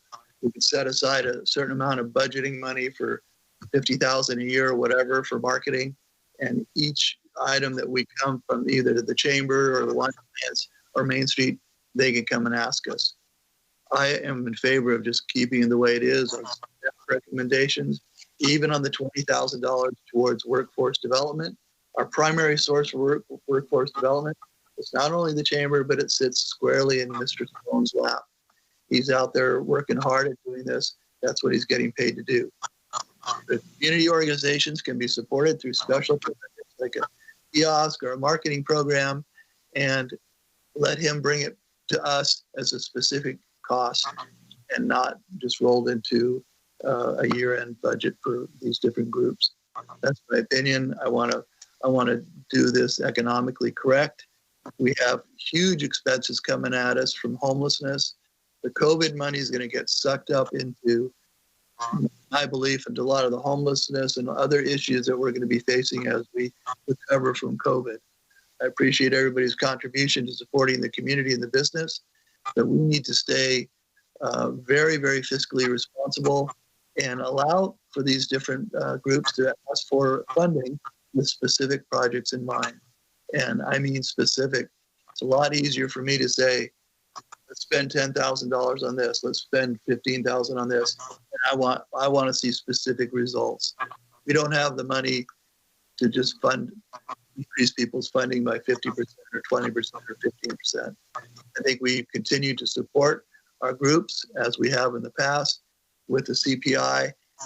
Take that $20,000 that's left towards this project or add money to it and let our economic development manager manage those funds specifically with these agencies, come up with dollar for dollar value of what we're getting. That's my comment. Thank you. Thank you. Mr. Hammond. Thank you, Mr. Mayor. Yeah, I'm kind of in agreement with Councilman Gregory. The only thing I would try to say here is that the $20,000 that we're talking about for workforce development efforts is aggregate between the three of them. I would propose that we have $20,000 available for each of the groups if they come up with a program. In other words, a deliverable that will produce results. We should be able to come up with more money for that kind of effort. Doing it on the public side like that versus on the city side of things is going to be, I think, more effective with the dollars, and they can probably get better results. So I would offer, again, maybe a proposal we might want to increase the total aggregate to 60,000 available, or 20 max for each one of those three, if they want to so use a proposal for that. So that would be my only suggestion. Everything else is good. Thank you. Mr. Strong? Well, I've got a slightly different take on it. I don't think that Mr. Sloan's work really is totally the same as what these three organizations do, because these three organizations actually are working with existing things and improving what you have, not adding to it really, not doing a whole lot of things. And here's one of the big things there that they do. They are the ones who are the experts at marketing tourism. And tourism is one of our major sources of income across the board in many, many areas. And during the COVID situation, we had a tremendous tourism, but it was local. I mean, it was all from the region, from the Western United States primarily, within our country for sure. As soon as this is over, we're going to be competing with the entire world for those tourists. And as soon as that happens, we need our marketing really geared up to do that. I think the amounts that they have requested are more than reasonable. A total hit on the entire city budget, if we gave them what they're asking for, is just over $45,000. That's the difference. Councilman Hammond was just suggesting 20,000 each, up to 20,000 each for workforce development. That's an additional 40,000 by itself. But they're requesting is just about in that same range. And if we keep putting too much work on Mr. Sloan, he's not going to be able to do his other jobs of developing new industries and new areas of our city, because he'll be spending too much time trying to work on tourism. That's not what he should be doing, I don't think. So let's not mix apples and oranges here. Don't overload him to where he can't succeed. I think these organizations know what they're doing. They're used to doing this particular kind of work. I don't think their requests are out of line at all, especially considering the amount of inflation we're having. And I understand we put in a CPI. If you look at real prices, I don't think the CPI is anywhere near accurate. Just look at your own budgets and your own family when you go to the store, or look at building materials and the change in those. So I'm in favor of giving them what they asked for. That's my position. And you know, I'm going to say one other thing. One of my organizations, one of our officers was one of the vice presidents of Disney. And so he had us all down to Disney World. We got the inside tour of how they run Disney World and how they attract all those tourists.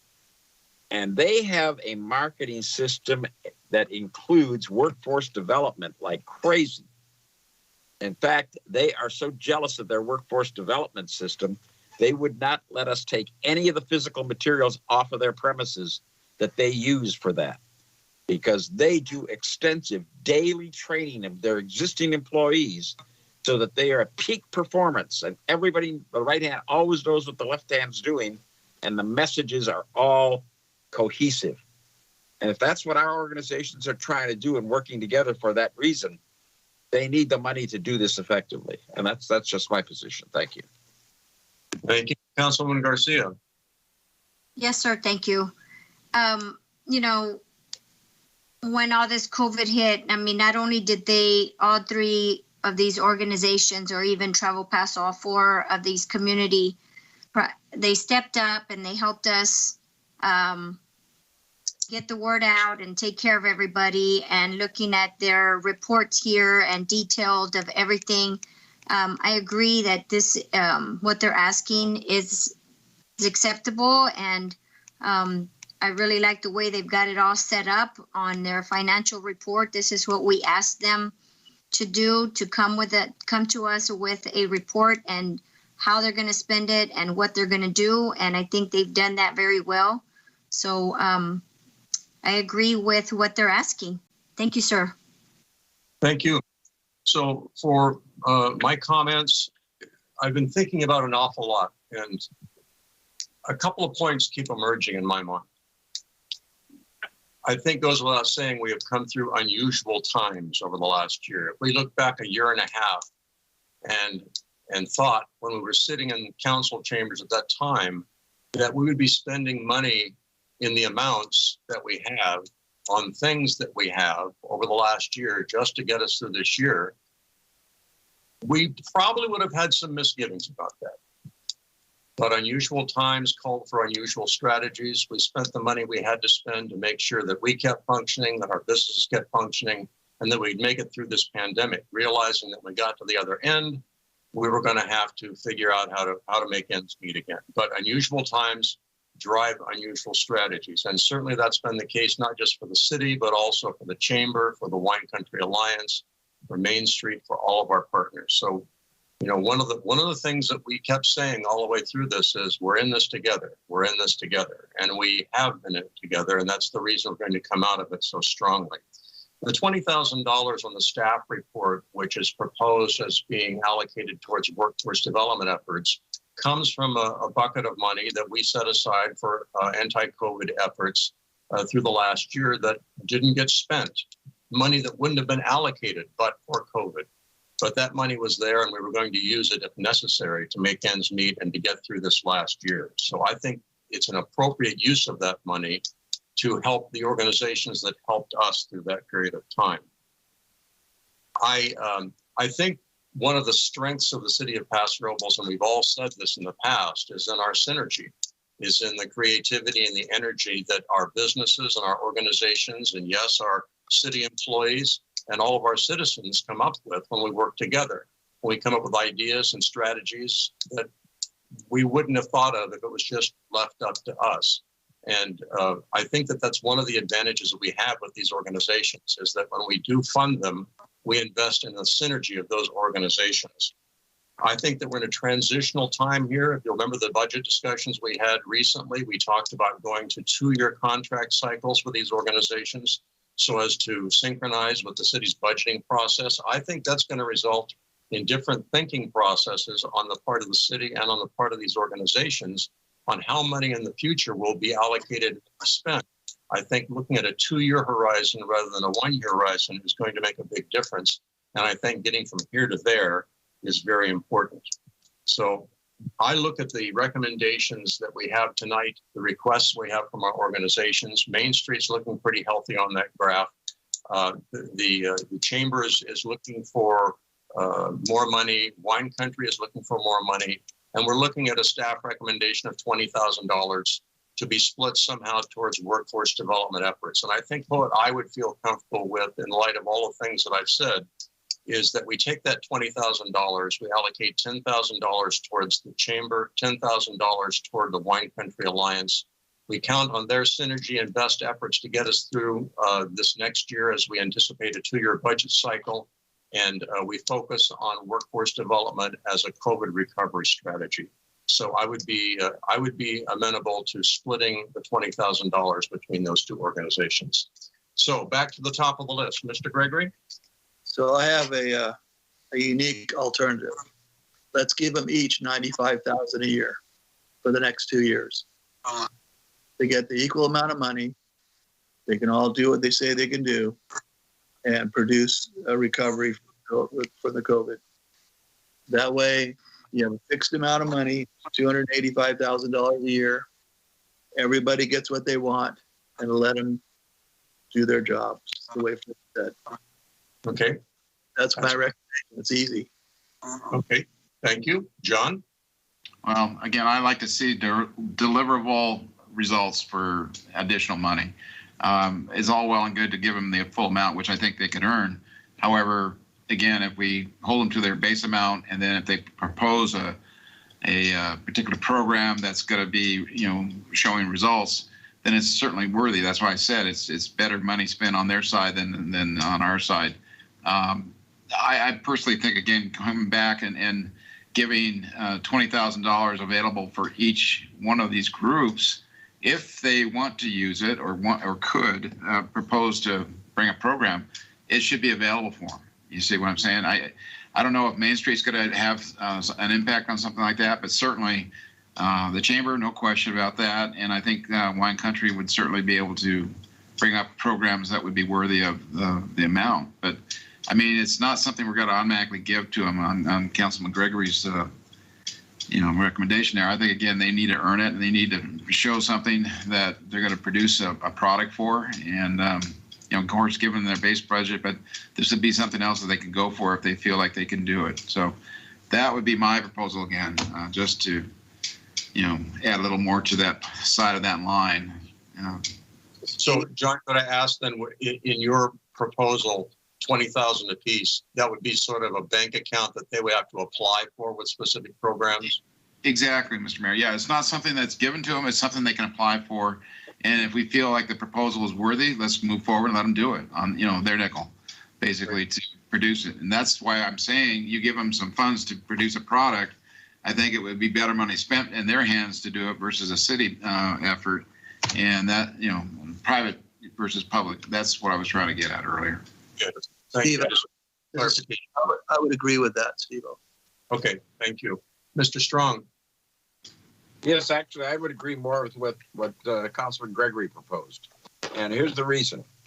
These people are experts in what they do, and we have to respect the fact of their expertise. We're expert at what we do.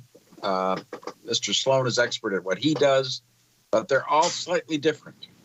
And to ask them to come to us and give us reasons that we're going to give them the money, if we don't understand what they're doing and why, we're going to be reluctant to do that. They give us reports now, quarterly or semi-annually, and show us how they're spending the money. And we've appreciated those reports. Generally, we've been very encouraged by them. And they've sure shown the results. I'd say if you've got people who are being successful and showing you the results, give them the chance to continue to do so. And this is a really cheap investment for what they're producing for us. So I'd rather go with what Steve suggested, or with what I suggested in the first place. Thank you. Very good. Maria?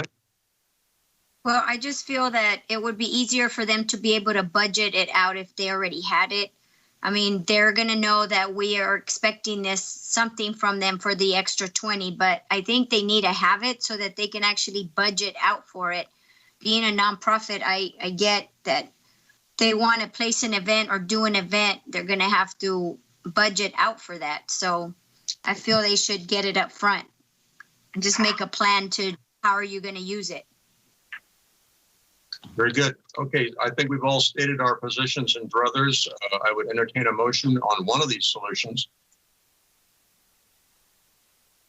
Mr. Mayor, I'll go ahead and make a motion to see if it goes. I would just propose, as allocated, that they'll increase the workforce development funds to be $20,000 per group if they so choose to go after that amount of money to do a program. That would be approved, of course, through us. Okay, but it's 20,000 per group, the three groups that were listed, including Main Street? Exactly. Same amounts that were on the list, 241, 296, but then an optional 20,000 per group if they so choose to bring a program forward for approval. Okay, so let me see if I've got the motion here. You would move that we set aside a fund of $20,000 per group, which can be applied for by each group for specific programs to the City Council. Yes, exactly. I don't think we're going to have a problem finding that kind of money to add to a program like that, especially when we get the COVID. This would be perfect to use that $3 million that we're talking about from the feds to be able to improve our workforce area, coming off of COVID. I think there'd be a great way of spending that kind of money. Okay, do I have a second? I'll vote. I'll say second on that. Thank you. I have a motion by Councilman Hammond, second by Councilman Gregory. Discussion on the motion, Mr. Gregory? Yeah, so the Main Street's not asking for any funding, first of all. I want to make sure everybody understands that. But according to John's notes, we could put a $20,000 allocation in there for that. So there's an existing $20,000 that's available in the general fund. So our general fund out of cost expense, if all three groups figured out a way to come up with a valuable program for us, it'd be $60,000, $20,000, which would be new money out of the general fund. Is that the way I understand it, John? Yeah, exactly. Say, for instance, if a program that Wine Country came up with, came out to be $25,000, $30,000 program, we had that amount of money allocated for workforce development. And if the program's worthy, then we have the money already appropriated, and who spends it really is not really important to me. It's results is what we're looking for. So again, I think, again, we should at least appropriate money for future investment, you might say, and allocate it. And if it doesn't get used, it doesn't get used. So I'll just make a comment. So that would give the chamber everything they'd want. Main Street's already happy that they have an opportunity to go after more. And it gets close to what Wine Alliance wants to get. So if we leave, I think we should allocate the amount of money in the motion. That's my only other comment. So the 60,000 total, including the 60,000 surplus. Right. That's my understanding. Further discussion? What up? John? That's not my understanding. I think that motion said that they would have to apply for that additional 20,000, and then we'd have to second guess whether they were using it appropriately. No. I don't think that's a good idea at all. No. This was done previously with the chamber, where we funded a program where they used monies like this, and they brought back results. And staff, was basically, and Tom Frucci particularly, was reviewing that results. So again, it's a product that they're going to produce, and again, hopefully, it's going to result in workforce development. That's the whole effort here. I just think, again, it's money we're putting in the ground that's available if they choose to apply for it at this point. But that's the point. If they apply for it, that means we can say yes or no. That's true. That's what I don't like. They can't really plan on that money then. Well, it's like any program. We still have our.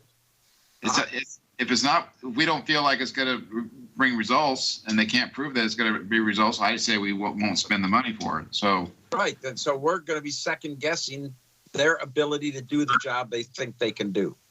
I don't think that's our job. I don't think that's how we should interfere with them or any other private business. So Fred, we would one at a time. One at a time. Do that. Steve? Yeah. Steve, you're up.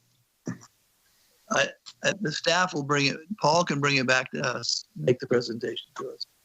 Well, see, again, we're overloading Paul. I don't think he should be involved with that. And here, my position is, I would have supported your motion, Steve, the way you originally said it. Or if we gave them just what they're asking for, it's only a $45,000 increase. What this is proposing is a $40,000 increase. Talking about a $5,000 difference, and then they know how much money they can budget for. Be reasonable. Okay, Maria, any further comment? No, sir. Okay, so as I understand the motion, it's set aside fund of $20,000 per organization, the three organizations we're talking about, Main Street, the Chamber, Wine Country Alliance, be set aside for workforce development projects would be available through application to the city. Is that and correct? What's their base amount, though? What's their base amount? What was proposed originally, Fred? So, yeah, that would be let me go back to that recommendation. Can we go back to that, please? Yeah, get that screen up. That's the 241, 296. Yeah. Okay. There it is. Yeah. The staff's recommendation, CPI. So, John, I'm just trying to make sure I understand. Your motion would reference the staff recommendation column, add a potential 20,000 to each one of those based on application to the city? That's correct. Okay, any further discussion? Okay, roll call vote. Councilmember Hammond, Aye. Councilmember Gregory, Aye. Councilmember Garcia, Aye. Councilmember Strong, It's going to pass anyway, so I'll say aye. Mayor Martin. Aye. Motion passes 5-0. Thank you very much. Okay, we move on now to item number 25, current council committee activities and reports. Mr. Gregory. I don't have a lot to report other than that it was a really nice weekend. And it's great to see all our businesses come back into our customers and so the customers are coming back strong. Our economy is kicking in. I'm talking to car dealers in town, and they're just going through the roof with business. So our economy is well back on our way to full steam ahead and getting back into our normal operations, including the water parks opened. So I'm feeling very good about our economy. Just want to thank all the community members and the public for supporting all of our businesses, our community, and keeping us open and vibrant in these tough times. And I'm looking forward to a very good year towards when this coming years. I think it's going to be very big for us, and we're going to fully recover this year. Thank you. That's all my comments. Very good. Thanks, Steve. John? Thank you, Mr. Mayor. No, several meetings. I was out of town actually working, couldn't get online with the Downtown Parking Advisory Commission.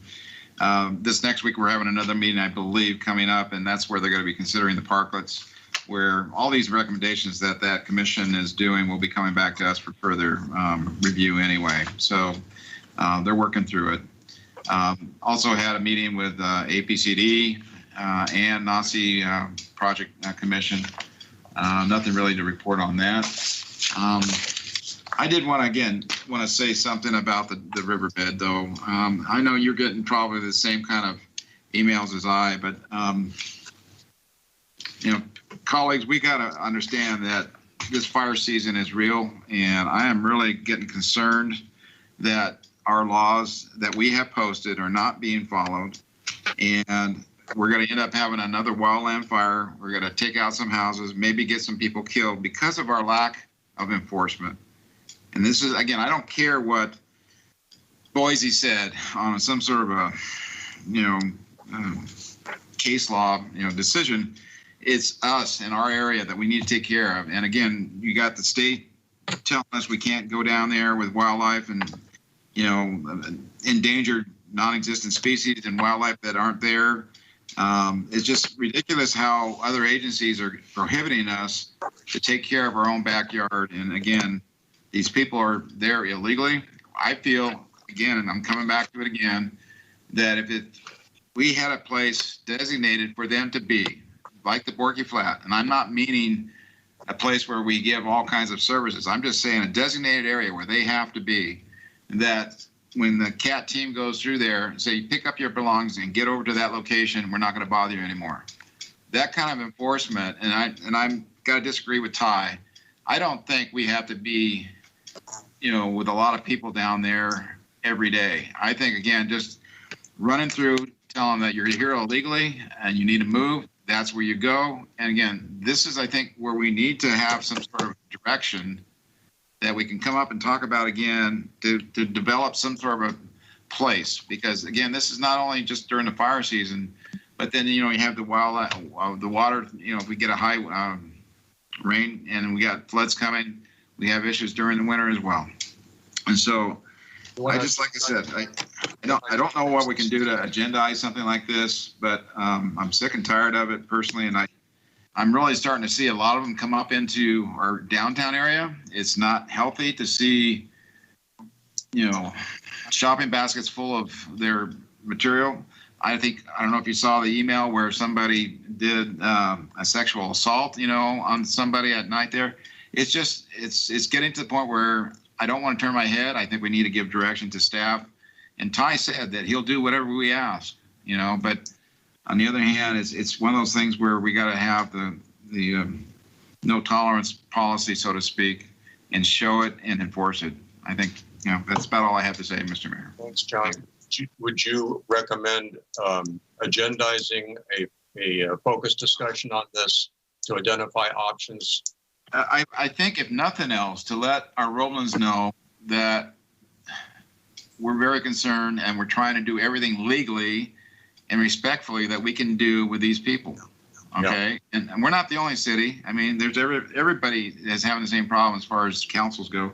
So I think, again, it's important that we show that we're trying to do something within our means that we can do, bottom line. The only way we can do it is get on a public agenda, so it's part of the public process. So is the rest of the council okay with agendizing this problem for discussion? Yeah, I am. Yes, sir.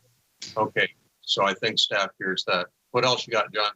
No, that's all I had. Thank you very much, Steve. I appreciate your concern. I certainly share it with you. I know all of us do. That's the thing. It's just that we're not very vocal about it, and I think this is time to really get into it. I think we all know there's probably going to be a hefty price tag attached with this. We just need to brace ourselves for that. So, yeah. Okay, Mr. Strong. Yes, thank you. And I'm going to start with the problem first, and then I'll go into what the other reports, things I'm doing. And that is parking in alleys. Alleys are not streets, but evidently we still treat them as if they are streets and full travel ways with no parking and no stopping or et cetera. But some vehicles do it all the time and get away with it, and other vehicles do it, and I guess are getting tickets. So I think the council should weigh in and figure out just how we want to treat alleys, as long as people are using them or parking in them without obstructing the alleyway. I'm not sure I see a problem with it, but I really would like to see us have a discussion on any differences we want between alleys and streets. And I think it's an important discussion, because if we don't want anybody parking there, then nobody should park there, including the trucks. And so you want to agendize would be very disruptive. Regulations in the alleys? You want to agendize parking regulations in the alleys? I'd like to do that, please. Yeah. Any problems with the council on that? Is there a reason why the parking commission can't discuss it and not us? I'm sorry? Because the parking commission is for streets, and alleys are not streets by state law. I don't agree. Can we at least staff report differentiating parking in alleys versus parking on streets? Can we do that just directly from staff?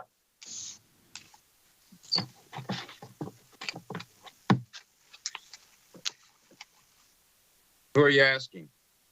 I'm going to go to the city manager because he's my go-to guy. Yeah.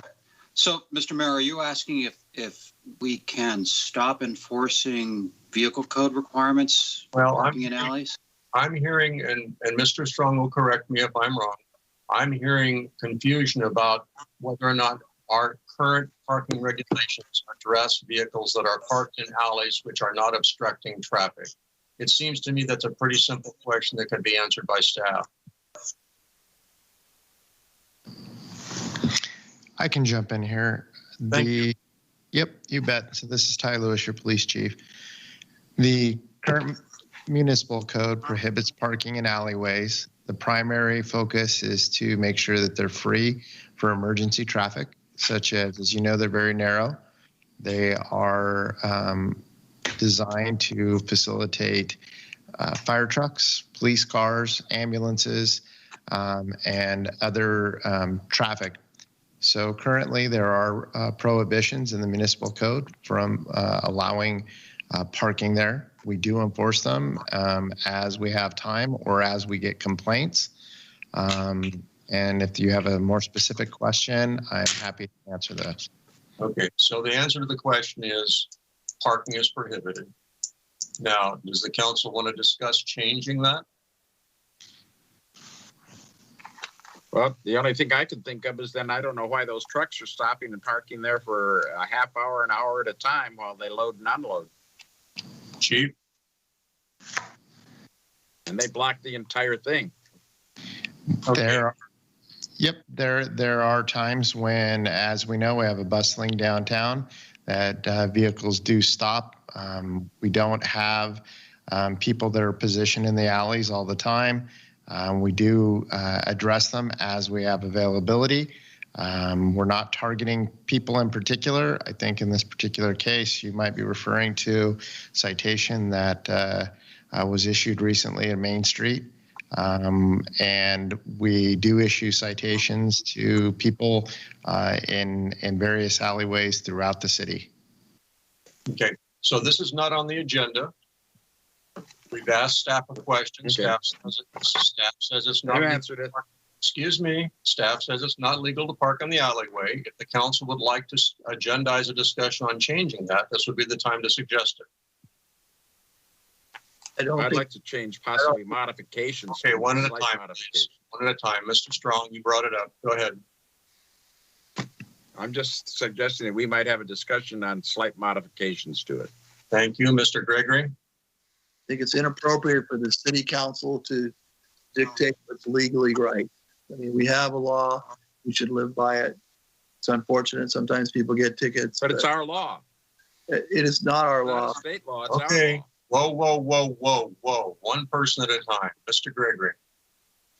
I think we follow our police chief. It's recommended. Okay, so the question remains, does the council want to agendize a discussion of changing parking regulations to address parking in the alley? Mr. Mayor, Mr. Hammond? I know that this question was raised, I think by Julie Dixon with the Parking Commission, that there are other locations that they were asking about. Like, for instance, due east of this area that we're speaking of now, over by the saloon, it's commonly parked. And they were asking that very question. So it might be something that we might want to just have the Parking Commission get into and agendize as a recommendation back to council, just to get some sort of discussion going, not basically on their level, not ours at this time. I think that's wise. Councilwoman Garcia. Yes, sir. Thank you. Well, I'm not done, but that's all right. I know. I'm coming back. The rest of my report. I'm coming back to you, Fred. You started this. We can't continue until we finish. All right. Okay. Hang on.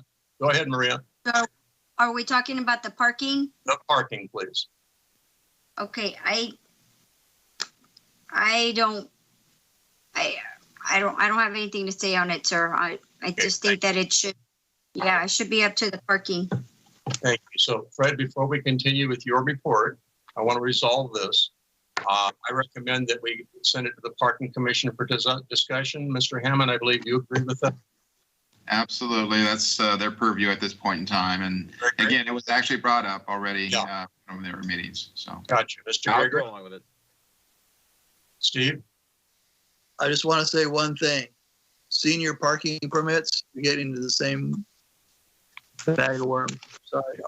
So, I've got a majority that say that the Parking Commission can chew it over and send us a recommendation. So that's where we're going. Thank you very much. Fred, you have a report to continue with.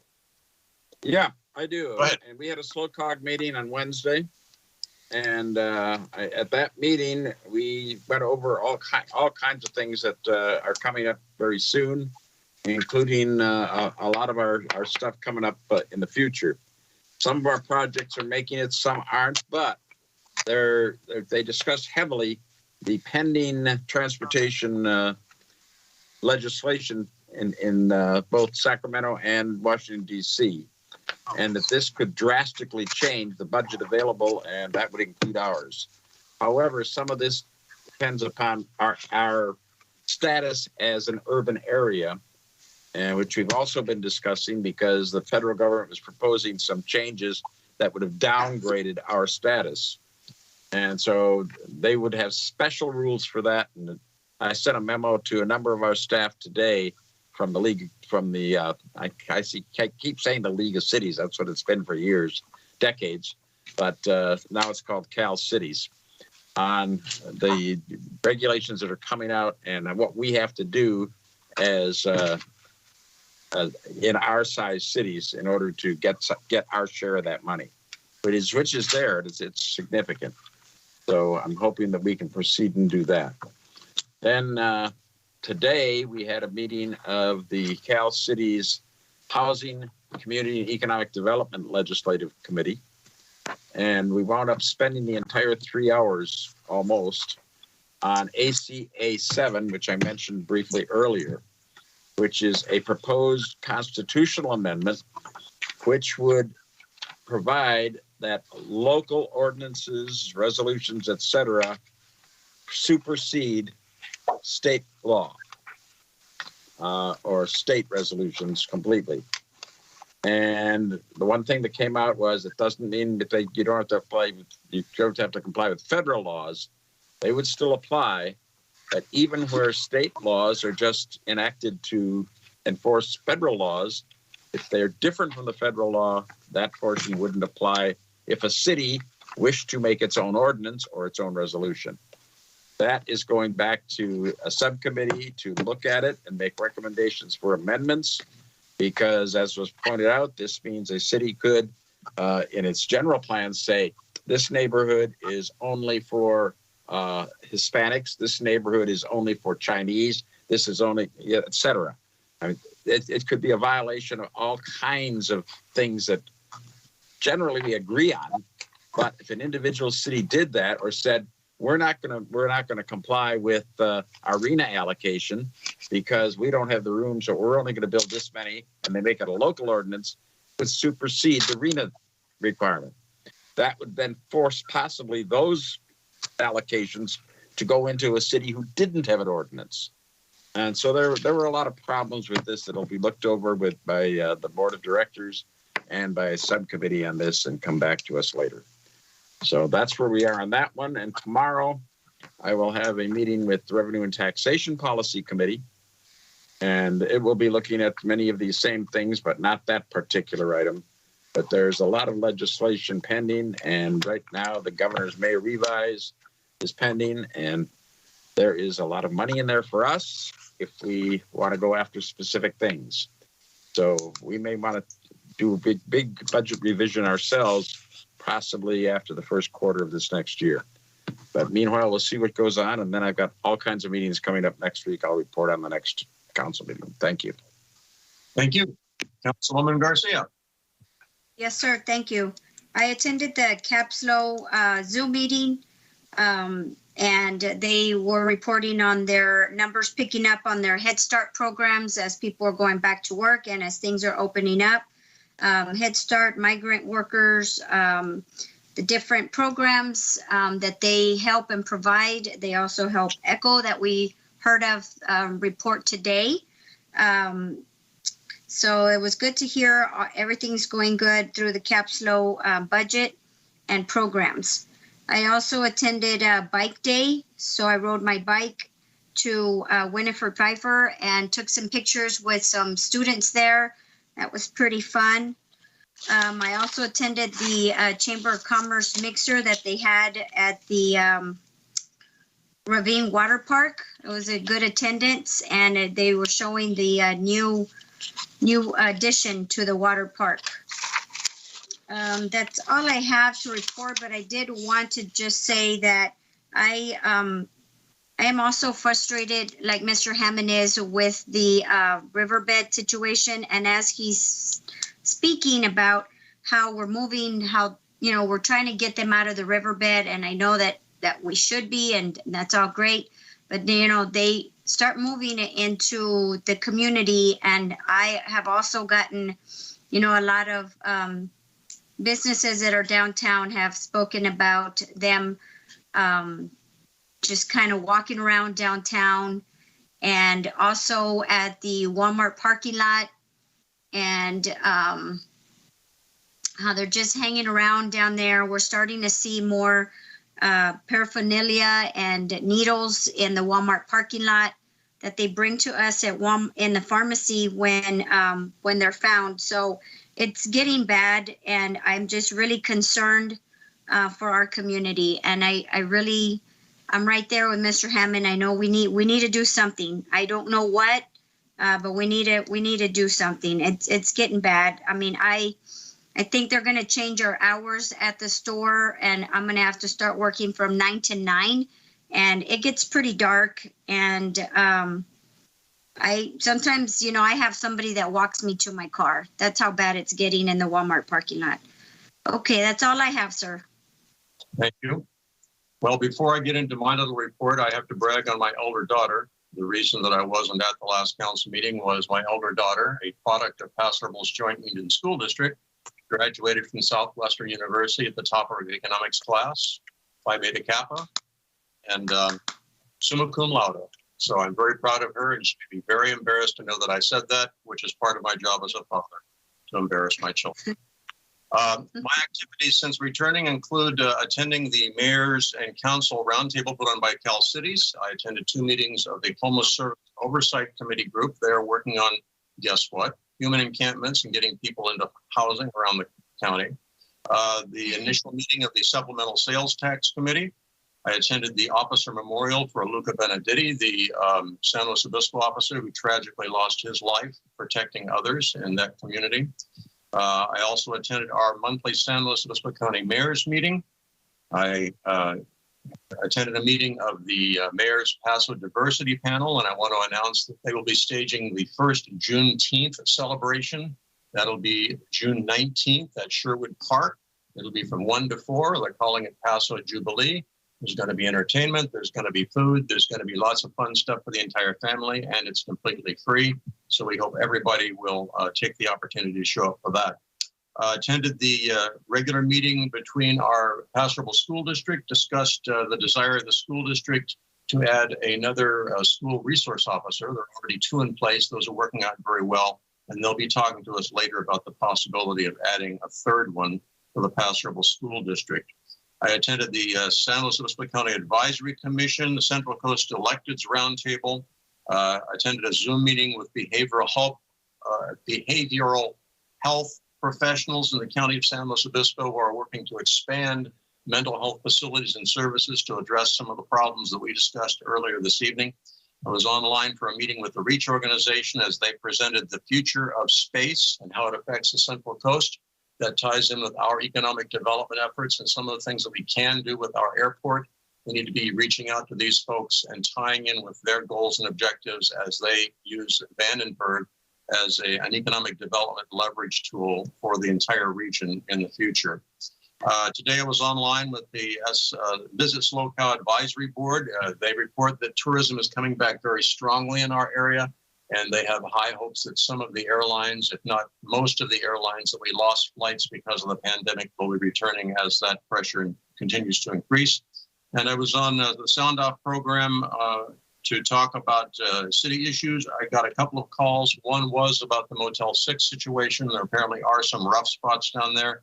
I'll be meeting with representatives from ECHO and Haslo with some business neighbors down there next week to hear their take on this and work out any solutions that we can. And then last but not least, I know you've all been aware of the conversation that's been going on around the proposed use of Camp Roberts to house potentially 5,000 migrant children. It was announced yesterday that by the Department of Health and Human Services, that plan has been put on the shelf, at least for, quote, at this time. I had conversations with our state legislators and our U.S. Congressman, Mr. Carbajal. One of the things driving shelving of this plan to use Camp Roberts at this point in time is, and I quote, a dramatic decrease in the number of children that are at the border right now. So I interpret that as being positive in several arenas. So that's the latest update on that. And that is my story for tonight. Mr. Mayor? Yes. I do remember I was supposed to ask you about this. I'd like to thank Caitlin Smith for serving on the Parking Commission, and she's had to resign due to just not enough time to serve. So I think we need to try to look for somebody. And this is just, I'm not sure we can just appoint, which I think we should be able to, but maybe look for somebody who might want to apply from the public side. That we have a lot of business on there right now. Maybe somebody from the private parking, somebody that uses the downtown. So whoever wants to apply, maybe get a hold of the city and we can discuss and maybe just get her put it back on the committee. How would that work, do you think? Greg, do you have a comment on that?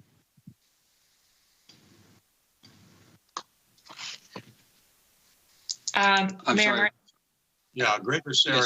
Yes, we should advertise for the opening and solicit applications. So we are going to do that. We'll solicit for that opening on the Parking Commission. Okay, that'll be Okay. fine. Mayor Martin. Steve, you had something. Yeah, I forgot to mention something, and this is a request of the council and of maybe Fred. The governor has expressed or said that we have a $15 billion surplus for road improvements in our state with some of the surplus budget. And I think we should do everything in our power to get Gus on board, have Fred contact everybody he knows, to seek the funding for the Line Street Bridge and the Huerhuero Bridge out at the airport with those funds. You know, there's only probably $20 million between the two of them. They've got a $15 billion surplus. I know that Mayor Martin's reached out to John, excuse me, I forget his name right now. But Laird, and I'm reaching out to Jordan Cunningham, and I've talked to John Pashong. Everybody's in favor of that idea, but we need a united front. So I don't know if we could ask staff to look into it and get Gus involved as well. But I think this might be to get one of those bridges built, or both of them. So, Steve, I've already talked to Gus. He's working on it. I'm working on it also through multiple committees I'm on. And that status may change drastically within the next 2 weeks, where I will be in a much better position to do more. And one thing I know, and some people don't, is that one of the chief executives of one of the companies that's going to be developing our airport area is on the California Transportation Commission. So, and a senior member. So that should be a great help, especially for the Huerhuero Bridge and the bridge over Highway 46. Okay, we'll keep on that then. Maria, did you have something? We're staying on top of it. I want to wish Fred Strong a happy birthday on the 12th. We won't have meeting till the 15th, so I want to say happy birthday now. Very good. Thank you. Any other council comments? Okay, Mr. Carpenter, any other business for us tonight? No, Mayor. Thank you. Upcoming events, Planning Commission meeting Tuesday, June the 8th at 6:30 p.m. Downtown Parking Advisory Commission meeting Wednesday, June 9th, 9 a.m. Library Board meeting Thursday, June 10th, 10 a.m. Senior Citizen Advisory Commission meeting Monday, June 14th, 1:30 p.m. City Council's next regular meeting Tuesday, June the 15th, 6:30 p.m. The deadline for submitting items for the regular meeting on Thursday, July the 8th, is Wednesday, June 16th, 2021. If there's no further business for the good of the cause, I would entertain a motion to adjourn. Hammond motions for adjournment. Second. Strong seconds. Motion by Councilman Hammond, second by Councilwoman Garcia. All those in favor signify by saying aye. Aye. Aye. Opposed? We are adjourned. Thank you all for your work. Have a pleasant evening.